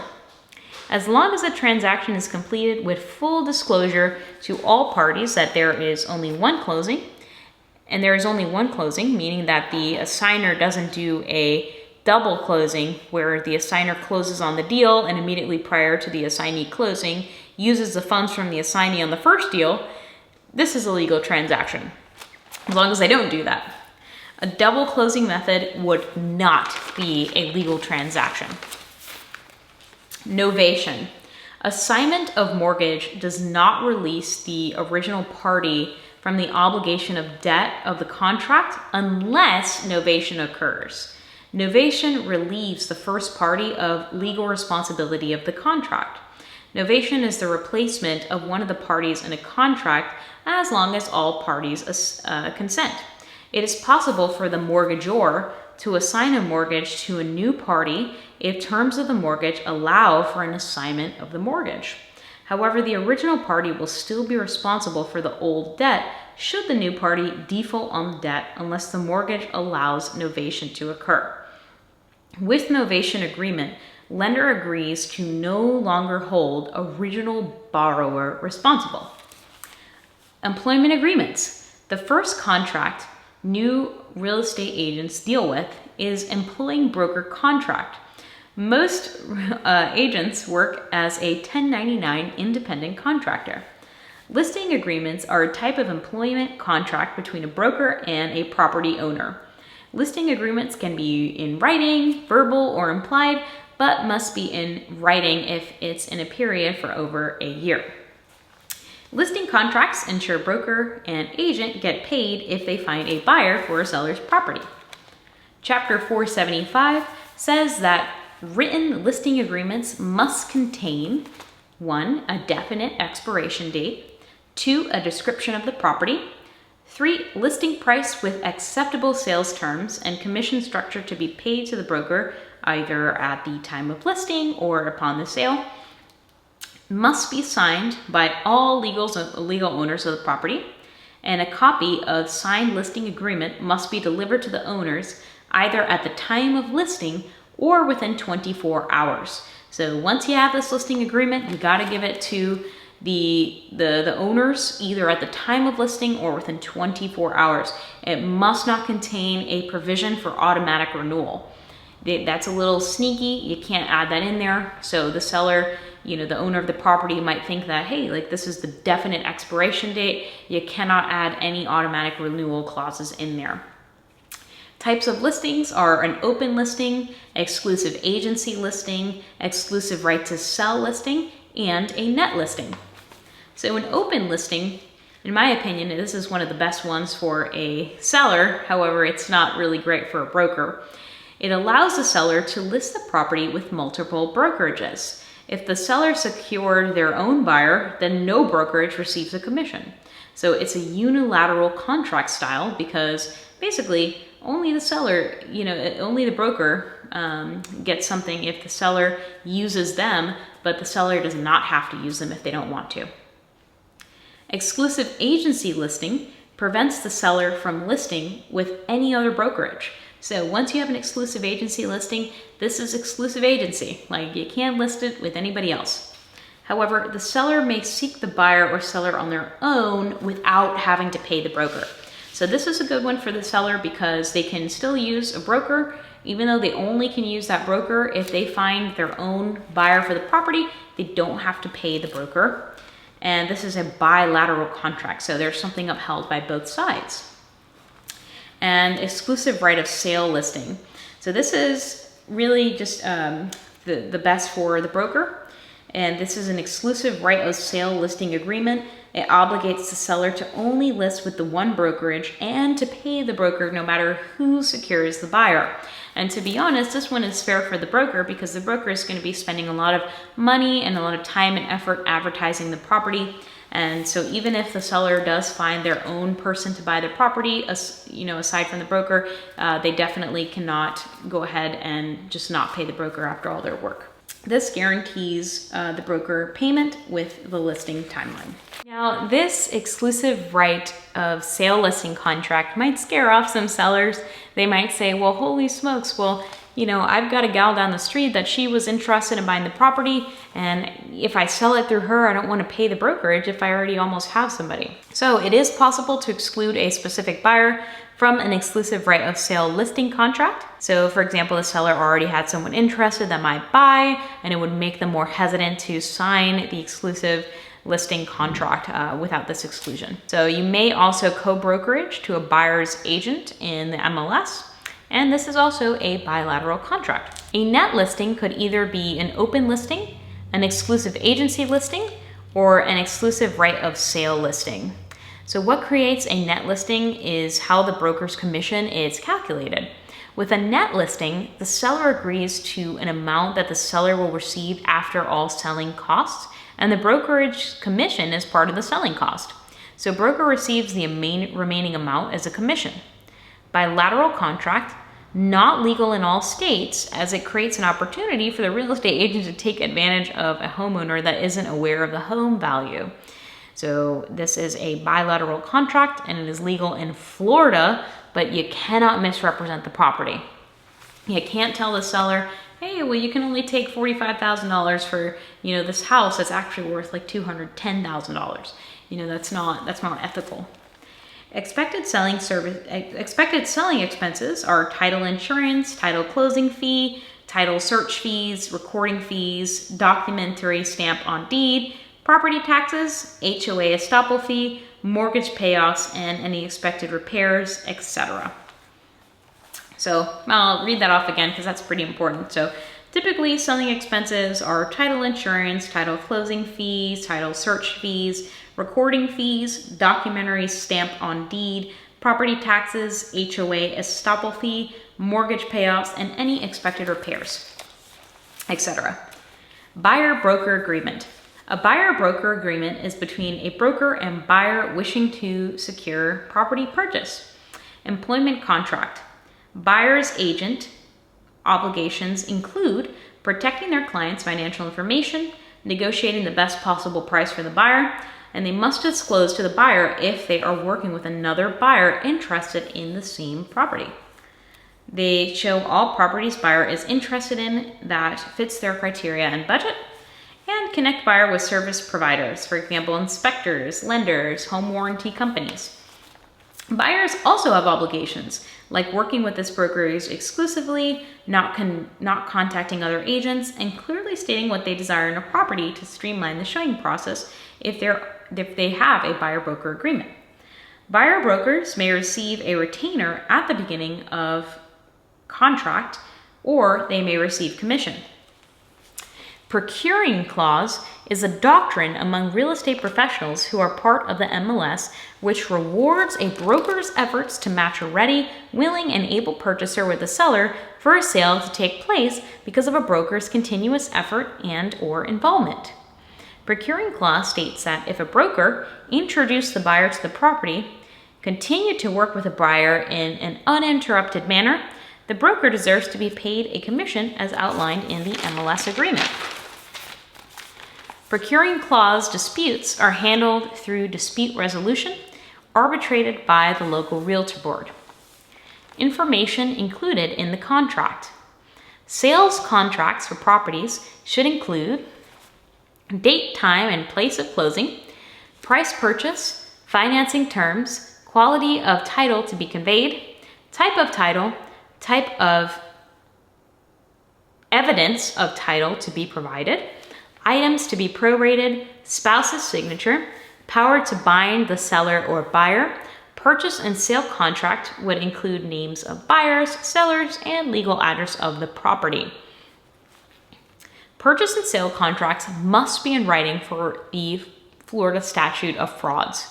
Even though a spouse may not be listed on a deed, if a property is homesteaded, then both parties should sign the listing agreement and the purchase agreement and deed at closing. So I'm going to say that again, it's really important that if a property is homesteaded, even if there was only one initial purchaser, and they may not be listed on the deed, the spouse of the person should also sign the listing agreement, the purchase agreement, and the deed at closing. Because remember, as we talked about previously, a spouse can technically be an owner of, part owner of a property, despite them not actually being listed on the deed. Real estate licensees must ensure that legally required disclosures accompany purchase and sale agreements. Required disclosures include 1. A radon gas disclosure, 2. Energy efficiency disclosure, 3. Lead-based paint disclosure, 4. An HOA disclosure, 5. Flood insurance, 6. Condominium disclosure, 7. Co-op disclosure, 8 is a property tax disclosure, and 9 is a building code violation disclosure. Number 1 is a radon disclosure. Radon gas disclosure describes what it is and the risk. Testing for it when purchasing a property is not required. The disclosure needs to be made within one document. That does not have to be the purchase and sale agreement, but the disclosure has to be made somewhere. And it is also required for lease agreements. So if you're selling a property, radon disclosure is always required, and lease agreements are also requiring it as well. There is also the energy efficiency disclosure. This disclosure advises the buyer to obtain an energy efficient rating inspection of the property structure prior to closing. This disclosure is made through an information brochure and is created per the Florida Building Energy Efficient Rating Act under the Florida statute. This does not apply to leasing. So, you know, just thinking almost like common sense wise, folks who live in the property, even if they're renting it out, might still want to know about radon disclosures, right? They might still want to know about gases possibly entering the house because it still affects their safety. However, if they're a tenant, they probably don't really mind as much about the energy efficiency of the home. That's more the landlord's forte. Lead-based paint disclosure. Buyers and renters of homes built before 1978 must receive a lead-based paint disclosure. The purpose of the disclosure is to warn residents of risk of lead from paint, dust, and soil. Lead-based paint disclosure. The Residential Lead-Based Paint Hazard Reduction Act is a federal law, and the seller must disclose any known hazards, and there's documents regarding lead hazards. Buyers and renters must be given an EPA book prior to sale or lease. So even if you're leasing out a property or you're selling a property, the buyers and renters must be given an EPA booklet, and you must allow a 10-day inspection period, which a buyer can waive. It is the licensee representing the seller that must ensure that this disclosure is made. So basically, folks have a 10-day inspection period to test for lead-based paint for properties built prior to 1978. And the buyer, of course, can waive this. And a lot of brokers, if buyers decide to waive any inspections, etc., a lot of brokerages, to protect themselves, will have the buyer sign off, understanding that they are choosing to waive this right.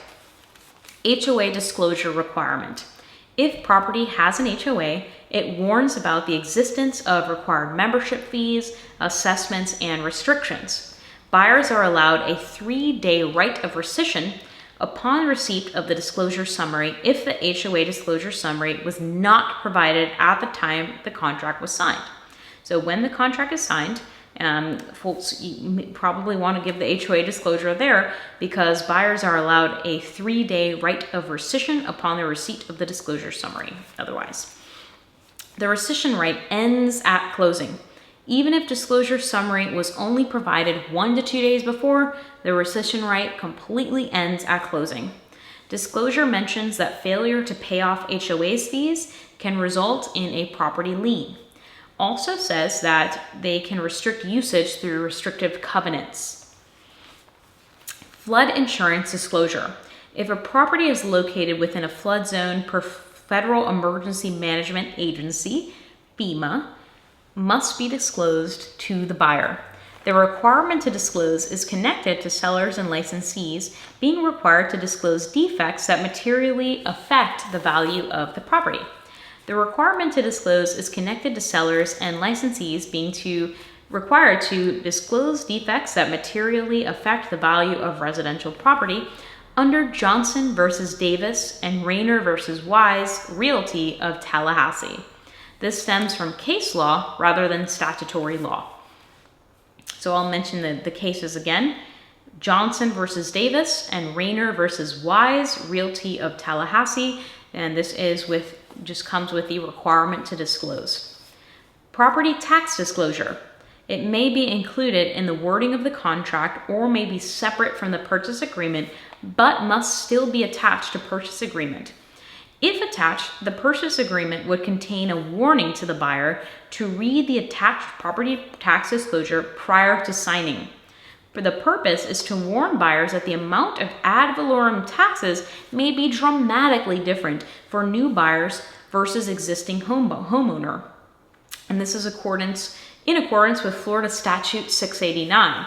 So to kind of put this simply, for example, when I bought my property, it was valued at $50,000 many, many years ago. So the owner of the home actually paid much less in taxes, and the property was homesteaded. So they paid very, very little in taxes because they're only paying on ad valorem tax at value of $50,000. But when I purchased the property now 15, 20 years later, the property is now valued at around $230,000. And so now, boom, my taxes went up by several $1,000s overnight because my property is now valued at much, much more. And my property, obviously, like, you can't homestead like that. just buying the property right off the bat. You have to wait till the year of you buying the property, if that makes sense. Like I have no homestead on the property. I'm moving in for the first time, so I have no homestead, and boom, I'm getting charged right at that $230,000 value. So my taxes went up pretty significantly. Building code violation disclosure. You must disclose building code violations to buyers. Sellers are not required to fix violations.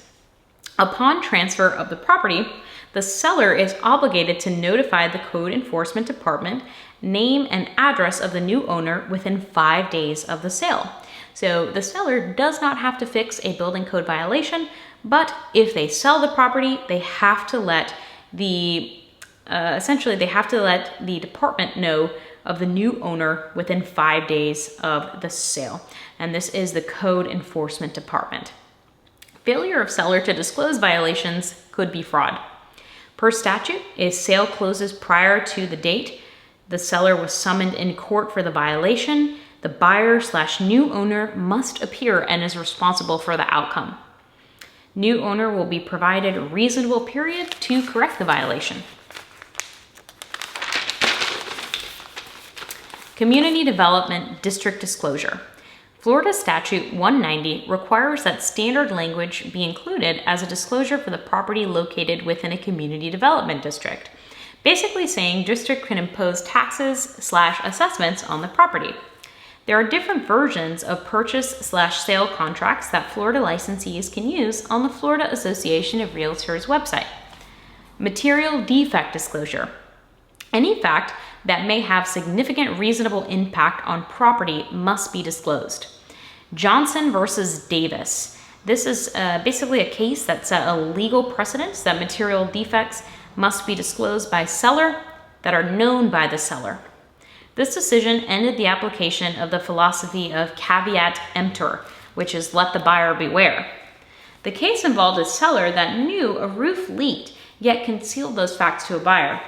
The courts ruled that the buyer be returned 10% of the deposit he made, plus interest, costs, and fees. Writing contract with the words "as is" does not relieve the seller from the duty to disclose the property condition. Even in the case of Johnson versus Davis, Johnson still needed to, or whoever it was that owned that property, needed to go ahead and disclose that roof leak. As is contracts include optional inspection periods. So the buyer can back out and get earnest money back if the property is not adequate for them. Rayner versus Wise Realty of Tallahassee further clarified that it is not only the seller that has the duty to disclose the material defects, but also the broker and the real estate agent. The failure to disclose can lead to charges under misrepresentation, fraud, and breach of contract. Failure to disclose homicide, deaths, HIV diagnosis, and occupant of real property is not required, as these are not deemed as material fact under the Florida statute. So if somebody dies in the property or terrible homicide happens, HIV diagnosis, not required under the Florida statutes to disclose that to a potential buyer. Procuring clause disputes about commission payments occur between brokers. They are not disputes between sellers and brokers. So procuring clause are basically, this broker helped the seller sell his home, and then this broker also helped the seller sell his home. And procuring clause is who the heck gets the commission, or maybe both get the commission. Buyers entering into a purchase and sale agreement must receive an energy disclosure prior to signing the agreement.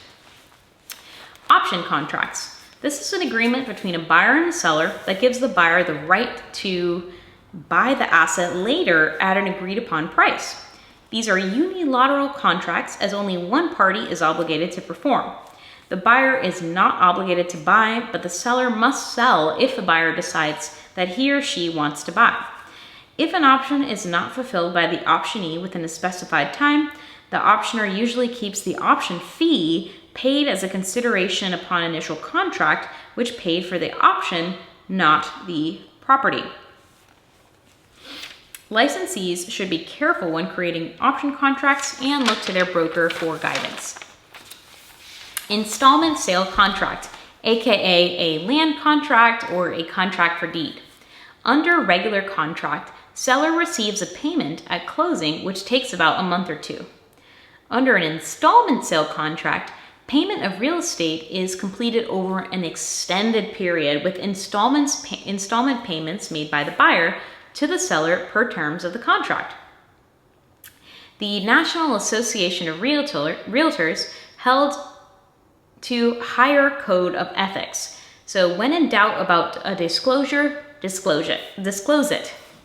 Fraud consists of practice to deceive and by willful device with intent to deprive another of his or her right to do him an injury. 4 elements of fraud. 1. Misstatement or fail to disclose material fact. 2. Licensee knew or should have known that a statement was inaccurate. 3. The party relied on the misstatement. So something false was said and the other party relied on this misstatement. And 4 is damage resulted to the party who relied on the misstatement. So all 4 of these elements must exist to be found guilty of fraud. So the party basically had to have some type of damage resulting to them as a result of the misstatement. Florida Statutes 775, level of criminal violation for fraud depends on amount of money involved in the value of the property. If the amount has an aggregate value of over $50,000, violator is guilty of a first-degree felony. $20,000 to $50,000 is a second-degree felony, and less than $20,000 is a third-degree felony. So I'm going to say that again. So $20K, third-degree felony, $20 to $50K, second-degree felony, and anything over $50K is a first-degree felony. Culpable negligence is punished with a second-degree misdemeanor. The Residential Lead-Based Paint Hazard Reduction Act must allow a 10-day inspection period. The Florida Statute 720 requires sellers of a property subject to an HOA to provide buyers with a disclosure summary. According to the Statute of Frauds, contracts that cannot be performed within 1 year and contracts conveying real property must be written and signed to be enforceable. A contract does not need to be written to be valid. States may be a title theory or a lien theory state. In regards to whether the lender or buyer owns the property, while a mortgage, a lien is held against the property as collateral. So a title theory state, in title theory states, the lender holds the title to the property until the debt is paid. So the mortgage company, they would have the title in their hands until the debt is paid by the buyer. In a lien theory state, which is what Florida is, the borrower is granted title to the property immediately upon the purchase, and a lien is placed on the property by the lender. Once the debt is paid in full, the lien is released. Different loan instruments are involved when a loan is placed against a property. 1, a promissory note. 2, a mortgage instrument. And 3, hypothecation. A promissory note is a loan instrument a borrower signs from promising to pay back a loan. Required elements of a promissory note include specific terms of the note, such as the rate, length of term, and required payment amount. It must be signed by the buyer to be valid. Promissory note is a loan instrument a borrower signs for promising to pay back a loan. Required elements of the note include specific terms of the note, such as rate, length of term, and required payment amount, must be signed by the buyer to be valid. Fannie Mae and Freddie Mac Uniform Florida Fixed Rate Note for Single Family Property. Uniform instruments are the Fannie Mae/Freddie Mac notes, riders, and security instruments. Deeds of trusts and mortgages are used upon originating single-family residential mortgage loans. The purpose of using the standard uniform note is to protect the holder from potential losses. The loans are issued from underwriters to borrowers to finance property. Fannie Mae then acquires the mortgage loan from lenders and securitizes them into mortgage-backed securities and other transactions. A mortgage is a loan instrument that pledges the real estate property as collateral for the loan. Mortgages must be in writing and recorded with the clerk of courts to be valid. The mortgagor is the buyer/borrower as the giver of the mortgage, and the lender is the mortgagee. The satisfaction of the mortgage is a release of the mortgage, indicating that the property is free of the original lien. Within 60 days, satisfaction of mortgage must be filed with the county office where the lien was registered. The importance of a satisfaction of a mortgage trumps the importance of a deed. Hypothecation is the pledging of securities or other assets as collateral to secure a loan while not giving up possession of the property. This allows the borrower to live in the home while the lien is in place. A property owner can pledge real estate as collateral for more than one mortgage. Mortgages recorded after the first mortgages are called junior mortgages. These are paid in the priority in which they were recorded. It is important to look at the recording date, not the date that the mortgage was signed, to determine the mortgage order. So you look at the recording date, not the date that the mortgage was signed, to see what the recording order is. Subordination agreement. A mortgage lien holder can give up priority over another lien holder by signing a subordination agreement. This changes the lien order priority on the home. For example, a cheaper land was bought first and the more expensive home on the land was built after. So the lender is going to want their loan to be first because the home is worth more than the land. Important mortgage provisions. 1. Promise to repay. 2. Taxes and liens. 3. Property insurance. C, or other one is occupancy. Next, maintenance and covenants of good repair. And last, covenant with removal. The lender has the option to force property insurance along with the bill for the insurance when the property owners fail to adequately insure the property. The mortgagor must also protect property and cannot remove physical structures without the mortgagee's permission. Obviously, if you remove the roof, it would actually make the property value go down significantly, and the mortgage lender is not going to like that. When a mortgage is taken out on a home, the borrower retains the right to live in the home through hypothecation. Other mortgage provisions are the prepayment clause, acceleration clause, right to reinstate, due on sale clause, defeasance clause, prepayment penalty clause. The prepayment clause allows for mortgage debt to be paid off ahead of payment schedule without penalty, automatically drafted in a mortgage within Florida unless excluded. Prepayment penalty is a fee that may be charged for paying off the loan early. So prepayment clauses are nice because it allows for the mortgage debt to be paid off ahead of schedule and no penalties. Acceleration clause calls for the entire mortgage due upon default of the borrower.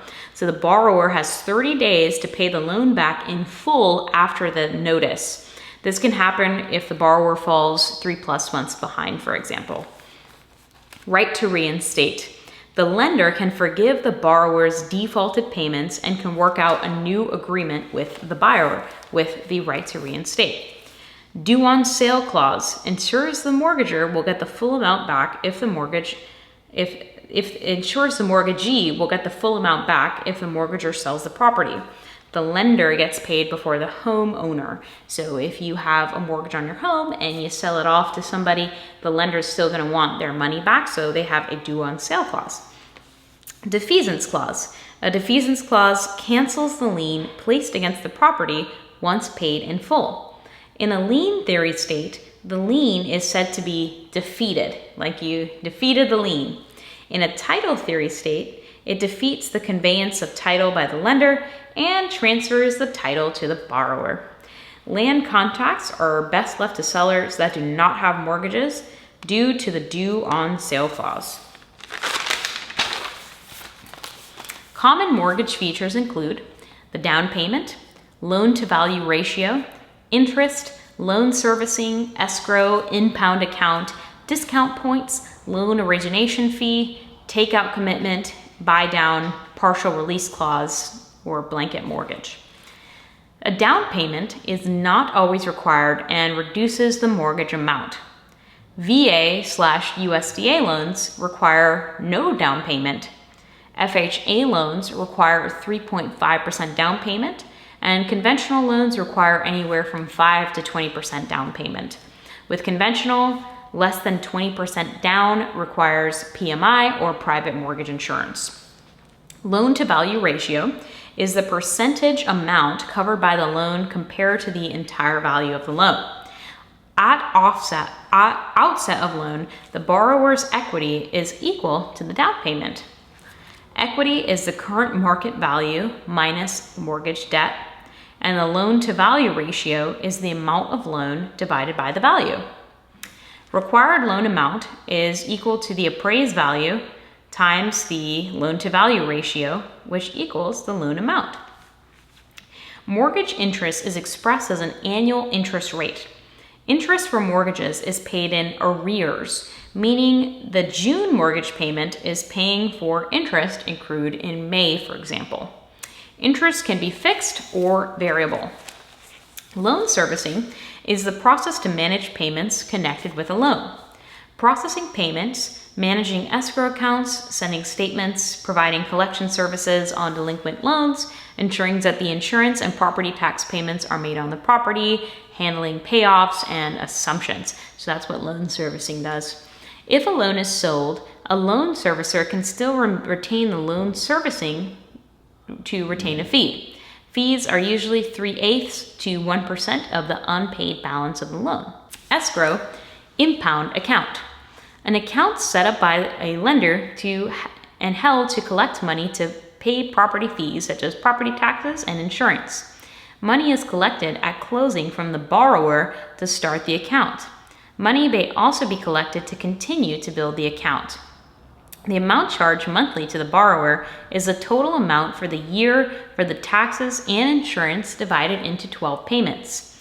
Federal regulation limits the amount that can actually be held in escrow, so if too much money has accumulated, for example, if taxes go down, the lender will issue a difference back to the borrower.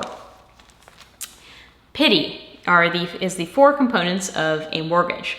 PITI stands for principal, interest, taxes, and insurance. PITI is the combined amount for principal, interest, taxes, and insurance. Discount point is an upfront fee charged by lenders. Discount points increase a lender's yield. Yield is expressed as an annual percentage rate, or APR. So to calculate yield, for every point bought, add 1/8 of a percent to the interest rate. Then take the denominator 8 and divide it into the numerator 1 to get the decimal of 0.125. And then you add that to the original lender's yield. Discount points are offered to the borrower at 1% of the purchase price. Each discount point costs 1% of the loan amount. For each discount point purchased, the lender's yield increases by 1/8%. Loan origination fees are add-on fees charged by lenders. Charged one time at the outset of the mortgage and may range from 0.5% to 1% of the loan amount on FHA and VA loans. Other types of loans may charge as high as 2%. Loan origination fees cover setting up the loan file, creating the mortgage, entering the loan into the lender's portfolio, preparing loan documents, loan underwriting, and as a general service charge. Assignment of mortgage allows for one borrower to be replaced with a different borrower. The legal instrument that transfers the mortgage and promissory note to the purchaser is called an assignment of mortgage. The first borrower is still responsible for the debt unless a novation agreement has been approved by a lender. An estoppel certificate is issued to verify amounts of any unpaid balance interest rate, and date to which interest has been paid prior to the assignment. An estoppel certificate is required for an assignment of the mortgage. So once again, an estoppel certificate is used to verify amounts of any unpaid balance, the interest rate, and date to which the interest has been paid prior to the assignment of a mortgage to somebody else. An estoppel certificate, they're also requested from homeowner associations to verify outstanding amounts owed by the seller or due back to the seller at closing. Title companies or title attorneys usually handle the requests for estoppel certificates. Purchasing property to the existing mortgage retains the seller as the original mortgagor of the property. However, property title is transferred to the new buyer as the new owner. It's only the seller that's responsible for defaulting on the loan, so it would not affect the buyer's credit. The lender has the right to foreclose on the property, making it risky for the buyer. Also risky for the seller if the buyer stops paying a agreed-upon amount to the seller. Subject to mortgage summary. Transfer of title to new owner. New buyer not responsible for original debt. Seller responsible for the original debt. And it poses a big risk to both the buyer and the seller doing that. Both the assignment of the mortgage and selling of a home subject to a mortgage could cause the original debt with the mortgage to become due in full under the due on sale clause. When a mortgage includes a due on sale clause, it causes the entire mortgage to be due upon a sale. Novation agreement relieves the original borrower from the debt when assigning a loan. A contract for deed, aka a land contract, is an installment agreement with the seller collecting the balance due over a period of time. Unlike a regular mortgage, the buyer only takes equitable, not legal title with a land contract. Only after the property is completely paid for does the title get transferred with a land contract. Advantages of contract for deeds. Provides a means for the buyer to purchase a property that may not have the cash or credit to do so otherwise. A recorded land contract allows the buyer to file for homestead exemption. It can provide seller with a buyer for a property in a different market. Seller can earn interest just as a regular lender. Disadvantages of contract for deeds. If a buyer defaults, seller must employ regular foreclosure proceedings to get the property back. Buyers often find that sellers charge more interest than a regular lender does. How a contract for deed is typically used. A contract for deed originally was used as a way for a buyer to purchase unimproved property. Unimproved property is basically vacant land. Seller can also delay capital gains tax by taking payments rather than one lump sum for the purchase. Let's see, used in a buyer's market when the seller is having trouble selling the property. And it's also used when a buyer has trouble qualifying for a traditional mortgage. It's used to increase revenue through interest for the seller. Land development loans overview. A land development loan is mortgage to finance the construction of the improvements necessary to convert raw land into construction-ready building sites. A land development loan takes an unimproved parcel and breaks it up into a number of smaller, improved parcels upon which homes or commercial buildings will be constructed. Construction loans. A construction loan is taken out for the duration of a building project. The loan covers the cost of the project, and once the property is built, it is either sold or the loan is converted to a long-term loan based on the finished project value. Blanket mortgage. A loan that creates a lien on two or more pieces of property is called a blanket mortgage. This type of mortgage is often used by people with more than one piece of real estate to finance then sell. Partial release clause. So this is as the property is sold under the blanket mortgage, a partial release is obtained for just that parcel sold. So if you have 5 parcels and have a big old blanket mortgage covering all of them, and one of them gets sold, now you can have a partial release clause allowing that guy to not be covered in that big blanket mortgage. takeout commitment. A takeout commitment or commitment fee is charged by a lender by making credit available to a borrower. These commitments are used by developers or contractors to certify that future financing on a project will be available to replace a temporary construction loan. So essentially, a commitment fee is charged by a lender to make credit available to a buyer, and these commitments are essentially used by developers because they want to make sure that they are going to have the money available if they decide to take on this project. So it's to certify that a future financing on a project will be available to replace a temporary construction loan after they're done building. Buy down. A buy down is a fee charged by a lender to temporarily lower the interest rate charged to the buyer. Builders often pay buy down fees to attract buyers to make a purchase. Many buyers find this appealing when they plan to later refinance the home. This is basically, by the buyer building agreeing to pay for a buy down on the interest rate, the borrower will have a lower monthly payment for the duration of the buy down. So for example, like the interest rate might normally be 7%, and the buy down, the builder said, hey, like for the next 6 months, your interest rate is only going to be 4%. And the homeowner might say, or the buyer might say, wow, that's a great deal.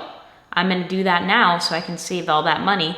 And then when it comes time for me to now have to pay that 7%, I can possibly refinance the property for a lower interest rate.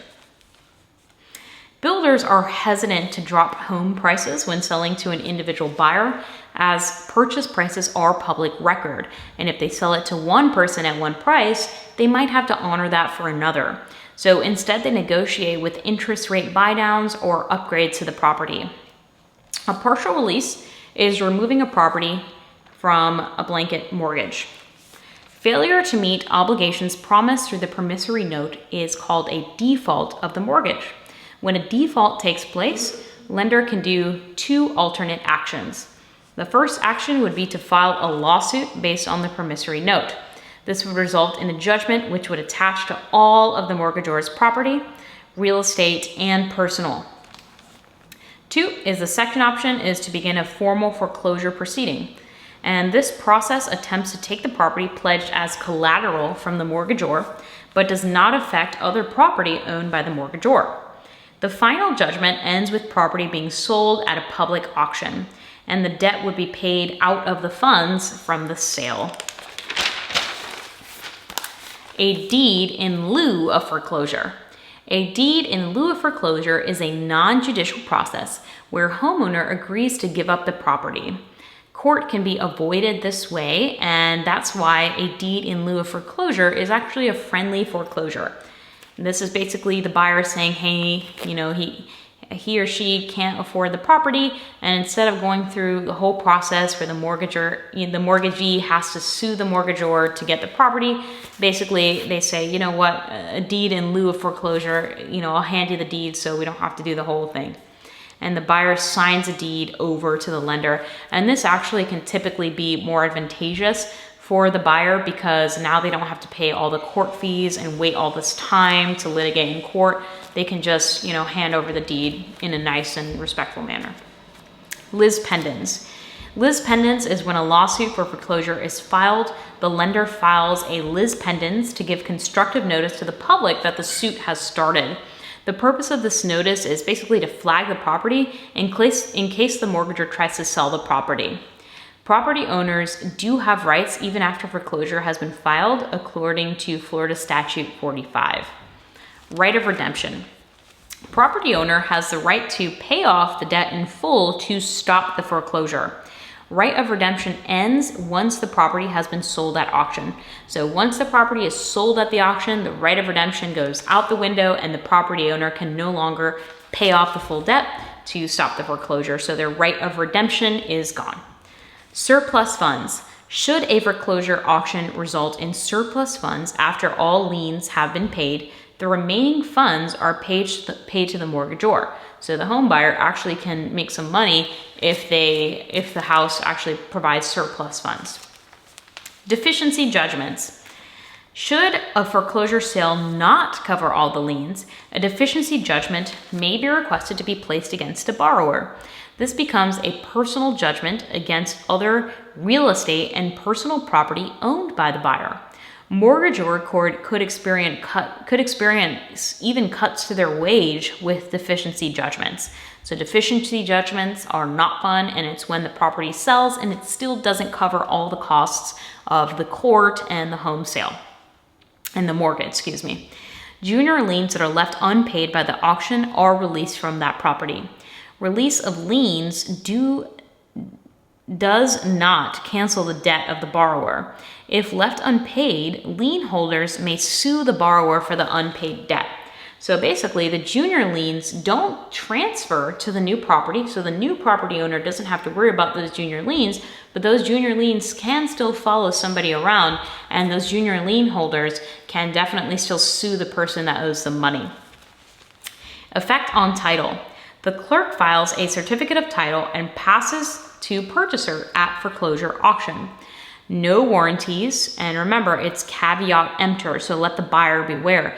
As we talked about before, the buy and sale bargain deeds, they have no warranty on them. There still could be liens and things on them, right? Clerk has 20 to 35 days to sell the property after judgment. Notice of sale shall be published once a week for 2 consecutive weeks in a newspaper of general circulation as defined by Chapter 50, published in the county where the sale will be held. The second publication shall be at least 5 days before the sale. So the clerk has 20 to 35 days to sell the property after this judgment. So this puts some fire under them to get that property sold. And they have to essentially put it out for 2 consecutive weeks advertising it, and then they have to advertise again at least 5 days before the sale. After the sale of the property, the clerk shall promptly file a certificate of sale and serve a copy of it to each party. If no objections to the sale are filed within 10 days of filing certificate of sale, the certificate of title will be filed and shared to each party. So they have to file an objection within 10 days of filing certificate of sale. Otherwise, certificate of title will be filed and shared with each party. Short sales. Rather than a foreclosure, it is possible for a person to sell a property without the sale price covering the cost of existing mortgages. Short sales must be approved by the current mortgagees. These sales are approved when it may be more beneficial just to take the loss instead of foreclosing the property. So instead of just going through an entire foreclosure process and now having, even more time lapse by where the mortgage is not getting paid, the mortgage lender might just accept a short sale from the property owner and just might say, hey, you know what? I'll accept less money and just take the loss instead of paying all these legal fees and court and just dealing with all of that. If a receivership clause has been attached to an existing mortgage of income-producing property, a lender may demand that payments may be made to the lender directly if the mortgagor is in default. For example, when it comes to a receivership clause, if it's a rental property, the lender can use receivership clause to demand payment directly from the tenants instead of them paying the property owner by the receivership clause. So they take the rental payments, not the property owner anymore. Right of redemption allows a property owner to pay debt in full to avoid the foreclosure. Each discount point costs 1% of the purchase price per discount point. And hypothecation allows someone to live in a home that has been pledged as collateral. For each discount point purchased, the lender's yield increases by 1/8%. Lis pendens is a constructive notice. All right. If bidding on a bank-owned repo, or essentially, if bidding on a bank-owned repo, a pre-approval for a loan is required. Lenders use the Universal Residential Loan application to collect information they need to qualify the buyer, such as employment, credit, assets, and liabilities. A residential mortgage loan is processed using this application, whether for home purchasing, refinancing, or residential home construction. So they use the Universal Residential Loan application. And we've got some qualifying ratios here for different types of loans. So conventional loans cannot have over a 36% total obligation ratio. FHA loans can only have a 43% total obligation ratio, so they have a lot more room for other expenses going on in a person's life. However, they have a total housing expense ratio of 31%. So FHA loans are the only ones that have a housing expense ratio, and the housing expense ratio cannot be more than 31% of their income. VA loans, veterans loans, the total obligation ratio is also much higher than conventional, and they have a 41% total obligation ratio with no housing expense ratio. So veterans loans are definitely pretty awesome. FHA loans allow for the highest total obligation ratio. However, it is muted by enforcing a housing expense ratio of 31%. This means that a borrower's total housing debit, PITI plus mortgage insurance premium, cannot take up more than 31% of a borrower's gross income. Monthly housing expenses, PITI plus MIP, or mortgage insurance premium, divided by monthly gross income is the housing expense ratio. So you take your housing expenses divided by your monthly gross income, and that is your housing expense ratio. I'm gonna say it one more time just from my memory. Monthly housing expenses divided by monthly gross income is your housing expense ratio, and FHA loans cannot go over a 31% ratio there. Total obligations ratio. While an FHA loan is the only loan with an FHA requirement, conventional loans, FHA loans, and VA loans all have a requirement for a buyer's total obligation ratio. The total obligation ratio is equal to the total monthly obligations. So this is debt listed on credit report, plus your PITI, plus insurance, divided by monthly gross income. So all your debt and the housing expenses divided by monthly gross income. And that's total obligation ratio. Conventional loans, the total obligation ratio can't exceed their over 36%. For a VA loan, it can exceed over 41%, and the FHA allows for the highest total obligation ratio at 43%. A conventional loan is not guaranteed or insured by the government. Without backing of the government, the lender assumes all risk. Non-conventional mortgage loans are backed by the government. Borrowers applying for a conventional mortgage do not have to qualify for the housing expense ratio. Total obligation ratio is the maximum percentage of debt to income that is allowed as a standard of measurement to qualify for a loan. The total obligation ratio protects both the borrower and the lender by measuring the total long-term debt a buyer can take on before being approved for a mortgage. Conventional mortgages cannot exceed a 36% total obligation ratio. And think about it, since this has the most risk for the lender, the conventional mortgage, that's why they don't want you to exceed the total obligation ratio of 36%.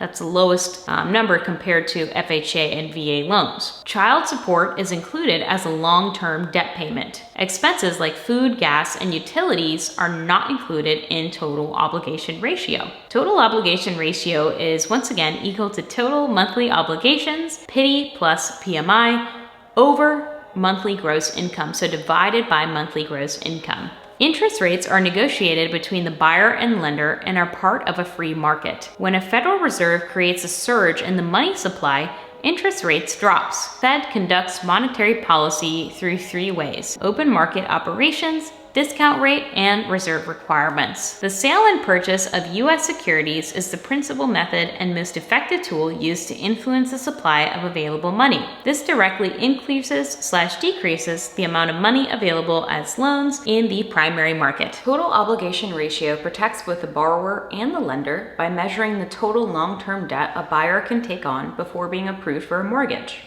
Conventional mortgages cannot exceed 36% total obligation ratio. Child support is included as a long-term debt payment. Expenses like food, gas, and utilities are not included in total obligation ratio. So just to recap, total obligation ratio is equal to the total monthly obligations, PITI plus PMI, divided by monthly gross income. Interest rates are negotiated between the buyer and the lender and are part of a free market. When the Federal Reserve creates a surge in the money supply, the interest rates drop. Fed conducts monetary policy through three ways: open market operations, discount rate, and reserve requirements.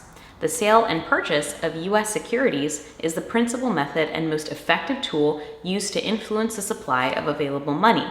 This directly increases/decreases the amount of money available as loans in the primary market. So the sale and purchase of U.S. securities is the most effective principal method that influences the supply of available money.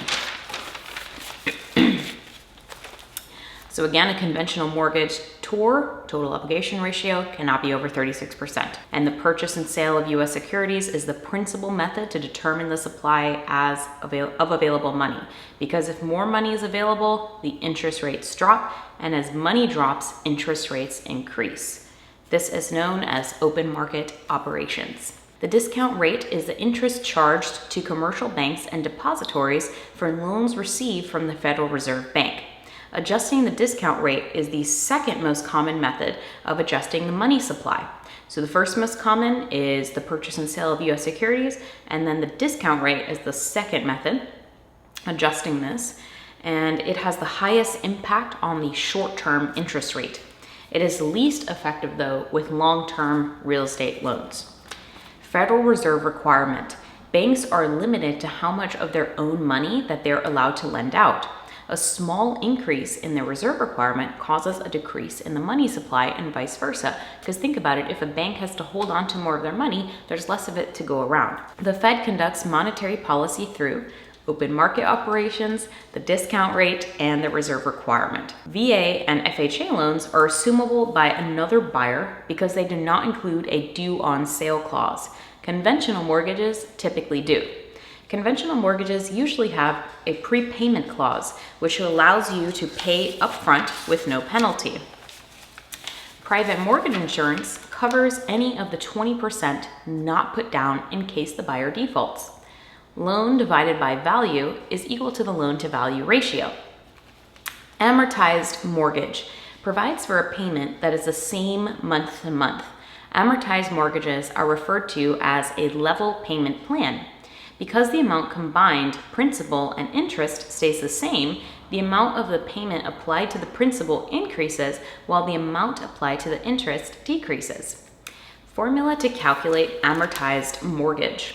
So beginning principal balance times annual interest rate is equal to the annual interest. Annual interest divided by 12 months is equal to monthly interest due. Scheduled monthly payment minus monthly interest due equals money paid on principal.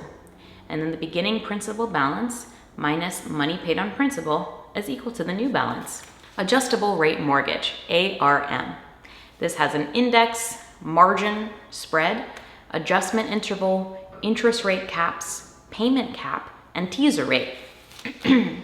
Adjustable rate mortgage interest rate charged based on index. This is the most common indexes are 1 year constant maturity treasury security, the cost of fund index, and the London Interbank offered rate. Indexes are based on the state of the economy. The margin of an ARM, adjustable rate mortgage, is the amount the lender adds to the index as profit. The amount of margin may vary based on a borrower's credit. Borrowers with strong credit can negotiate lower margins. Index plus margin equals a full indexed rate. Example, under rate 3%, margin 1%. Index plus margin equals the full indexed rate. So if your index rate is 3% and your margin is 1%, the full indexed rate is going to be 4%. Adjustment interval.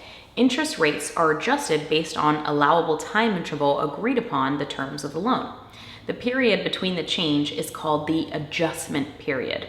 Adjustment period of 1 year is equal to a 1-year ARM. If it's 5 years, it's a 5-year adjustable rate mortgage. Interest rate caps limit how much the interest rates can increase. Periodic caps limit the amount that the rate can increase from one interval to another. Lifetime caps limits the amount that rates increase over the total lifetime of the loan. Payment caps limit how much payment or margin of profit the borrower can increase between terms.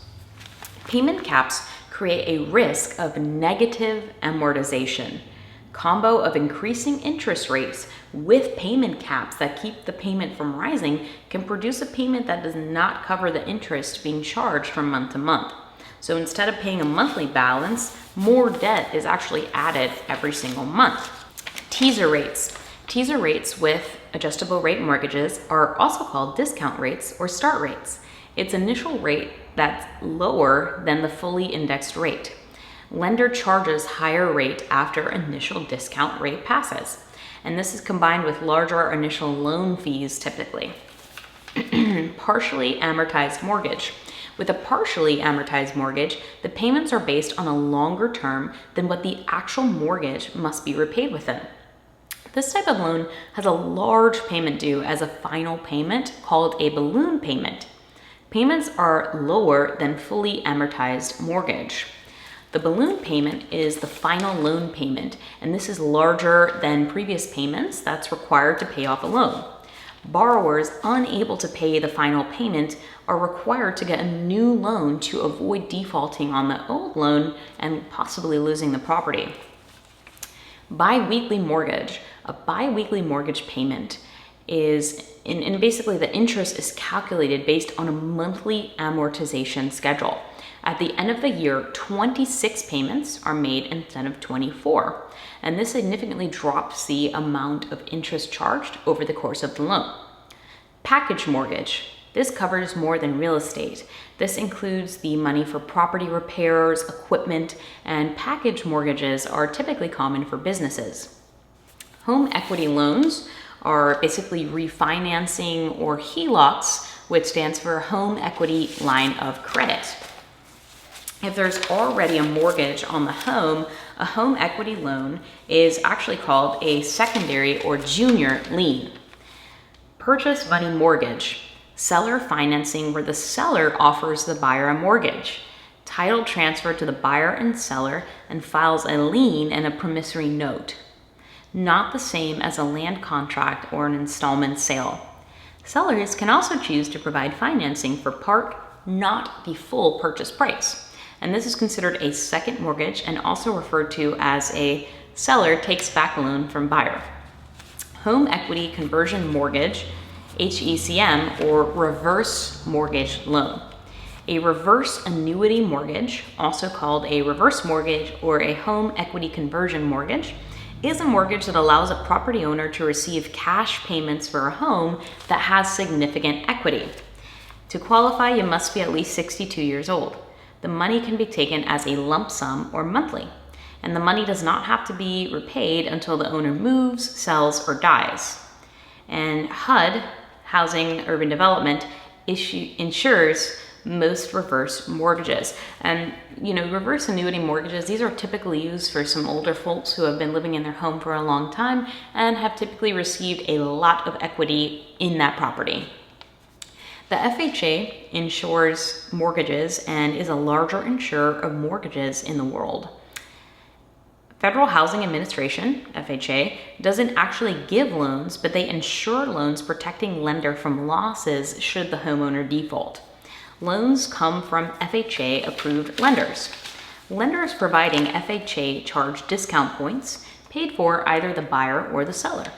It requires at least a 3.5% down payment on each purchase. Sellers may not provide any part of the down payment, and FHA loans limits are $498,257 to $929,200 as of 2024.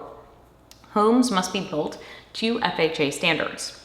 The FHA cost, which acts as an insurance to lenders, are passed to borrower through upfront mortgage insurance premium and mortgage insurance premium. So you basically have two mortgage insurance premiums, one up front and then one over the course of the loan. Same total obligation ratio standard, but FHA borrowers may have as high as a 43% ratio, whereas only 36% allowed on conventional mortgages. FHA folks can have 43% total obligation ratio, so theirs can be a lot higher than allowed for conventional loans. And they also have a housing expense ratio, which conventional mortgages do not have, and this is also considered. And so this housing expense ratio cannot exceed over 31%. And a housing expense ratio is calculated by monthly housing expenses, so PITI plus MIP, private mortgage insurance, and monthly gross income. So once again, the housing expense ratio is monthly housing expenses, PITI plus MIP, divided by monthly gross income. The total obligation ratio is the total monthly obligations divided by monthly gross income. So the difference is housing expense ratio is monthly housing expenses, so that's PITI plus MIP, divided by monthly gross income, and the total obligation ratio is total monthly obligations divided by monthly gross income. So basically one is looking at your housing expenses and total obligation ratio is looking at everything in total. FHA purchases must be done by a HUD approved appraiser. Sellers are allowed to pay up to 6% of the sales price towards the buyer's closing costs. Down payment is not a closing cost. FHA loans do not have a due on sale clause, so they are assumable, so you can transfer them from one person to another, and must be owner occupied if assuming, so investors cannot assume an FHA loan from somebody. FHA loans include a prepayment clause, so there's no prepayment penalty clause. So if it has a prepayment clause, that means it's okay to pay ahead of time. Section 203B is a specific type of FHA loan. This is standard for single family, used for multifamily up to 4 units, so residential, and it has a fixed rate amortized mortgage. Section 203K provides component for the rehab of single family properties. This money covers initial purchase plus rehab costs. Condos can be FHA purchased if on the FHA approved condo projects list, and FHA loans can either be fixed rate or an FHA variable adjustable rate mortgage. For FHA loans, upfront mortgage insurance is also charged. Interest rates are negotiable, and once again, up to 31% housing expense ratio and up to 43% total obligation ratio, whereas once again, conventional mortgages are up to 36% total obligation ratio. Veterans Administration, or a VA loan. This offers a partial guarantee to lenders, offsetting risk should the borrower default. Agents should rely on a VA lender to determine eligibility and only make direct loans to Native Americans on trust land.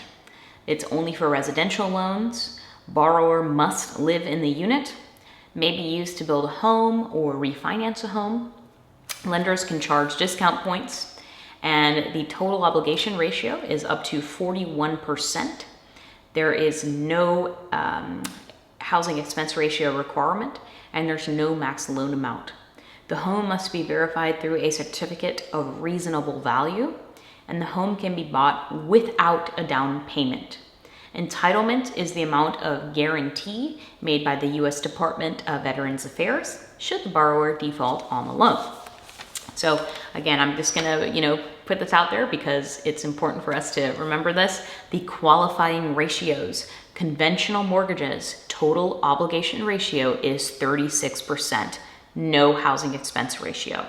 FHA loans have a housing expense ratio of max 31%, which again is the monthly housing expenses divided by monthly gross income, and a total obligation ratio of 43%.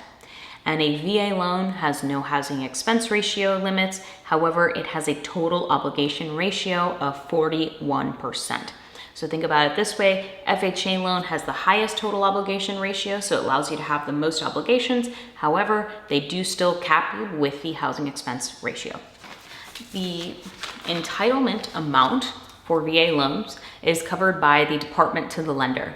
If a buyer buys a lower priced home, thus not using the entire entitlement amount, the remaining entitlement may be applied to an additional home purchase. When a VA loan is completely paid off, full entitlement is again available. Certificate of eligibility shows the amount of entitlement available. Appraiser for VA loans must maintain appraiser license issued by state, and it will be completed and show at least 5 years experience in appraising residential properties. So if there is an appraiser for a VA loan, they must have at least 5 years experience appraising residential properties and be licensed with the state of Florida. To offset the cost of the VA program, a funding fee is charged to the borrower. Funding fee is charged as a percentage of the loan amount. The fee varies on the type of loan or military category. Loan originations fees are up to 1% of the loan amount if they're charged. The seller can contribute up to 4% of closing costs. Payment made towards discount points are not included in the 4% limit, and the seller must pay off the cost of required termite inspection report. So for VA loans, there is a required termite inspection. No real estate broker commissions or broker fees may be charged to the buyer. So that's a big one. No real estate broker commissions or broker fees may be charged to the buyer. VA loans have a prepayment clause, so that means they do not have a prepayment penalty clause. So prepayment clause are good because they allow folks to pay off the loan in advance without the prepayment penalty clause. There is no due on sale clause, so again, that loan may be assumed by somebody else, just like with FHA. Buyers can obtain loans in a primary market from mortgage lenders, saving associations, commercial banks, and credit unions. Depository lenders also offer checks/savings accounts, and funds can be pooled to offer loans to others. Savings associations, aka savings banks, also accept savings/checking deposits from members. Savings may be chartered with the state or federal government, and saving associations have the word federal or the initials FA in their name, and they must be regulated by the federal government. Insured by the Federal Deposit Insurance Corporation, FDIC, up to $250,000 per depositor per account. Savings associations can provide any type of loan. Commercial banks provide savings and deposit accounts for consumers. They also provide consumer loans such as home mortgages. They can be chartered with state or federal government. If with the federal government, must include the word federal or the initials NA in the name, as they be a national bank. Insured by the FDIC up to $250,000 per depositor per account. So both commercial banks and savings associations are insured by the Federal Deposit Insurance Corporation, FDIC, up to $250,000 per depositor per account. Credit unions are member-owned. They operate as non-for-profits with the goal to maximize profits for their members. Can be chartered with the state or federal government. Credit unions are insured by the National Credit Union Administration, NCUA, National Credit Union Administration, up to $250,000 per deposit account. Non-depository lenders. Non-depository lenders or mortgage lenders are in the business to lend money. Money lenders use either from the company's personal funds or from borrowed capital. Loans are made by mortgage lenders and are bundled together and sold in the secondary mortgage market. A mortgage loan originator. A mortgage loan origination is the process of working with a buyer to secure loan applications. Mortgage loan originators negotiate terms of conditions on a loan between the buyer and the lender. SAFE Act, the Secure and Fair Enforcement for Mortgage Licensing Act. I'll say it again, the Secure and Fair Enforcement for Mortgage Licensing Act of 2008 created fair and safe standards for licensing and registering mortgage loan originators. The SAFE Act requires that all mortgage loan originators register with the nationwide mortgage licensing system. If the loan originator is not employed by the federal institution, they must be state licensed. So if they're not employed by a federal institution, they must have a state license. Liens by sellers of home and land contracts is also called a vendor lien. Government programs, mortgage bond financing. State bond loans or mortgage revenue bonds offer loans for qualified first-time home buyers. They provide a low, below market interest rate to purchase a home. And the loans are financed through the Housing Finance Agency. So you can also have a mortgage bond to finance your home. USDA guaranteed rural housing loans. These USDA guaranteed rural housing loans allow for 100% financing in qualified rural areas. Monthly insurance premiums are not charged for USDA loans, and an upfront insurance premium is charged and is often financed into the loan. Lenders in primary market have an option to hold or sell to the secondary mortgage market. Mortgages are personal property of the lender and can be sold. Intermediation and disintermediation. The flow of money into financial institutions from the public in the form of deposits is called intermediation. Disintermediation is when the public is taking their own money out of the banks. Standard loan requirements. Loans are sold in the secondary market to government-sponsored enterprises. Primary loans must meet loan standards, so loans sold to the government-sponsored enterprises are at an acceptable risk level. Loans that follow standards are called conforming loans. A non-conforming loan fails to meet the government-sponsored enterprise's standards. If a loan is non-conforming/flexible, usually this is associated with an increased cost to the buyer or the borrower. Portfolio lenders provide non-conforming mortgage loans. Instead of selling loans to the secondary market, they keep the loan in their own asset portfolio. So portfolio lenders, they do not follow the conforming loan standards, and instead of selling off the loan to the secondary market like Fannie Mae, Freddie Mac, etc., they actually keep the loan in their own portfolio. Fannie Mae is a government-sponsored enterprise that purchases local loans in the secondary mortgage market. Fannie Mae stands for the Federal National Mortgage Association and is sometimes written as FNMA. Privately owned corporation traded on the New York Stock Exchange. Fannie Mae is sponsored by the government and not owned by the government. Fannie Mae functions by issuing mortgage-backed securities to investors.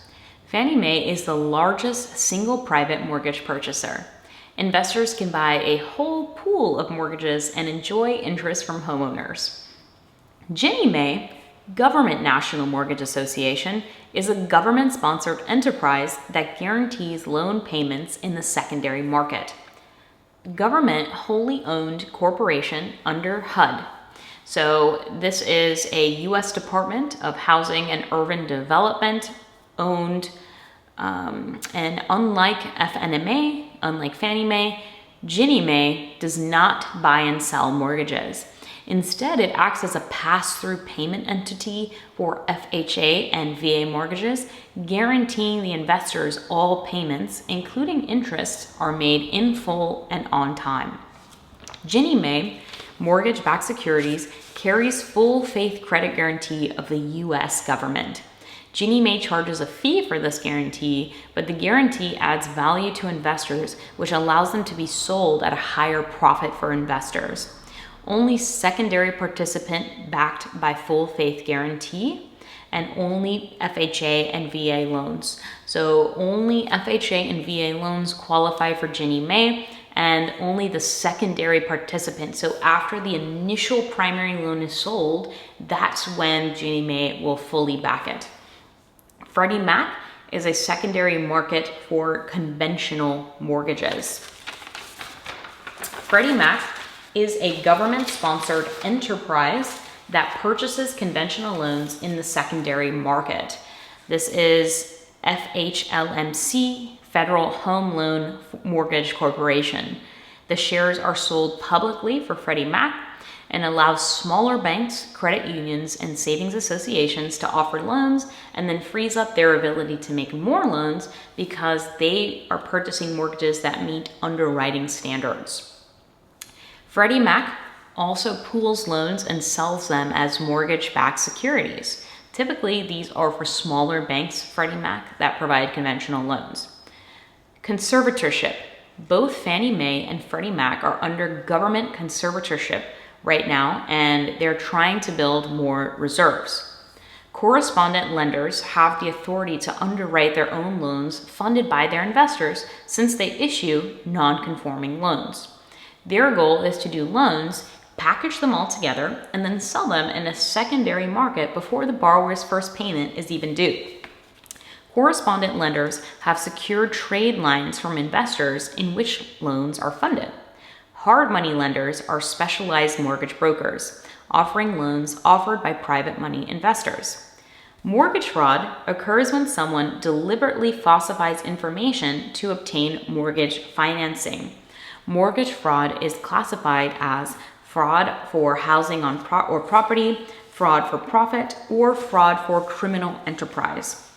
Straw borrower involves someone that acts as a borrower when the real purpose of the loan is actually for somebody else. Straw borrowers never actually intended to live in the homes, and sometimes the straw borrower will be offered money for an illegal favor. And sometimes a straw borrower will not know their name and info have even been used on the loan. No document loans. These are made without the buyer providing info on a loan application, and no document loans are illegal because after 2008, the government really wanted to make sure that folks were actually qualified for the loans and that people were not going to go defaulting on them in mass amounts, just like what happened in 2008. Illegal flips are another mortgage fraud. This is where the owner changes several times quickly, and they artificially inflate the value of the property to obtain larger loans and skim equity from the property. Mortgage fraud is a second-degree felony when documents exceed over $100,000. The Equal Credit Opportunity Act. This prohibits discrimination in loan underwriting based on sex, marital status, race, religion, age, or national origin. It also prohibits discriminatory treatments of income. Cannot require applicant's spouse to sign an application. Unlawful to inquire about applicants' children or plans for children. The Truth in Lending Act promotes informed use of consumer credit by requiring disclosures about its terms and costs. Truth in Lending Act pairs with the Federal Reserve Regulation Z for actual implementation of Truth in Lending Act's provisions. Requires a uniform standard disclosure so consumers can make side-by-side loan comparisons.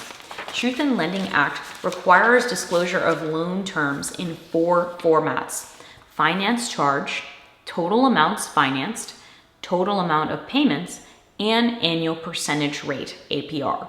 Lenders must also disclose interest, discount points, servicing fees, and origination fees.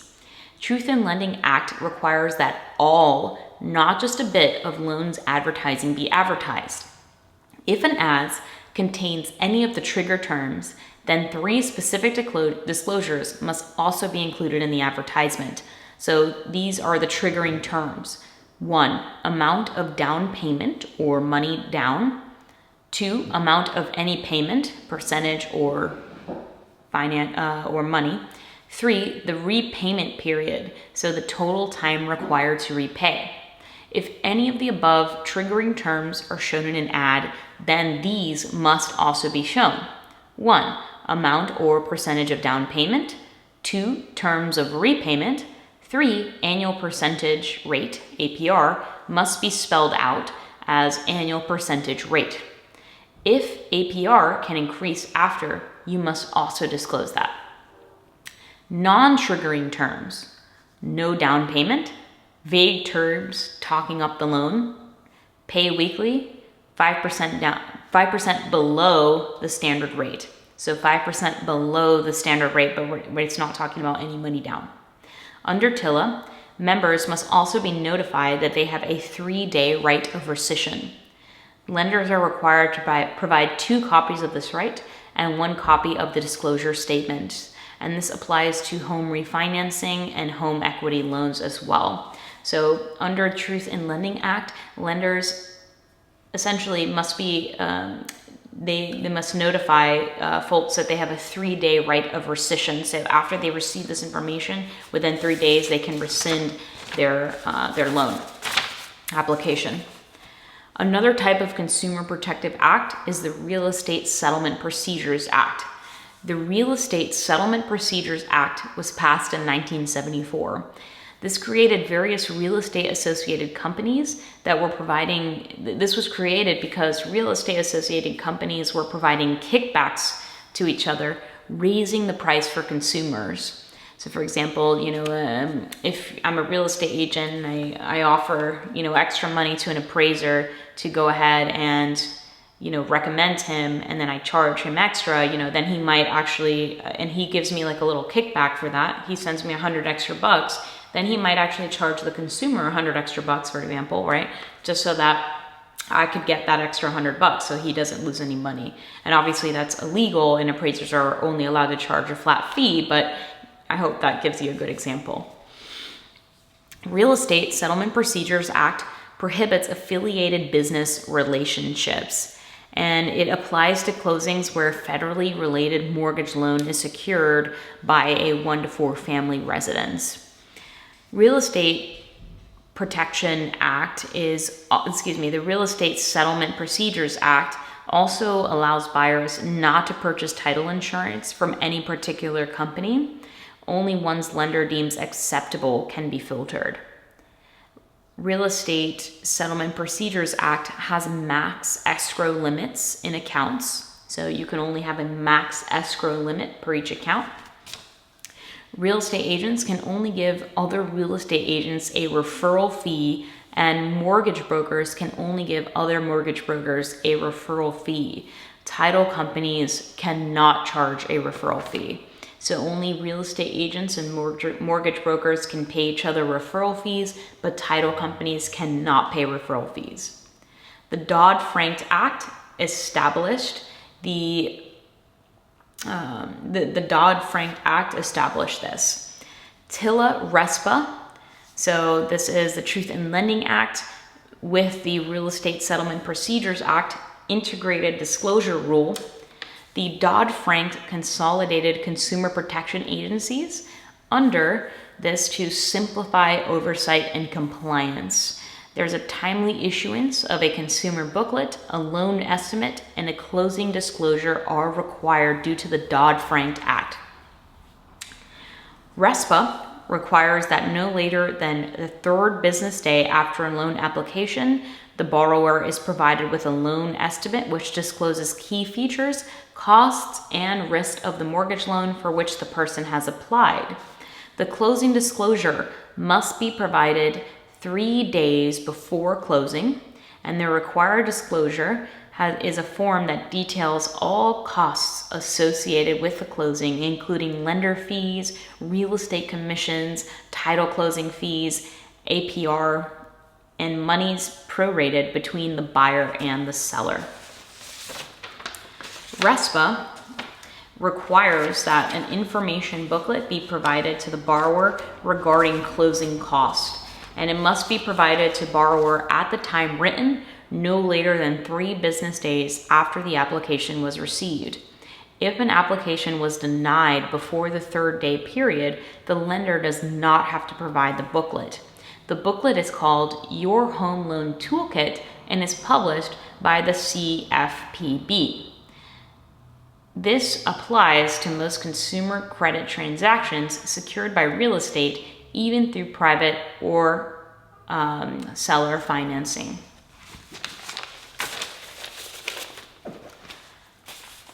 Co-brokering is when a broker lists on an MLS and also pays commission to a broker who brings them a buyer. Amount offered to the buyer broker must be disclosed to the seller. If not on the MLS, multiple listing service, the buyer broker should have something in writing to ensure that they will get paid. Commission can only come from the broker and nobody else. In Florida, the broker may give written authorization for the title company to pay the real estate agents or broker's share. However, the payment is still deemed as being from the employing broker. Graduated commission is a type of compensation that incrementally increases as the sales price increases, used by sellers to get brokers to be aggressive on raising the price and selling the home for more. Also used by brokerages to reward real estate agents for accumulated sales. So here's a seller example. $700,000 sales price makes 4%. Anything over $700,000 sales price makes 5%. So you add that 5% to anything over the $700,000, and that's a graduated commission. Percent of profit is equal to the amount made on sale divided by the total cost. And the percent of loss is the amount lost on the sale divided by the total cost. Settlement and title closing refers to the finalization of property purchase. At closing, buyer pays final fees and seller signs the deed transferring ownership of the property. The seller also receives a payment. Timelines must be followed carefully. Preliminary steps to closing. 1. Earnest money deposit. 2. Additional deposit if required. 3. A loan application. 4. Contingencies. 5. Appraisal. 6. Loan approval. 7. Survey ordered. 8. Title insurance. 9. Termite inspection. 10. Home inspection. 11. Required repairs ordered. 12. Hazard insurance. 13. Buyer-seller contact for closing appointment. 14, pre-closing inspection, aka a walkthrough.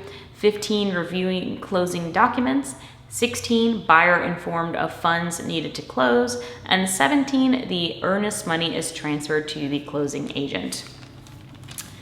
So number 1, earnest money must be handled per the Florida Real Estate Commission rules. It is not required for the sale of a property. 2, sometimes the buyer wants more earnest money or can't access earnest money, so another deposit will need to be made. A purchase agreement will have a specified date that the buyer agrees to start the process to ensure financing will be secured by the end of the contract.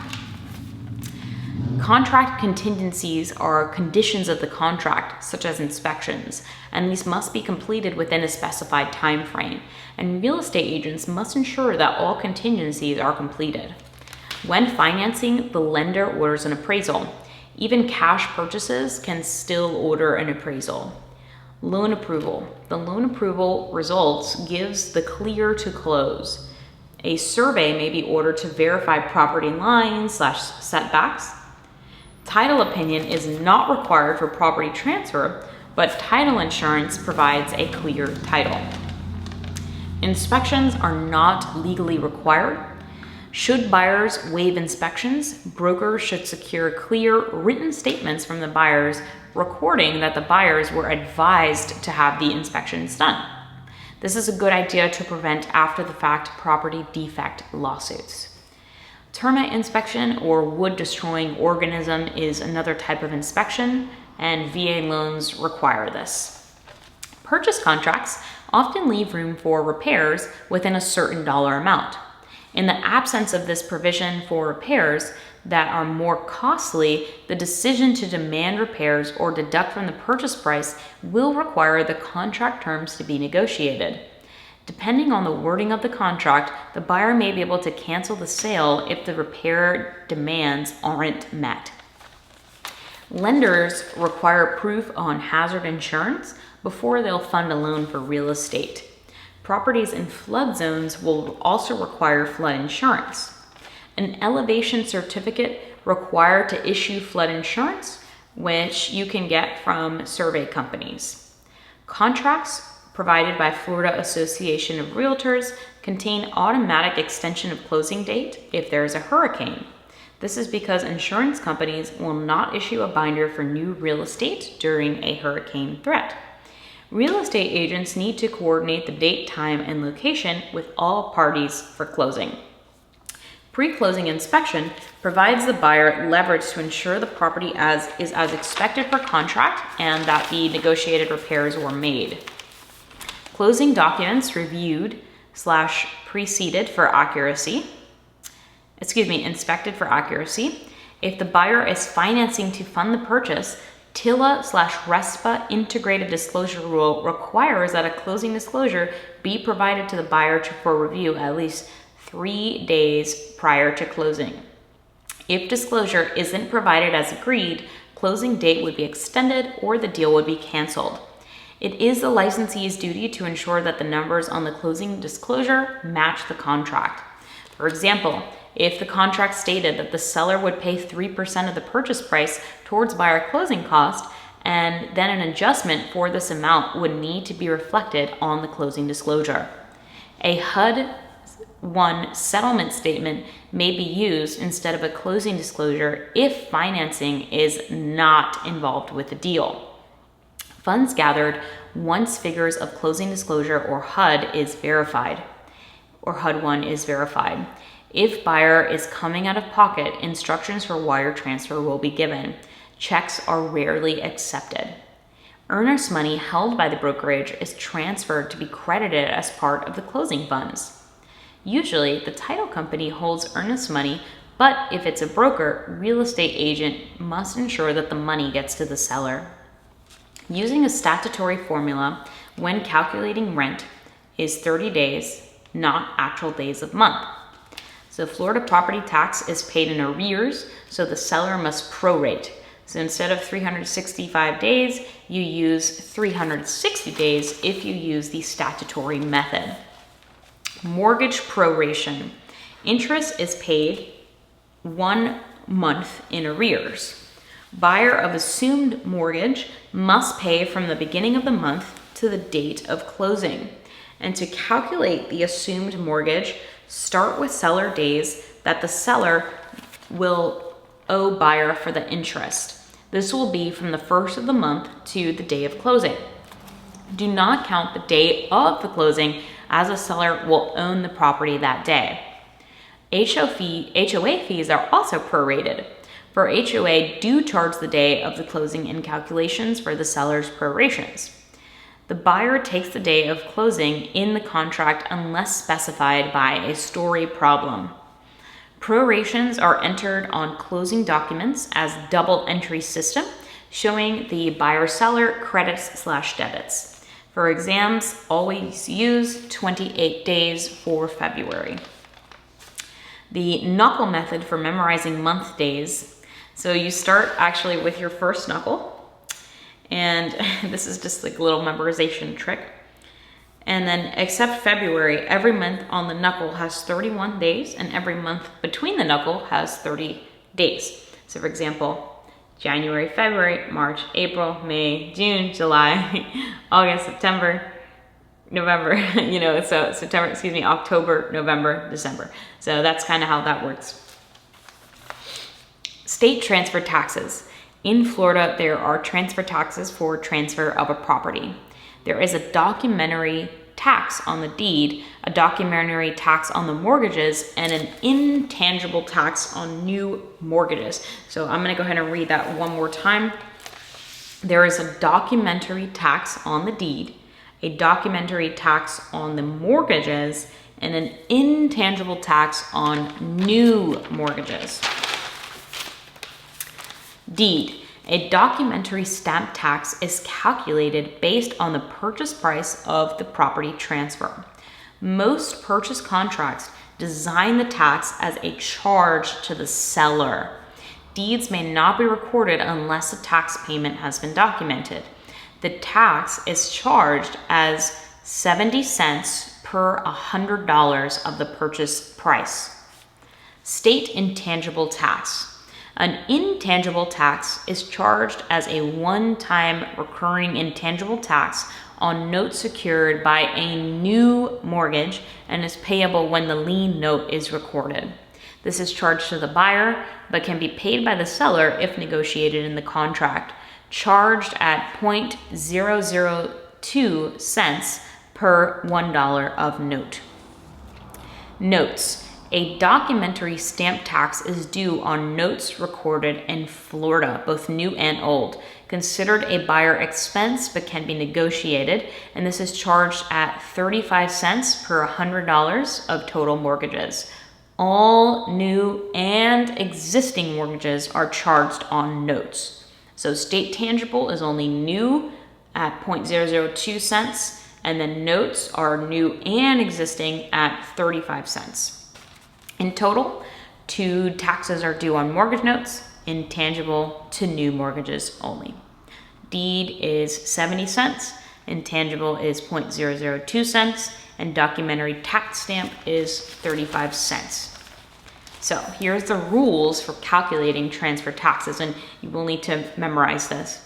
So on the deed, you take the sale price and divide it by 100. You round up, and then you multiply it by 0.70.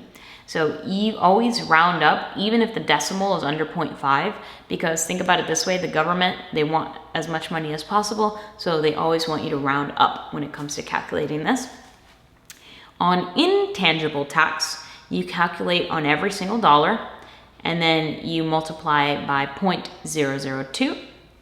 On a note, documentary stamp tax, you take the total number of mortgages divided by, so basically you take the total of the mortgages, divide by 100, round up, and then multiply it by 0.35.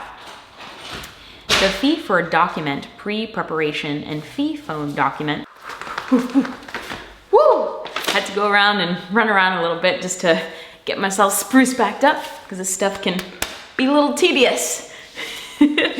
All right. The fee for a document preparation and fee from document being recorded are usually from the parties benefiting from either or.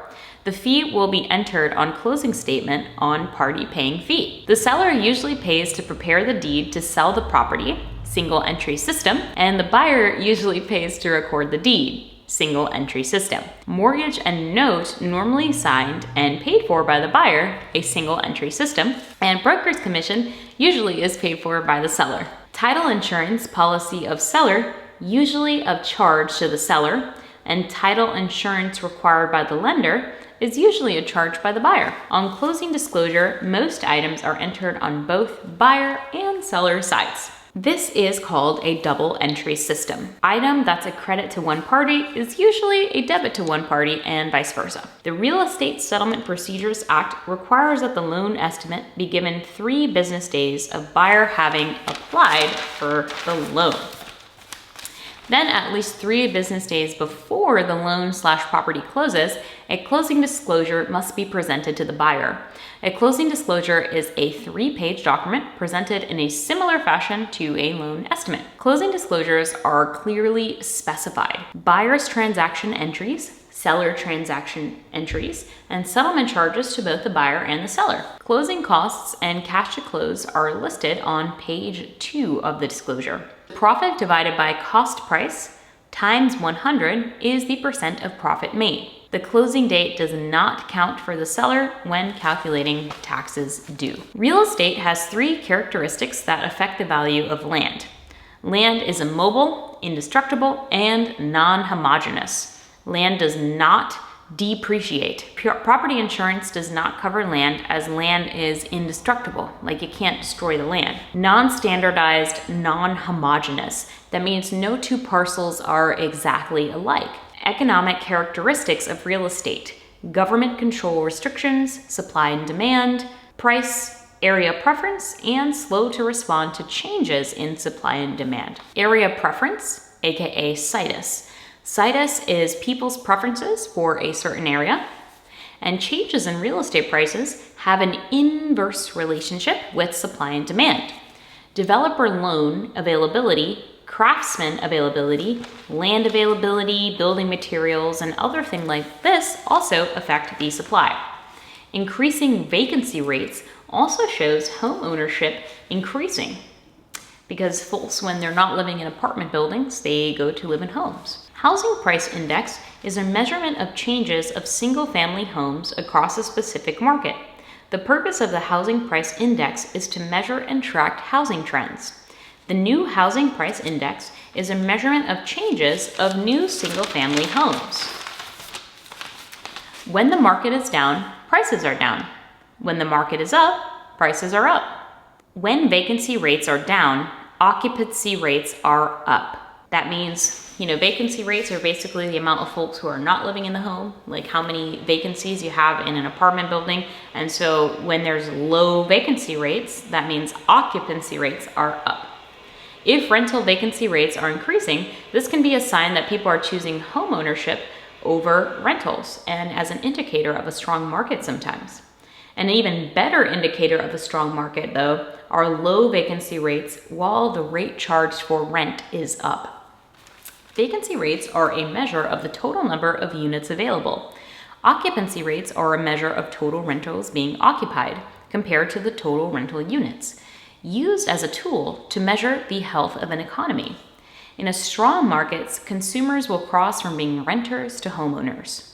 Occupancy rate. Subtract the total number of vacant units minus the number available, and that's the total occupied units. Then take the total number of occupied units and divide by the total number of units that the building has. If the price level of new homes is growing, this is a good economic sign. A poor market will produce lower housing prices. An increase in building permits, this is public record, also shows consumer confidence. In practice, though, it's the least effective way to determine market because builders are pretty slow at building a property compared to how fast the market moves. Situs, buyer preference for a location. A buyer's market is when supply exceeds demand and buyers can get better terms, and a seller's market is when supply is less than demand and sellers can sell for higher prices. In 1934, the National Housing Act was passed to revitalize and increase homeownership, allowed homeowners not to have to put as much money down and avoided by balloon payments by instead paying back the mortgage over 15 or 30 years instead. Lenders were now facing more risk, so Congress created the Federal National Mortgage Corporation, Fannie Mae, and allowed them to sell their mortgages in the secondary market to offset the risk in 1938. In 1968, they furthered this with Ginnie Mae, the Government National Mortgage Association. American Institute of Real Estate Appraisers was formed to promote education and ethical standards within the appraisal industry. So the American Institute of Real Estate Appraisers was made to kind of create a standard for appraisership. Final Institutions Reform, Recovery, and Reinforcement Act of 1989. Final Institutions Reinforcement Act of 1989 was passed to demand appraisal reform. This ensured safer loans and a more stable market. The subprime mortgage and financial crisis in 2008-2007 was centered around appraisers/mortgage failings. The Dodd-Frank was passed in 2010 to further instill appraisal/mortgage safeguards.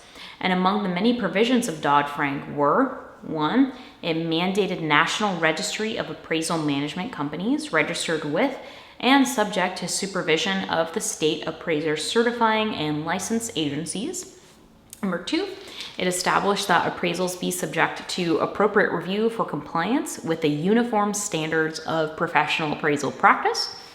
3, it mandated monitoring of state appraiser certifying and licensing agency for the purpose of maintaining appraiser independence. Number 4, it set up compliant national hotline to receive complaints of non-compliance with appraisal independence standards and uniform standards of professional appraisal practice to address improper influences. Number 5, it set standards for automated valuation models and limitations on the use of broker price opinions. Number 6, it required customary/reasonable compensation for appraisers. And 7, it mandated additional provisions for high-risk mortgages, including interior inspections of subject properties by licensed or certified appraisers. According to Florida Statute 475, real estate agents can do appraisals, but must disclose that they are not a certified appraiser and cannot perform an appraisal for a federally related transaction. And all appraisals must follow the uniform standards of appraisals, and the Financial Institutions Reform, Recovery, and Reinforcement Act mandates states to license/certify appraisers. So the Financial Institutions Reform, Recovery, and Enforcement Act ensures accountability/oversight of the appraisal industry. The Appraisal Foundation is authorized by the U.S. Congress as the source of professional appraisal standards and qualifications. The Appraisal Foundation is basically, you have the Appraisal Qualifications Board, you have the Appraisal Standards Board, and the Appraisal Subcommittee under the Appraisal Foundation.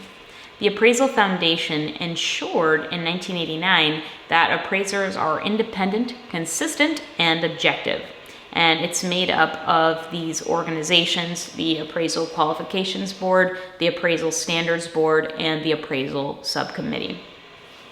Appraisal Qualifications Board of the Appraisal Foundation establishes minimum education, experience, and examination requirements for real property appraisers to obtain their state certification. So think about it, the Appraisal Qualifications Board qualifies appraisers. The Appraisals Qualification Board has congressional statutory authority to develop mandatory criteria for supervisory appraisers, the trainee appraiser, the licensed residential appraiser, the certified residential appraiser, and the certified general appraiser classifications. Major components of appraiser requirements include intensive hours of education requirements, completion of a specific USPAP course, intensive field experience hours, mandatory continuing annual education, and the Appraisal Standards Board develops, interprets, and amends the uniform standards of professional appraisal practice. All appraisals must follow the Appraisal Standards Board guidelines, meaning it must also follow uniform standards of professional appraisal practice guidelines. The Appraisal Standard Board is made up of 5 to 9 members, and the Appraisal Standards Board drafts upcoming proposed changes to the Uniform Standards of Professional Appraisal Practice. The Appraisal Subcommittee mission is to ensure real estate agents are sufficiently trained/tested to assure competency and an independent judgment according to the Uniform High Professional Standards and Ethics, maintains a database of state certified and licensed appraisers, and provides oversight of the Appraisal Foundation itself. The National Registry of the Appraisal Subcommittee is a searchable database. Only state certified folks are in this database. So the Appraisal Subcommittee, they basically manage this database. Certified and licensed appraisers are regulated under Florida Statute 475, Part 2. And the trainee appraiser must be 18 years old, have a high school diploma or equivalent, complete 100+ hours of approved education, fill out state applications, submit fingerprints, pay fees, no state exam, but they must work under the supervision of a certified/licensed appraiser. Certified residential appraisers can perform residential property appraisals with 4 units or less, because we know 4 units or less is residential. And certified general appraisers can appraise any type of property. So certified general appraisers are typically folks who want to appraise commercial property, industrial, etc. Certified residential appraisers must be 18, over 200+ hours of education, acquire 1,500+ hours of experience over 12 months, 4, perform at least 150 appraisals. They must have a bachelor's degree or equivalent, 6, pass residential national exam and Florida supplemental exam. General certified appraisers, these folks, as I said, do mostly commercial, must have over 300 plus education hours, a bachelor's degree, 3,000 hours experience in no fewer than 30 months. 1,500 hours must be in the non-residential appraisal work. A federally related transaction is one that involves a federal regulatory agency in either a primary or secondary mortgage market. Appraisals must be in writing and follow the USPAP guidelines. Real estate agents cannot perform appraisals on federally related transactions. So a federally related transaction is one that involves a federal regulatory agency in either the primary or the secondary market. So even if it's not a federal agency in the primary market, if it's sold to Fannie Mae, Freddie Mac, Ginnie Mae, as I said, those are federally related, so you cannot perform an appraisal on either of those. Appraisal work for federally related transactions can only be done by a licensed/certified appraiser so long as the work was overseen by a state certified licensed appraiser. Only certified licensed appraisers may issue a report for a federally related transaction and receive compensation. The trainee can only receive payment from the licensed/certified appraiser. The Uniform Standards of Professional Appraisal Practice, USPAP, sets the standard for anyone making a property appraisal, both real estate agents and appraisers. It is not a requirement of the Uniform Standards of Professional Appraisal Practice that an inspection be performed, but appraisal report must certify whether the appraiser did or did not inspect a property, and if so, when they inspected it. Other lending regulations may require entry into the unit, so they might actually have to enter inside. It's unethical to charge for percentages. All appraisal fees must be flat fees. Whoever orders the appraisal is the client, which in many cases is the lender, and as such, the appraiser may only discuss the appraisal with the lender and submit appraisal directly to the lender. Lender can choose if they'd like to give buyer, the mortgagor, a copy if they are the client. Licensees have 3 methods for determining value. So 1, appraisals, 2, comparative market analysis, or 3, a broker's price opinion. Licensees may perform appraisals for compensation as long as 1, the appraisals abide by USPAP, 2, it's not a federally related transaction, and 3, they cannot refer to themselves as a certified appraiser, and lastly, it must be a flat fee, not a percentage of value. Comparative market analysis is determined by comparing sales data of a property. Comparative market analysis may be conducted for a fee and do not need to comply with USPAP standards because technically comparative market analysis is not an appraisal. Broker's price opinion is where a real estate agent must work directly with the broker for this information. Broker's price opinion are often requested by banks for closing on a property or by companies relocating employees. Licensees may charge a fee for these brokers' price opinions. There are 7 types of value in real estate. 1, assessed value for tax purposes. 2, insurance value. 3, value in use. 4, liquidation value. 5, investment value. 6, salvage value. And 7, market value. So number 1, assessed, is the value for collecting property taxes. 2, insured value is the replacement cost of the property. 3 is the going concern value. This is the value of a business. It may be less, equal, or greater than the value of the real estate based on how their reputation affects the value. And number 4, liquidation value. When money is needed quickly, a property can be sold at a value less than it would be in a normal time frame. 5, salvage value, and this is when a property is sold piece by piece rather than a whole unit. And investment value is investors temper the value that the property seems to have by subtracting how much money will need to be invested to obtain a desirable return on investment. Market value is the highest price a buyer would be willing to buy and the lowest price a seller would be willing to sell. Characteristics of value include demand, utility, scarcity, and transferability. Principles of value include substitution, highest and best use, increasing/decreasing returns, and conformity. Highest and best use.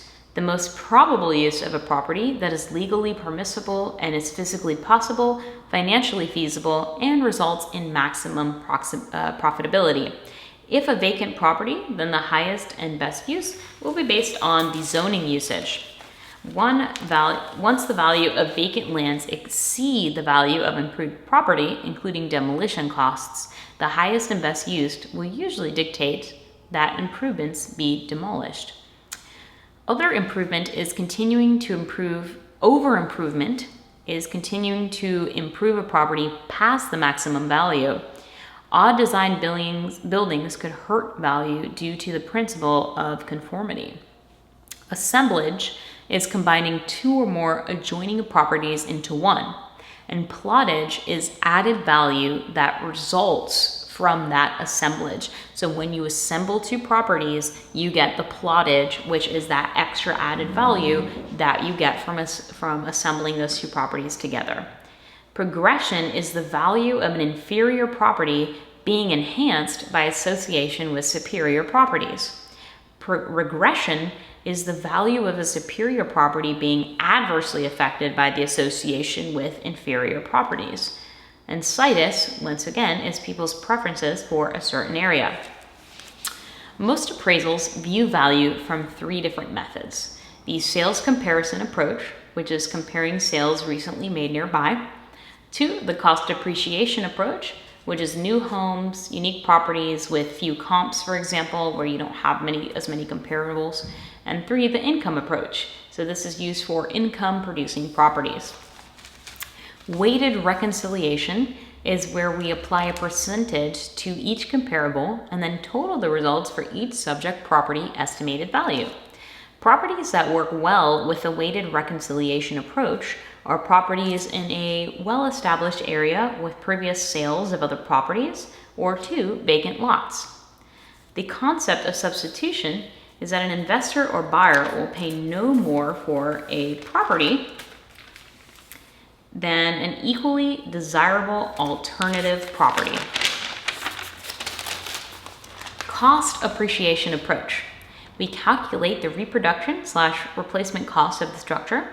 We subtract the calculated depreciation from the estimated reproduction/replacement cost. We add land value, and the resulting value is the estimated property value. So I'm going to say that one more time. So to calculate cost depreciation approach, we calculate the reproduction/replacement cost of the structure.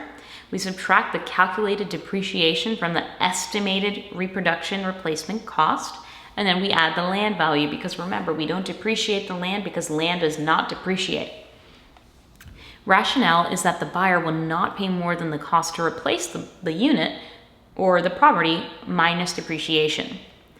So again, replacement/reproduction cost of the structure minus accrued depreciation plus land value is the value of the property with the cost depreciation approach.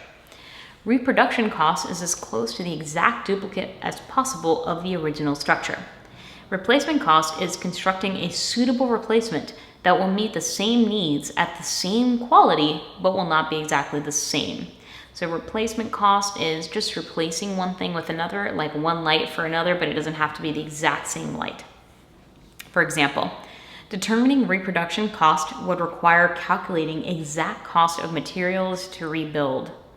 The cost estimating manual tells an appraiser how much a home's livable square footage, garage square footage, and lanai square footage would cost to replace. There are 3 types of depreciation. 1 is physical depreciation, 2 is functional obsolescence, and 3 is external obsolescence. So for functional obsolescence, depreciation happens from a loss of value from tastes and preferences changing over time. For example, a 1-car garage when most homes now have a 2-car garage as a standard, or for example, a 5-bedroom home with only 1 bathroom. External obsolescence is a loss of value from something that is out of the property owner's control. For example, a home behind a huge building blocking a nice view, or new railroad tracks being built right next to the house. Age life depreciation method requires appraiser to attribute total time period that the appraiser would expect a similar structure to last, aka the economic life estimate for the age life depreciation method. Appraiser then attributes an effective age to the structure, meaning how old the structure appears to be. Just appraiser's opinion and not the actual age of the home, though.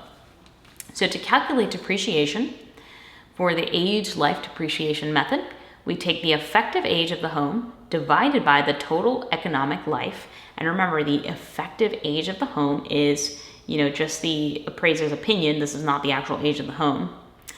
Times the reproduction cost brand new, and then we get the accrued depreciation. Income approach method is used for income producing properties. It determines value based on future income expected to be generated from the property. Potential gross income is estimated income of an investment property that is fully rented with no vacancies, based on all rent being paid on time. Effective gross income factors in the reality that there will always be vacancies/losses. Vacancies/losses are deducted from potential gross income. Any additional income from the property would be added. Potential gross income minus losses plus other income equals effective gross income. So think about it this way. Potential gross income is, it's like pigs flying, right? Like it's almost never going to happen, because the potential gross income means that 100% of everything is just perfect and dandy and there's no vacancies and everything's just going 100% great all the dang time, which is so almost impossible, right? And so effective gross income actually takes it more into like a realities perspective, and it takes potential gross income minus the losses plus other income to get that effective gross income. And then net operating income is the effective gross income minus the operating expenses. So effective gross income minus operating expenses is the net operating income, or NOI. Operating expenses include fixed expenses, variable expenses, and reserves for replacement of building components. Fixed expenses are expenses that remain the same unaffected by occupancy. For example, property taxes, hazard insurance. Variable expenses increase/decrease month to month, i.e. utilities, supplies, maintenance fees. And reserves for replacement is money saved for future expenses, such as roofing repairs and central AC. Operating expenses do not include depreciation, mortgage and interest, and income taxes. So I'm going to say that again. So net operating income expenses do not include mortgage/interest, depreciation, and income taxes. The capitalization rate is the relationship between net income and the present value of the property. Cap rate variation formulas. So NOI divided by cap rate equals value/purchase price. NOI divided by value or purchase price is equal to the cap rate. And value or purchase price times the cap rate is equal to the net operating income, aka NOI. So I'm going to say that again because these formulas are important to memorize. NOI divided by value is equal to the cap rate. NOI divided by the cap rate is equal to value.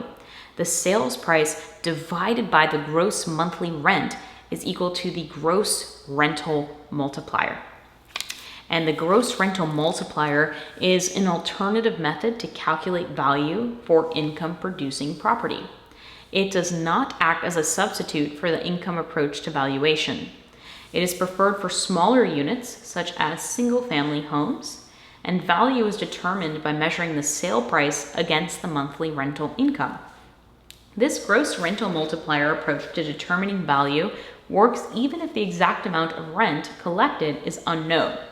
For this reason, this approach is often used for properties that will be converted into rental units. So the gross rent multiplier, you do not need the current rent to calculate it. And folks who maybe want to convert something that doesn't have any rental history into a rental property use the gross rent multiplier. And this is the sale price divided by the gross monthly rent is equal to the gross rental multiplier.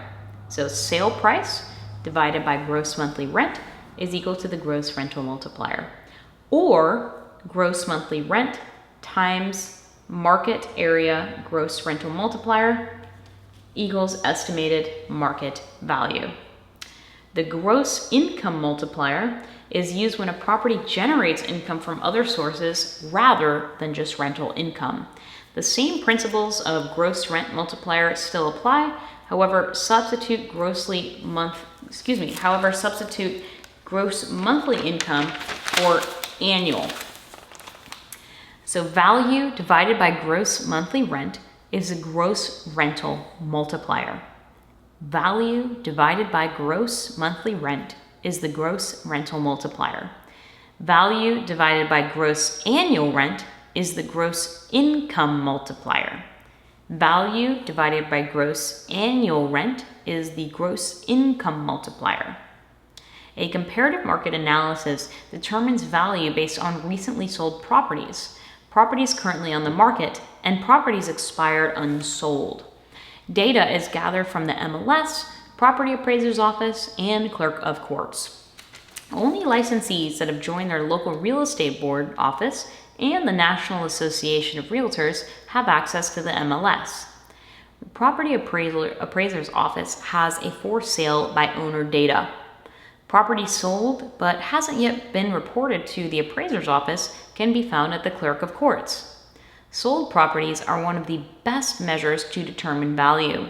Look at expired unsold properties to see the prices that didn't sell.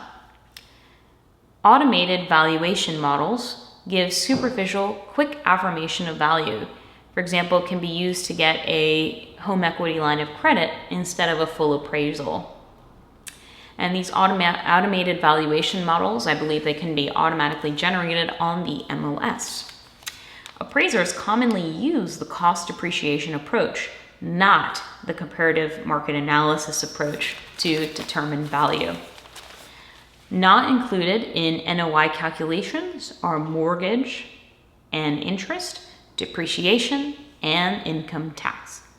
Appraisals cannot be done for commission, and they must be done for a flat fee, and effective gross income only accounts for profit minus vacancy losses, not other expenses subtracted from profit as well.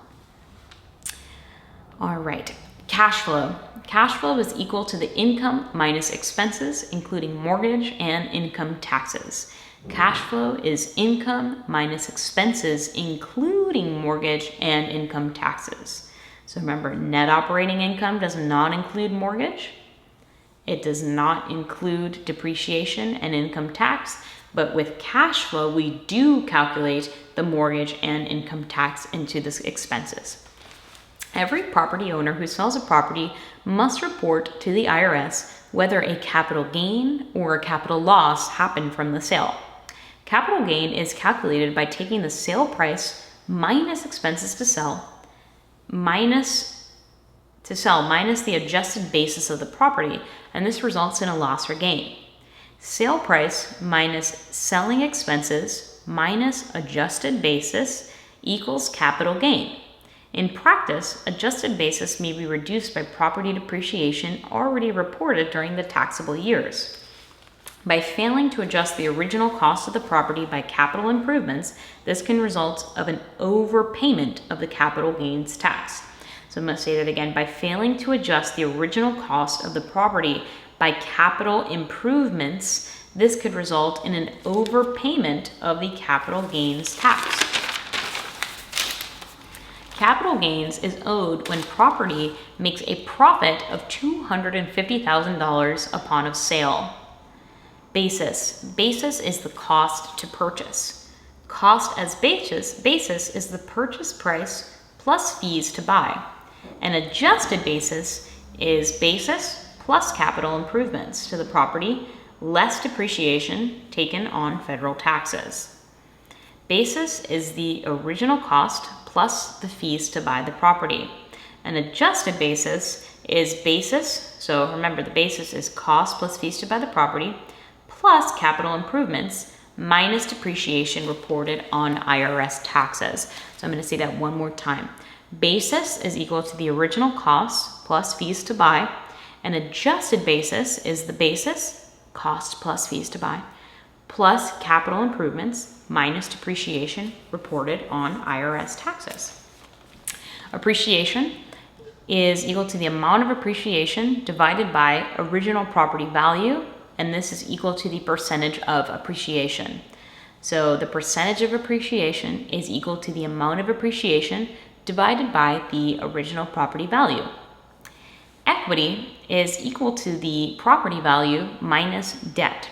So how much the property is worth minus what is owed on the property. You can also have negative equity when property values are decreasing, or variable APR, adjustable rate mortgages, are that can't keep up with payments. So you can actually have negative equity in those times. Liquidity. Investments are often measured by how easy it is to liquidate. Risk is the probability that the investment will fail. And real estate is a tax shelter. A tax shelter is a legal method to avoid paying tax by reducing taxable income. For example, a 401k, it lowers income taxes to the IRS. Real estate can also act as a tax shelter, and investors can use real estate to lower taxes on income made in other areas. Real estate agents should never offer tax advice. 5 types of investment in real estate. 1, residential, 2, commercial, 3, industrial, 4, agricultural, and 5, business opportunities. Business opportunities mean selling a business itself. Industrial investments are seen as more stable as vacancy rates are low. Warehouses bring in the highest ROI from any other investments. Industrial is less volatile and there's less risk to industrial. And agricultural lease is affected by market swings. Florida brokers are licensed to assist in the sale of businesses per Florida Statutes 475. Investment in residential real estate involves single-family and multifamily housing. Commercial real estate includes office buildings and retail properties. The rate of return is the amount of income generated in a year by capital expenditures expressed as a percentage of the total amount invested. So the rate of return is the amount of income generated in a year by capital expenditures expressed as a percentage of the total amount invested. Real estate investment trusts are similar to mutual funds. Real estate investment trusts, or REITs, offer combined shares of commercial real estate properties. The purpose of real estate investment trusts is for owning multiple real estate investment properties through the ownership of the shares. Real estate investing is a tax shelter. It can take federal tax deduction for appreciation, and land does not appreciate. Property taxes, insurance, utilities, repairs, expenses to operate the business, such as car mileage, and commissions for real estate purchases / management are all tax deductible expenses. Hedge against inflation. Real estate values historically increase faster than inflation, providing a hedge or protection against inflation. Real estate is local in nature, which is a disadvantage of investing in real estate because it's limited to its local market. Risk includes business risk, financial risk, purchasing power risk, and interest rate risk. Purchasing power risk is when expenses outpace the increase in profits. Safety risk is overall analysis of how safe an investment is by comparing market risk with the risk of default. Market risk is the risk that the market may fail to hold value for the investment made, for example, in drops in real estate sale prices. Risk of default is when income for the rental property fails to cover the cost of debt payments and a loan payment may default. The rate of return is the amount of income generated in a year by capital invested expressed as a percentage of the total sum invested. Equity buildup is when an investor enjoys an increase in equity when he pays down the debt on a property and when the property increases in value due to appreciation. Purchasing power risk is when expenses go up faster than rents can be increased. Interest rate risk is when the rate that is being charged by the lender outpaces the rent being charged to tenants. So interest rate risk is the risk that when a rate is being charged by the lender, it outpaces the rents being charged to the tenants. And then purchasing power risk is when expenses go up faster than the rents can be increased. A business brokerage is similar to a real estate brokerage and almost always involves the real property or an assignment of a long-term lease. A real estate license is required to assist in the sale of both real property and businesses and must be licensed per Chapter 475, Part 1 of the Florida statutes. Business brokerage difference to real estate brokerage. Business usually involves transactions containing assets which are personal property as well as real property of the business. Plus, the intangible reputation of the business is part of the business value, also called the goodwill. The value of business may be less than, equal to, or greater than the value of real estate. That is the going concern value may be different than the real estate value. Markets for business enterprises are typically wider in geographic scope than the market for individual parcels in real estate. So businesses may be attracting buyers from all over the world. The going concern of a business. The business value can be greater, equal to, or less than the value of the real estate. Because reputation affects the value of a business, the going concern value of a business can actually be more or less than the value of the real estate. Licensees planning to specialize in business sales must develop skills beyond those normally required in a real estate deal. They need skills in corporate finance, business accounting, and valuation of businesses. Corporate finances involve issues such as sources of corporate funding, the capital structure of corporations, the actions managers take to increase the value to shareholders, corporate stocks, and budgeting. Working with a business generally requires helping the buyer understand the financial health of the company and financing options to purchase the business. Basically, they need financing options to purchase the business and helping folks understand the financial health of a company that they might be wanting to purchase. A basic understanding of business accounting, for example, income analysis and cash flow statements, is required. Business accounting consists of 3 basic activities: identifying, recording, and 3, communicating economic status of a company. Income analysis statements. The income statement is the financial depiction of the income, expenses, and net generated over a specific period, often quarterly or a year. This income statement is also called a profit and loss statement, and is most heavily analyzed to measure the financial health of a business. Cash flow analysis looks at a company's incoming cash flow and expenditures. Valuation of a business is similar to the comparative market analysis, where we compare to other like comparable businesses to determine value. Cost approach with a business, you look at the replacement value, deduct depreciation, and then add land value. For business, remember to add other assets plus the value of the goodwill. Remember the going concern value. The cost approach is based on the principle of substitution. A savvy buyer would pay no more than the replacement cost. And liquidation analysis is typically used for companies going out of business, and they're trying to see how much cash they can get from the business as quickly as possible. The cost approach is good for businesses that involve real estate. It determines the replacement cost minus the depreciation plus the land value. Then, with businesses, you add the assets and the value of goodwill. Income analysis compares income to other businesses that have sold. The liquidation analysis sees the liquid value of the business for businesses going out of business typically. Steps in the sale of a business. 1.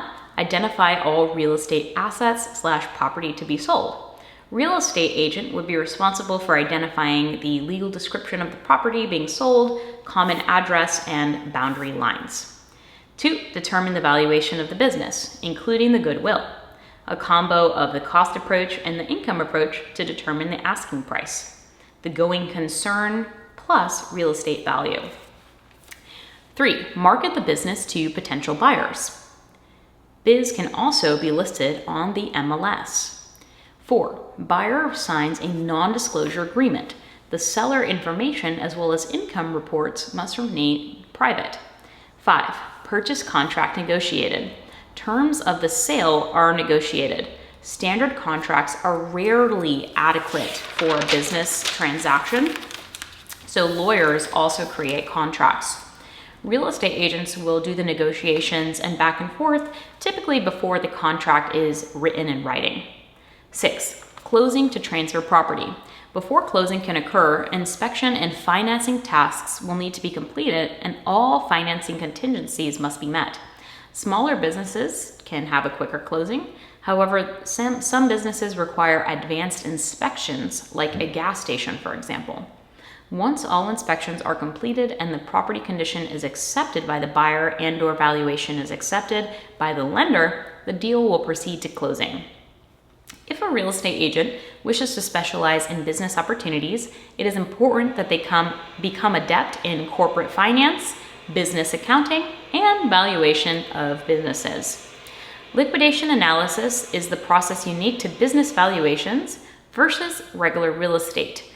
Liquidation analysis is dismantling a business analysis. Adjusted basis is a cost to purchase the property plus improvements plus closing costs. So recap of that section. Federal government is not allowed to impose property taxes per the Constitution. In Florida, local government is who handles property taxation. Property taxes are the primary source of funding for local government budgets, and Florida has more than 640 local governments that impose a property tax to fund operations. These include cities, counties, school boards, etc. And roughly 50% of Florida's public education and 30% of its local government revenues come from property taxes. A community development district is a local special purpose governmental body or district authorized by Chapter 190 of the Florida statutes, amended, and is an alternative method for managing and financing infrastructure required to support community development. These fees are paid through the tax bill. Property assessments and proposed tax rates for the year are sent to each property owner by August of the year being taxed. This notice is called a truth in millage, or TRIM notice. So again, I'll say that. Property assessments and proposed tax rates for the year are sent to each property owner by August of the year being taxed. This notice is called a truth in millage notice. This notice, the truth in millage, contains a property's value on January 1st, the millage rates proposed by each local government, and an estimate in the amount of property taxes owed based on those millage rates. Full tax payment due by March 31st the next year, and paying the tax bill early can result in discounts as much as 4%. Each year in autumn, locally elected officials in each jurisdiction set a property tax rate for the upcoming fiscal year, which usually begins on October 1st. So they will set up the property proposed tax rates for the upcoming fiscal year. Determining just value. By looking at the combined property values within the taxable area and the budget needs of the government, a millage rate is calculated to multiply by each property value to determine each individual owner taxes owed. This process is designed to cover the expenses carried by the property taxes while fairly dividing them among the property owners. The resulting tax rate is presented in mills, unit of money, and per Florida statutes, county, city, and school taxes cannot exceed 10 mills. Property tax is called an ad valorem tax because it It is said to be based on a determined fair value of the property, not an arbitrary value. And it's not for a one-time purpose taxation, such as a special assessment. Taxes are assessed for a full calendar year and collected in arrears or for the past year. Arrears collects last year's money. Property taxes are collected and calculated with the value the property appraiser gives it, times the tax rate determined. Florida courts mandate that this value, tax rate, is multiplied by the value to determine through a fair process that reflects market value called the just value. The appraiser applies the value to the property based on best use of the property, location, size, replacement value, condition, and income generated from the property. And 2, if the property sold when being assessed, the sale price will also be taken into consideration. So taxable value times the tax rate equals taxes due. Mills are 1/1000th of a dollar. So 0.003 is equal to 3 mills, for example, and 0.023 is equal to 23 mills, for example. So you move 3 over from the last number and add a decimal. Provisions under Amendment 1 provides for an additional homestead tax exemption. It created a portability provision, provided for personal property tax exemptions, not real estate related, and it also placed an assessment cap on non-homesteaded property. The TRIM notice, basically the Mills notice, contains the property's value as of January 1st of current year with notice of tax due March 31st the next year.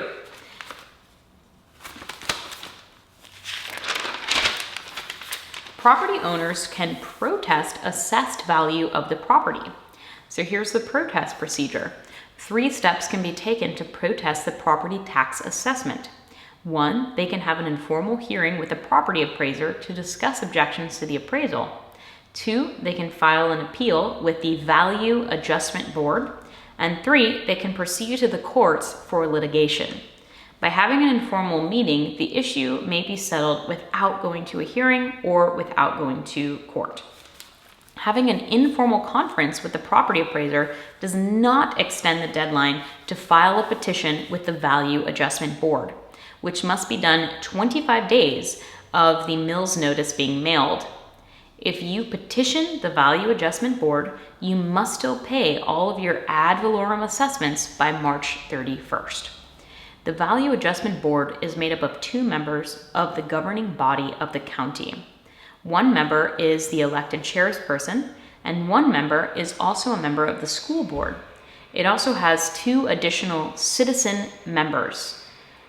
1 citizen member is appointed by the governing body of the county and they must own a homesteaded property in the U.S., and the other is a citizen member that is appointed by the school board. So we've got 4 members. 1 is an elected chairperson, 1 is a member of the school board, and there's 2 citizen members, 1 of them having to have their own homestead and the other one elected by the school board. So that is the Value Adjustment Board, and that is what they're made up of. And property owners may also file a lawsuit in circuit court to challenge the Value Adjustment Board appraiser's denial of the change. So the property owner can skip an informal meeting, filing an appeal with the Value Adjustment Board, and then go straight to court if denied. Court filing must be within 60 days of the date of the Value Adjustment Board decisions or property appraiser certification of the tax roll, whichever is later, per Chapter 194. The court proceeding is called a certiorari proceeding, as the purpose is for a judicial review of a decision made by an administrative agency. Certiorari proceeding. Tax exemptions on property is divided amongst 3 sections. 1, immune property, 2, exempt property, 100%, and 3, partially exempt, exempt on part of the property value, but still pays the tax. Government buildings are immune to taxation. Exempt property is property that has been assessed However, property is relieved of paying taxes through their applied tax exemptions. For example, churches, nonprofit organizations, these are examples of exempt property. Partially exempt property owners are still obligated to pay taxes. However, the property tax value has been assessed and is reduced by these exemptions. Example of partial exemptions are homestead exemptions and green belt law exemptions. For example, chapters 196.197, 196.199, 195.011 of the Florida statutes. Property owners in Florida who reside permanently in the property as of January 1st may make an application to the county property appraiser's office on or before March 1st of that same year. Homestead exemption benefits. The first $25,000 of the homesteaded property value is exempt from the taxation for all county, city, and school property taxes. Any assessed value between $50,000 to $75,000 is also exempt from taxation from county and city taxes, and everything over $75,000 is taxable by the county/city and the school. So just to kind of recap that here, just so you guys can see my little notes here about it. You can pause here if you'd like to take a screenshot of this. But basically, the first $25,000 is exempt from county and city and school taxes. The second $25,000 is taxable from the county and city and school taxes. And then anywhere from $50,000 to $75,000, county and city is exempt and school is taxable. And then $75,000 plus, taxable county and city and taxable school. Assessment limitations. Save Our Homes.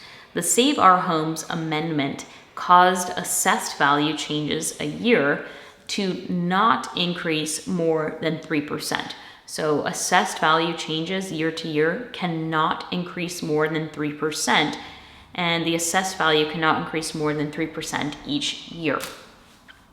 The just value minus the assessed value of the property is equal to the Save Our Homes benefit. Home improvements must be added to total home value. Increase in total just value to the property is as a result of a home value improvement. Non-homesteaded property, such as residence without homestead, vacant land, or non-residential property, agricultural property, tangible personal property, as well as homesteaded property that has been sold or otherwise conveyed to a new owner during the calendar year, are not subject to any homestead exemption. The year that the property is sold is not taxed based on the lower savings. Rather, for that tax year, it reverts to the full market value. If you sell the home, that buyer is going to have to pay the full market value of taxes. Even if you had homestead and you sold your home to that person cannot apply your homestead benefits to the taxes that they will pay that year.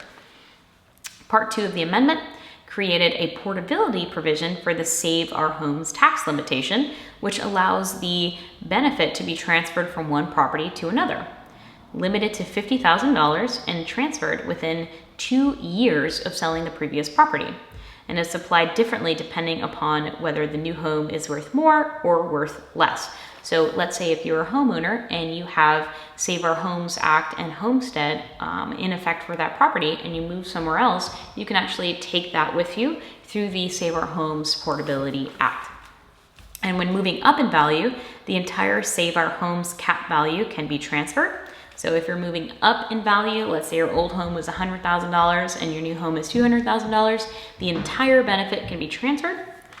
And this is, and then when you're moving down in value, the percentage of the accumulated benefit may be transferred to the new homestead. And then when you're moving up in value, when moving down in value, the percentage of the accumulated benefit may be transferred to the new homestead. So when you're moving up in value, you take the just value of the new home minus your Save Our Home benefit, and that is the assessed value of the new home because you apply the whole thing. But when moving down in value, the percentage of the accumulated benefit may be transferred to the new homestead. So number one, you have to calculate what that percentage is. So you take the just value of your new home divided by the value of your old home, and that's the percentage of value.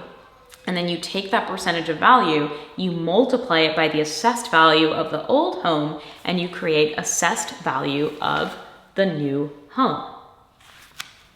Property taxes are deductible from federal taxes. Property insurance is not. So property taxes can be deducted from federal taxes, but property insurance cannot. And the buyer is responsible to pay what you call a foreign seller tax, and we'll talk about that later on. Planning, zoning, and environmental hazards. Before city planning / zoning, laissez-faire ruled. Laissez-faire allowed businesses / people to operate without government influence. Goals of planning include 1. Savings of tax money by preventing sprawl, adequate provision of services, water, sanitation, emergency services, schools, etc., providing for road rights of way and setbacks, protection against costly flooding, drainage, or environmental problems, reduction in political and equity problems in sitting landfills, prisons, etc. Urban sprawl is a development pattern characterized by low-density, automobile-dependent development with either a single use or multiple uses that are not functionally related, requiring the extension of public facilities and services in an efficient manner and failing to provide a clear separation between urban and rural areas for Florida Statutes Chapter 163.3164. It's basically the expansion of a city center based on the ability to access it using available transportation. As the populations grow, citizens are required to choose to go farther and farther from the city's center. This is considered sprawl when it imposes an uncontrollable strain on a city's resources by the city to now having to provide resources to its citizens. So for example, if you have the city here and the city is becoming more and more populated, less folks can live here, so they have to go further and further out. So it puts a strain on the city because now they have to build more roads connecting to the main city center. Control of urban sprawl results in tax savings, because think about it, if the city has to build less roads and provide less sewers and resources going further and further out from the city, they save more money on taxes. Setbacks become safety issues as visual clearance returns are needed for community members. So a setback is basically, let's say you have a house here, instead of the house being exactly right on the corner of the road, preventing a car from being able to see around it, the building is set back a little bit so that this car can go through and actually see what's up ahead. City planning also seeks to ensure equity of property with issues such as the placement of jails and sanitation facilities. If you place these near property, it can affect property values, right? Because if some folks live next to a jail, their property value might go down. City must plan this in a fair and equitable manner. Buyers should always talk to city commissioners to see what landscape around the property will look like in the next few years. Planning commission members act as the local planning agency, city or county. Commission members are appointed, not elected by the governing body of each local government. Must include a representative of the school district, must be made of individuals that fairly represent the area's citizens. Planning Commission is responsible for the preparation of the city's / county's comprehensive plan and any amendments, and they monitor the plan's effectiveness. And just keep in mind, this Planning Commission is not to be confused with the Florida Real Estate Commission. The planning commissioners have authority over plat map approval, site plan approval, and sign control. And they have the authority to approve or deny a plat map. Subdivision plats are a map detailing sections of a land that has been subdivided into lots, showing the location and boundaries of individual parcels with the streets and alleys. Plat maps must be approved and recorded in order for a development to proceed according to Chapter 3 through 6.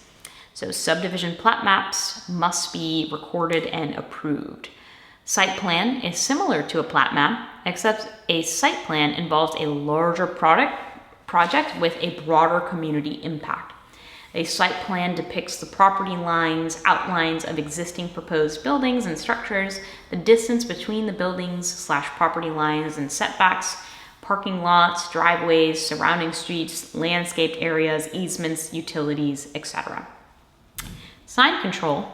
Commission can dictate what signage goes where and deny it if it can block views or affect the city appearance. Commission members work as volunteers in an unpaid capacity, and they have paid support staff, like for example, folks answering the phones, etc. The purpose of city planning is to protect personal property. Commission members are appointed, not elected by the governing body of each local government. So commission members are appointed, not elected by the governing body of each local government, and they are essentially volunteers. It is the goal of city planning to prevent urban sprawl so that the taxes don't go up.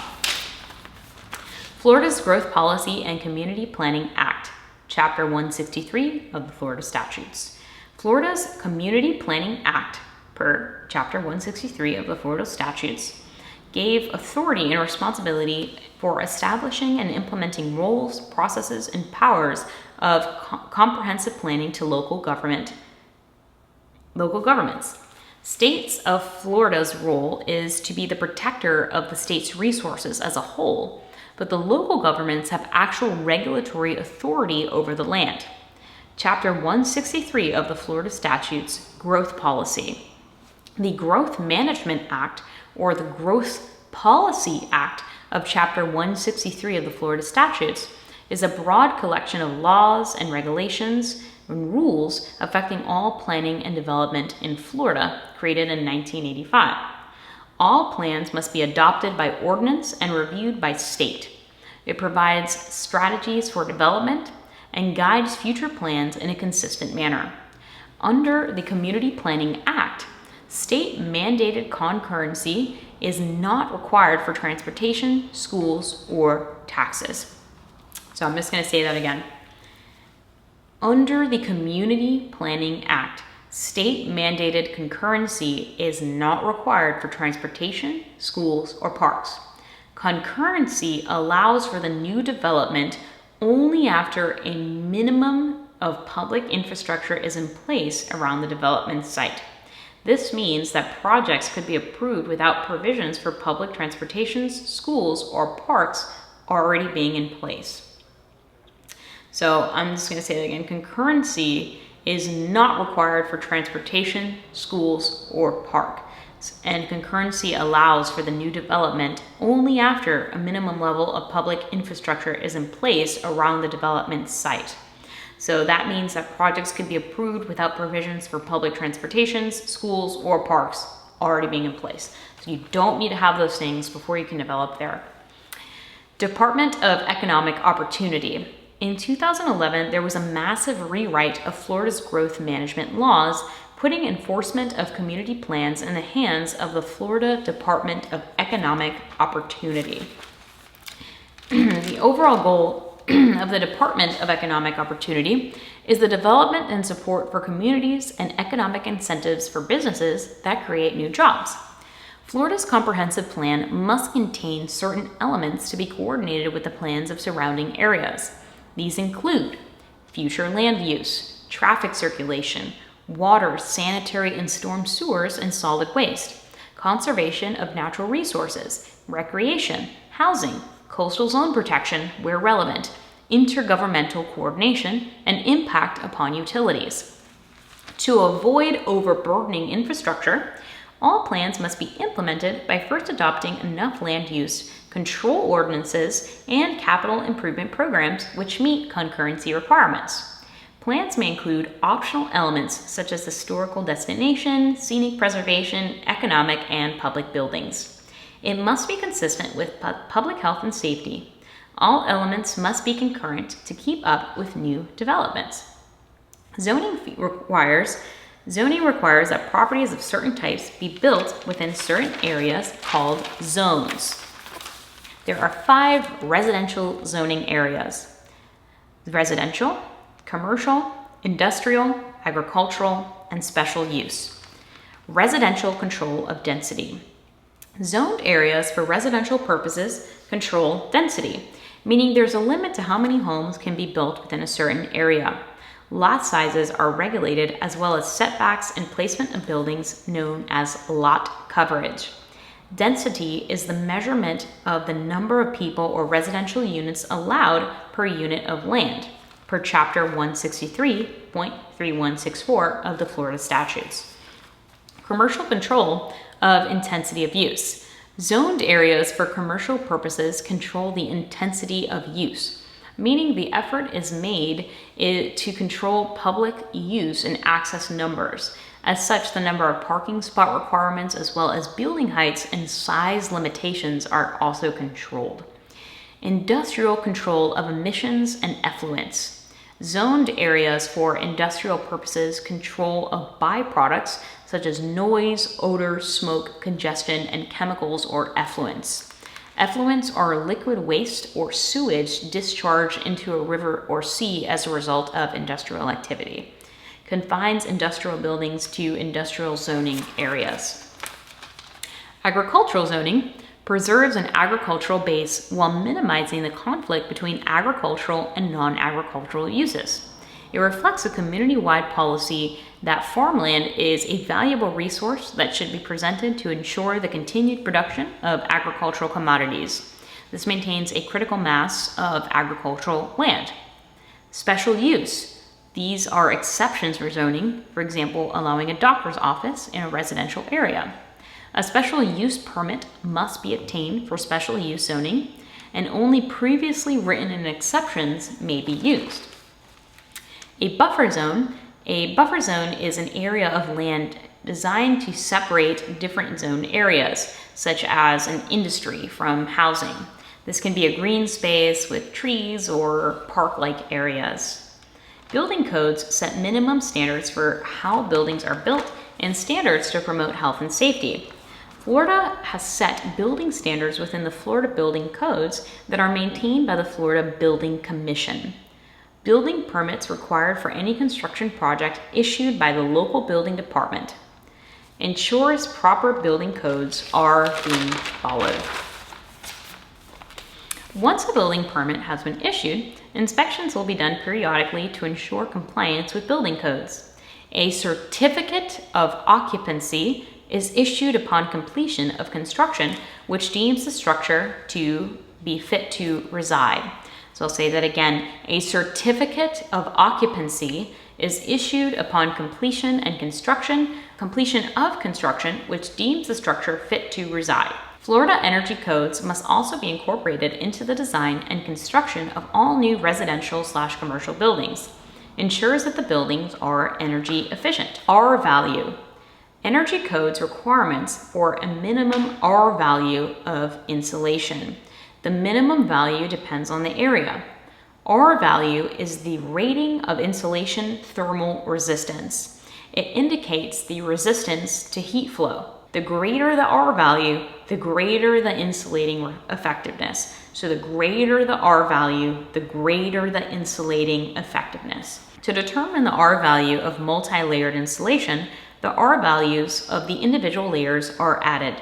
A certificate of occupancy is issued upon completion of construction and inspection, which deems the structure fit to reside. Health ordinances. All localities have a health department with inspectors that oversee health compliance. Minimize transfer of disease through sanitation standards with food management and waste management. Concurrency allows new development only after a minimum level of public infrastructure is in place around the development site. Zoning Board of Adjustment. The Adjustment Board is an administrative agency for hearing and deciding zoning appeals. It is in place for the purpose of adjusting differences that arise between government officials, charged with duties under the zoning ordinance and property owners. It is referred to as the Board of Adjustment or the Zoning Board of Appeals. The purpose of a community member requesting an appointment with the Adjustment Board is to seek either a variance, a special exception, or permission for legally non-conforming use of the property. If the appeal to the Zoning Board of Adjustment is unsuccessful, The property owner may appeal the decision either through the administrative structure or by taking the matter to court if their appeal for the zoning board of adjustment is denied. A variance is an approval to vary or stray from existing zoning requirements. Variances are usually granted when property owner is experiencing hardship for the property owner.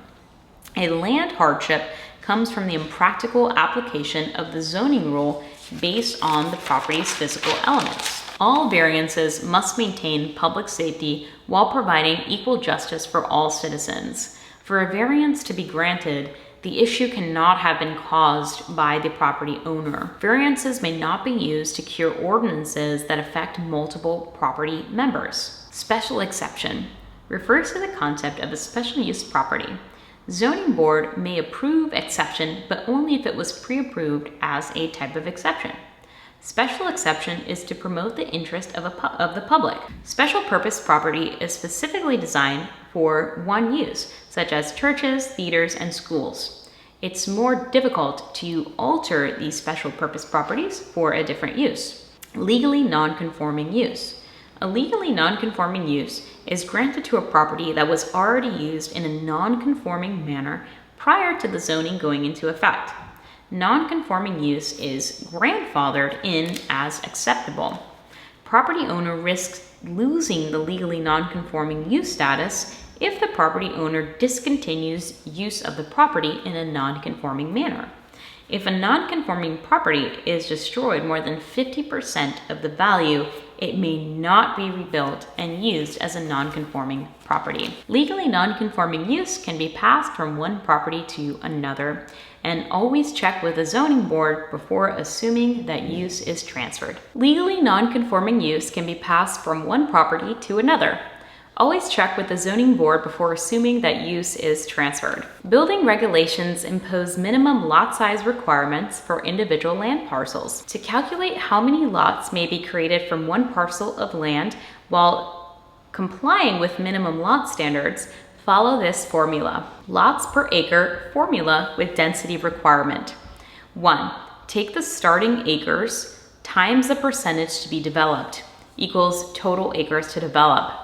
2. Take the total acres to develop times 43,560 square foot per acre to equal the total square foot available to develop. There are 43,560 square foot an acre. Take total square footage available divided by minimum land size requirement in square foot equals total lots to develop. 4. Round down. Always round down here because remember, we can't have 80.2 lots of land. It has to be 80 lots of land. We can't have a half parcel or lot of land. This is another time we round down in real estate. First is with documentary tax stamps. We round up because the government wants more money.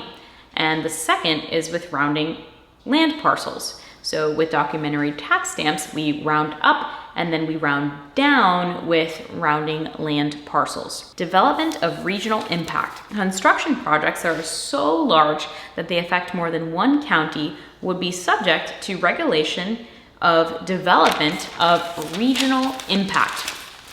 Development of regional impact refers to development which, because of its character, magnitude, or location, which would have a substantial effect on the health, safety, or welfare of citizens of more than one county. The development of regional impact also handles state oversight of projects located in areas such as the Florida Keys, the Big Cypress Reserve, Appalachia Bay, and the Green Swamp. Chapter 380.06 Florida Statutes. Considerations of development of regional impact. The goal is to ensure that local construction/development is consistent with state plans for preservation. Looks at how an area will be impacted environmentally. Looks at economic impact through taxation. Looks at demand of services and energy requirements. Makes a judgment on how a project will enhance the state, locally as a whole, per Chapter 380.065 of the Florida Statutes for considerations of development of regional impact. Florida Statutes 380.06 are considerations for the development of regional impact, and it includes 1. Extent to which the development would create, alleviate, or exacerbate environmental problems. 2, the amount of traffic generated. And 3, the number of people likely to be residents, employees, or present there. 4 is the size of a site.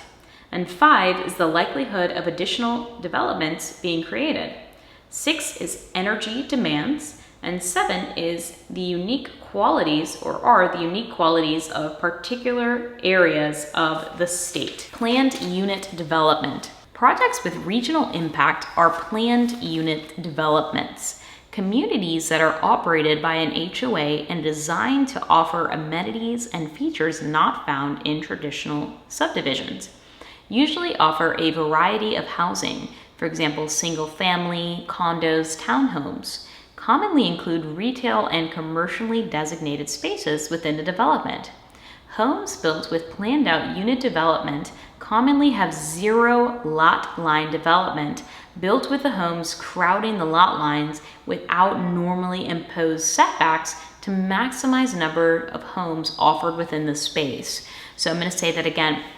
Homes built with planned unit development commonly have zero lot lines, and they're built with the homes crowding the lot lines without normally imposed setbacks with planned unit development to maximize number of homes offered within the space. And the planned unit development creates more desirable environments through diversified land development per 380.06 of the Florida statutes. Environmental impact statement. Environmental impact statement describes positive and negative environmental effects of a proposed action or project. It takes into consideration waste management, traffic, etc. National Flood Insurance Program is when a property is located within a flood zone, the option for flood insurance may be provided via the National Flood Insurance Program. Qualifying for national, not only private flood insurance, so flood insurance rate maps are special flood hazard areas. To qualify for national flood insurance, these flood insurance rate maps show the special flood hazard areas, and the property must be designated as located within a special flood hazard area per flood insurance rate maps. Per the flood insurance rate maps, different properties are quoted different insurance prices based on their risk for flooding. When developers build properties in high-risk coastal areas, they must follow building requirements for flood zones. Flood zone mortgage lenders will require flood insurance. The National Flood Insurance Program aims to reduce the impact of flooding, does so by providing affordable insurance to property insurance, so that's what the National Flood Insurance Program does, and by encouraging communities to adopt flood plan management regulations. It reduces the socioeconomic impact of disasters by providing that insurance to folks. And the National Flood Insurance Program provides affordable insurance to people in flood zones.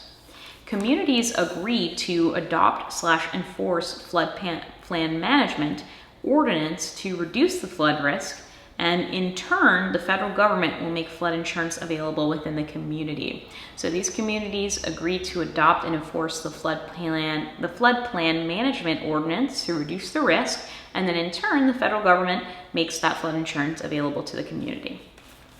40% of national flood insurance purchasers are in Florida. Flood hazard boundary maps are created by the Federal Emergency Management Agency, FEMA, via the Flood Map Service Center. So flood hazard boundary maps are created by FEMA via the Flood Map Service Center.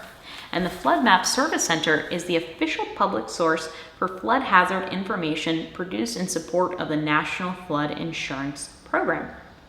Development within special hazard flood areas must be restricted in a manner so as to not obstruct the natural flow of floodwaters. Residential structures in special flood hazard area must have first floor above base flood elevation. So residential structures in special flood hazard areas must have their first floor above the base flood elevation. Non-residential structures must meet the residential requirement or be watertight below the base flood elevation. 40% of purchasers of national flood insurance are in Florida. Water supply, either groundwater via a well or piped to the property from public water utilities.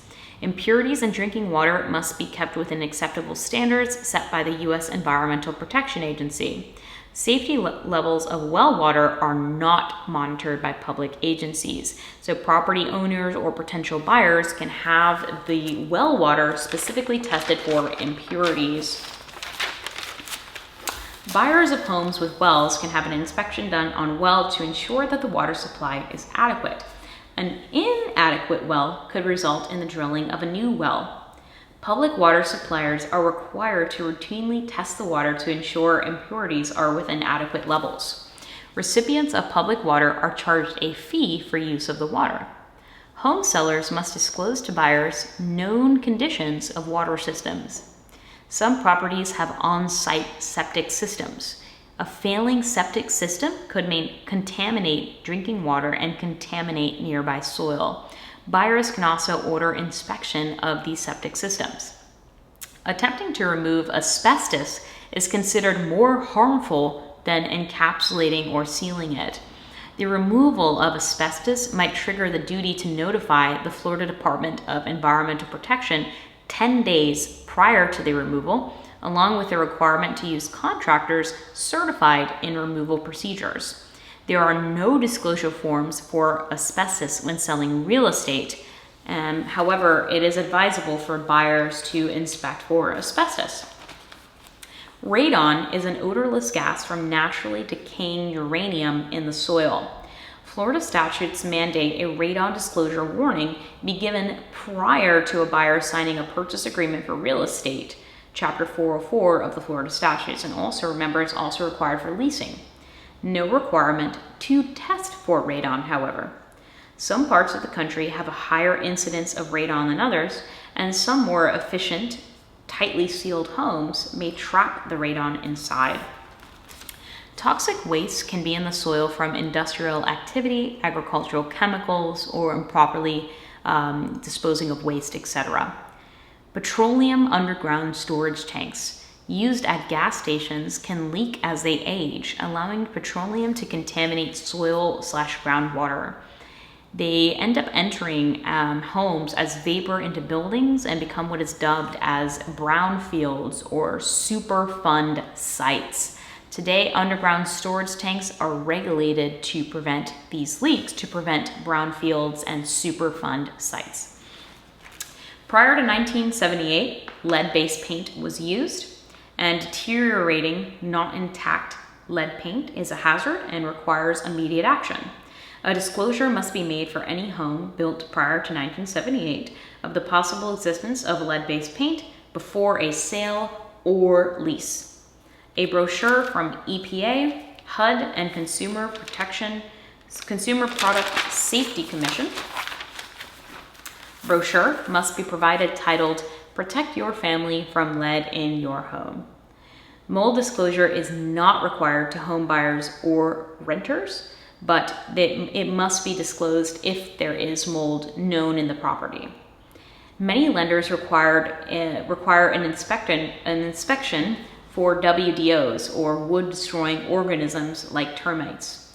Chapter 482 of the Florida statutes require disclosure on known facts of the property. So Chapter 482 of the Florida statutes requires disclosure on known facts of the property. In 1980, Congress passed the Superfund Act aimed at abatement of environmental hazards to be able to detect and react to cleanups, and money is retrieved from petroleum/industrial company tax. When purchasing an industrial/commercial property, a Phase 1 environmental should be conducted. This assessment identifies possible liabilities from contamination in Phase 1 environmental. If contamination is found, a Phase 2 environmental assessment will be conducted to provide a detailed chemical analysis of the contaminants. 3 types of wood-destroying termites in Florida. We have subterranean termites, damp wood termites, and dry wood termites. And carpenter ants are also wood-destroying organisms. Wood rot is fungi/moisture working together to decay wood. Termite inspection and structural damage cost $1 billion annually. It is common to have a pest inspection prior to a home purchase, and many lenders will require it. The practice of pest control in Florida is regulated under the Structural Pest Control Act for Chapter 482 of the Florida Statutes. This law is administered and enforced by the Department of Agriculture and Consumer Services. Most brokers require the buyer to sign forms if the buyer waives inspections to take liability off of the broker. Comprehensive environmental response. The Compensation and Liability Act, part of the Environmental Protection Agency's Superfund program, is to establish responsibility for cleaning up contaminated land. The Comprehensive Environmental Response, Compensation and Liability Act provides a liability for those responsible for illegal waste dumping, as well as a trust fund to clean up sites when the responsible parties cannot be determined. Liability is strict, joint and several, and retroactive. In 1978, the Love Canal in New York was a nice area built on top of pollution buried in the 40s and 50s by a local company, and the pollution bubbled up right into people's homes and they were forced to leave. Strict liability under the CERCLA Act means that the property owner is responsible to the injured party without excuse or exception. Joint liability means that each owner is personally responsible for any and all damage. Several liability means that the existence of multiple owners does not absolve any one owner of their responsibility. Instead, all owners are 100% responsible. If one of the owners cannot be found, the remaining owner would be 100% responsible. Retroactive liability means that the previous owners of a contaminated property can be held liable and responsible for contamination, cleanup, and consequences. The Superfund National Priorities List is a list of known sites that the government tracks where there has been contamination. So the Superfund National Priorities List tracks where areas are contaminated. ToxMap is a geographic information system provided by the United States National Library of Medicine that uses maps of the United States to help users visually explore data from the EPA Superfund Basic Research Program and Toxics Release Inventory. So just a little recap here, asbestos should be encapsulated. Legally non-conforming use is a property that does not meet all aspects of current ordinance, but is considered to be grandfathered in under the previous version of the code. There are 43,560 square foot in an acre. And then just to kind of recap the last section there, market value minus assessed value is the Save Our Homes benefit. And the portability provision for Save Our Homes is up to $500,000 and must be used within 2 years. Moving up is the just value of the new home minus the Save Our Homes benefit, and that is equal to the assessed value of the new home. And moving down in value is the just value of the new home divided by the just value of the old home, and you get that percentage. And then you multiply that percentage times the assessed value of the old home to get the assessed value of the new home. To request Save Our Homes portability, you need to fill out a DR 501T transfer of homestead difference form, along with filing for the homestead on the new property. So you need that DR 501T transfer of homestead difference form. Additional exemptions for a homesteaded property. So you have an additional $5,000 exemption for widowed, blind, and disabled people, and 100% exemption for quadriplegic. And these are cumulative, so more than one can apply together. So for example, there can be, if for somebody who's widowed and blind, they would get the $5,000 for being widowed and an additional $5,000 for being blind. $5,000 if at least 10% disabled military veteran. There is an 100% exemption of totally and permanently disabled veterans, 100% exemption of spouses of veterans who died while on active duty. The Greenbelt Law exemption is a partial exemption and prevents agricultural lands from being taxed as having a higher value. To be classified as agricultural, property owner does not have to live on the property or be the one working the land. The property can be leased out. Must be applied every year, and perjury could be charged if you lie about the use of the land. Florida Statutes 193, lands used agriculturally must be filed before March 1st every year. Assessment cap for non-homesteaded property. Non-homesteaded property cannot be taxed more than 10% per year, whereas homesteaded cannot be taxed more than 3% per year. Non-homesteaded property cannot be taxed more than 10% increase per year. There is a top level or cap on school board, city, and county taxes. Each separate tax is limited to 10 mills.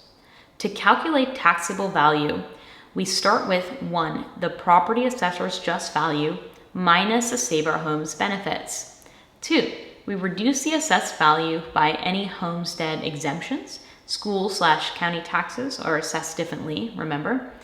And then 3, we apply additional property tax exemptions for being widowed, blind, disabled, spouse of a deceased veteran, etc. And the result is taxable value. The taxable value of the property in a taxable area, county/city/school, multiplied by the tax rate, which is expressed in mills, is equal to the property tax due. Taxable value times tax rate is equal to annual property taxes due. Government buildings are immune from property taxes, not exempt. Exempt property tax would be, for example, churches and community organizations. And the Greenbelt Law exemption is a partial exemption that protects agricultural land from being taxed by higher values based on highest and best use. Special assessments are taxes placed on property owners for a one-time purpose. Anything that isn't covered in the government's budget that directly affects the property owner can be taxed. Commonly used for water/sewage lines, pavement, etc. And these assessments must improve the value of the property. Regular property taxes for Florida Statute 190 are ad valorem. Special assessments are not ad valorem. Special assessments are levied on who they affect. Charged to the property owner based on a per linear foot of property affected times the designated cost. So for example, cost times linear footage times the owner's percentage share of cost is equal to the owner's cost.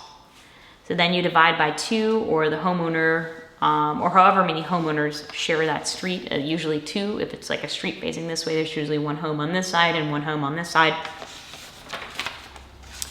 Unpaid assessments become a lien on the property. Property tax bills that go unpaid after due date March 31st are sold publicly through a tax certificate. Before the sale of the tax certificate, Florida statutes require the tax collector to advertise the delinquent parcels 1 time a week for 3 consecutive weeks following the payment deadline. Property owner gets a collection and ad fees added to their bill. On or before June 1st, the tax collector is required to hold a tax certificate sale, and certificates are awarded to the lowest interest rate bidder. Let's think about it. The government, they want to sell off their debt, but they want to sell it to whoever's going to charge them the least interest rate, to purchase that debt and have them be paying them over time. All right, and it's still unpaid between 2 to 7 years. The sale of the property can be forced, and the property owner will then pay whoever bought the tax certificate plus additional interest and fees to that person or entity. If the tax certificate holder does not apply for a tax deed within 7 years, the certificate is null and void. So if the tax certificate holder does not apply for that tax deed within 7 years, the certificate is null and void.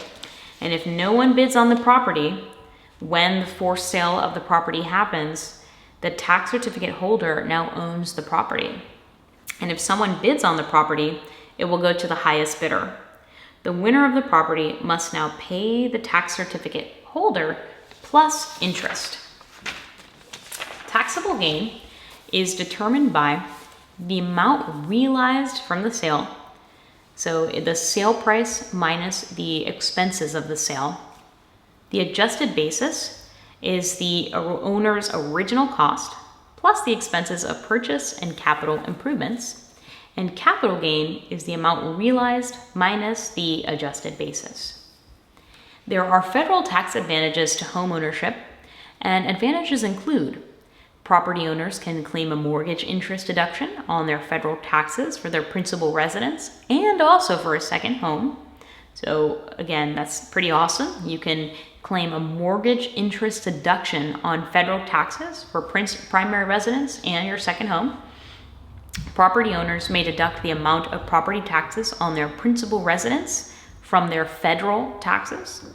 So you can basically take those deductions of mortgage and property taxes from from the federal taxes. So you can deduct the amount of property taxes from your federal taxes. Property purchasers may use an IRA withdrawal of up to $10,000 from a home down payment as a first-time home buyer without incurring federal tax withdrawal penalty. Property owners are excluded from the capital gains tax for up to $250,000 or $500,000 for married couples, because think about it, it's both people added together, for principal residence. And to qualify, the owner must have resided in the property for up to 2 out of the last 5 years of the sale. So property owners excluded from capital gains tax up to $250,000 or $500K for married couples if they lived in the unit for 2 out of 5 years prior to the sale. Can deduct interest paid on home equity loans between $50,000 to $100,000 for the federal tax years the interest is paid under several conditions. Can claim a deduction on federal taxes for discount points charged by lenders of home mortgages.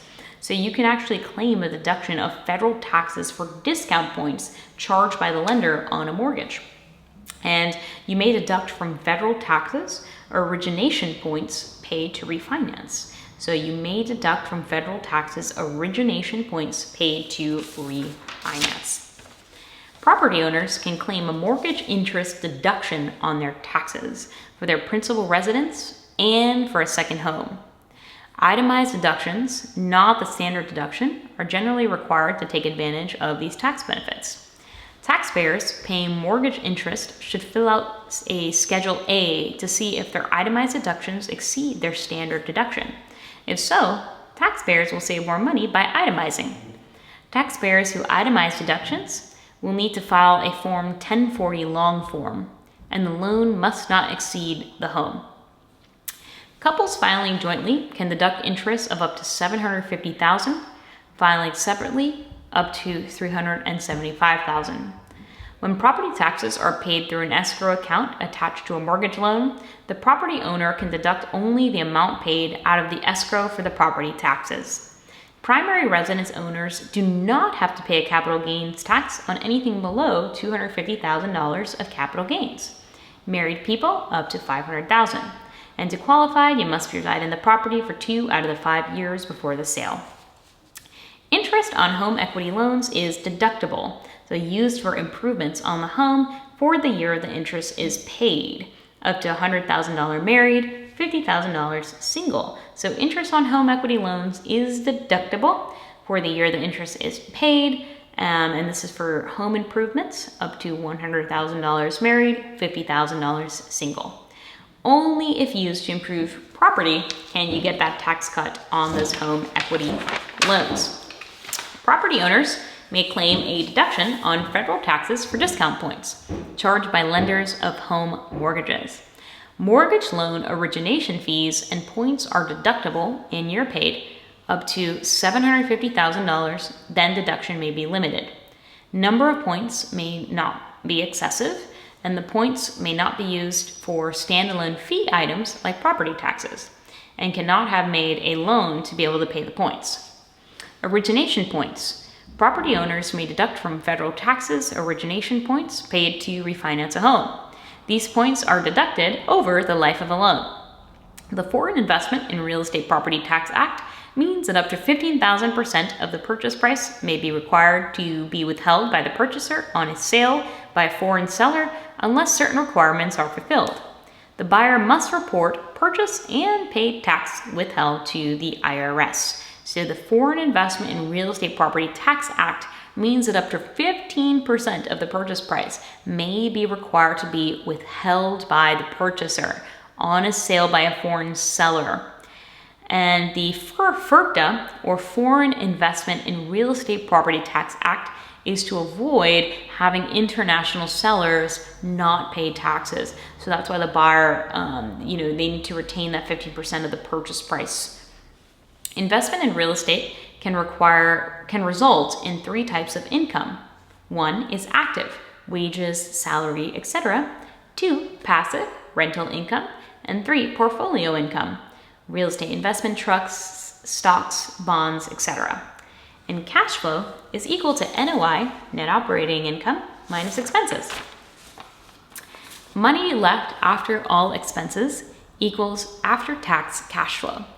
Before-tax cash flow does not include the expense of income taxes paid on the profit of the real estate investment. Investors usually ask for before-tax flow as taxes can be influenced by personal matters. Taxable income remains after all deductions have been made. To calculate taxable income, take gross income and subtract operating expenses, including the cost of financing, not principal portion of payment. Do not subtract money set aside for reserves, as that has not been spent yet. Reserves for replacement, for example. Allowable property depreciation is subtracted. So taxable income equals gross income minus expenses, including financing fees, but not reserves, minus depreciation. Allowable expenses to deduct when determining taxable income are 1, operating expenses, which includes replacement expenses, but not reserves. Financing expenses, mortgage interest, but not the payment towards the principal. 3, depreciation, deduction of the cost of improvements. Operating expenses include fixed, variable, and reserves for replacement. Remember, reserves are not tax deductible. For tax purposes, financing-related expenses are subtracted to determine the taxable income. These include mortgage interest, leasing interest, late penalties. Principal is not deductible. For federal tax purposes, depreciation is allowed for only investment and business property, not personal residences. The IRS allows for the investment of real estate to be appreciated using the straight line method of appreciation. And this is applied differently residential versus commercial. This is different from the age-life appreciation method that appraisers use. To use the straight line method of depreciation, the depreciable basis of the property must be known. Depreciable basis equals basis minus land value. Basis equals the original purchase price of the property plus the fees to buy it. Improvements may be added to the property for the adjusted basis, as these improvements also must be depreciated rather than subtracted as an operating expense. The period for which the IRS divides appreciation under the straight line depreciation method is by useful asset life of the property. 27.5 years for residential rental property and 39 years for non-residential income property.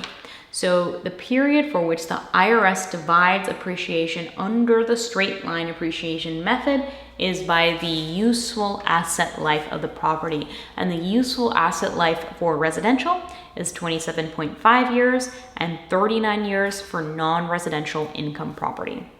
Yearly allowable depreciation is equal to depreciable basis divided by the useful asset life. There is both long and short-term capital gains. Short-term is property held for 1 year or less and are taxed as ordinary income. Long-term capital gains are owned for over 1 year and has a lower tax rate than short-term capital gains. Long-term capital gains rate is 15%. Installment sale contract. Investors can delay capital gains tax by selling property through an installment sale, a contract for deed, or a land contract. Because payments on a sale are taken over a period of years rather than in 1 year, federal income taxes are calculated only on the amount received in each year being taxed. Per the IRS, an installment sale is a sale of property where the seller receives at least one payment after the tax year of the sale. Only gains can be reported via installment method. Interest charged on installment sales are also reported as income to the IRS. Each payment made by a buyer would also have a part set aside to cover interest, even if it's not called as such with the buyer. So each payment made by the buyer would also have a part set aside to cover interest, even though it's not called as such all the time with the buyer.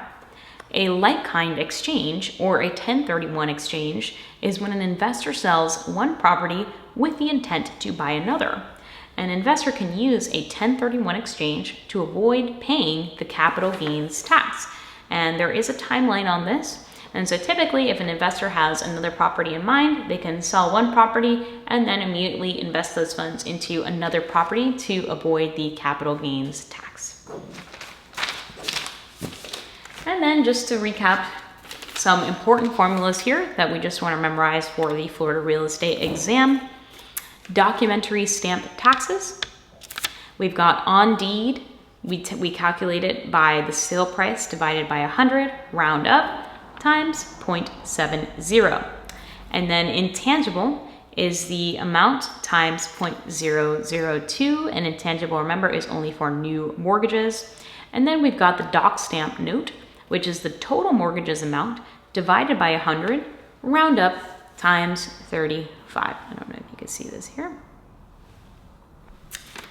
Then to calculate the cap rate, we take the net operating income divided by value in order to get the cap rate.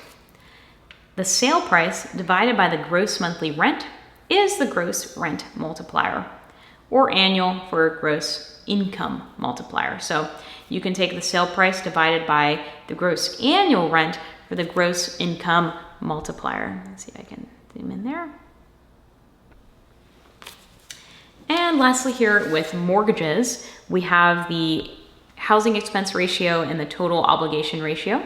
Remember that conventional mortgages are 36% total obligation ratio.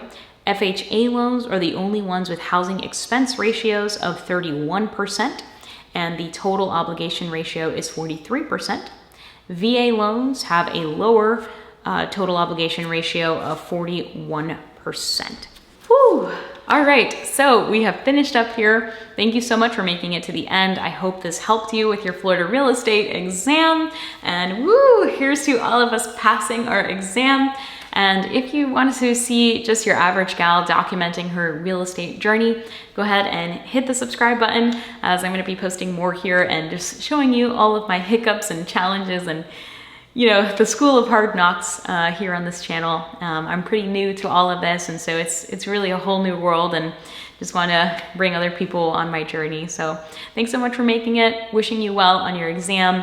And of course, I would just always double check, your own notes and cross-reference to just fact checked anything here, just to make sure that everything is correct and applicable to you. And especially if you're not in the state of Florida, the laws are pretty different. So this is for the Florida real estate exam, and good luck to you and hope you pass.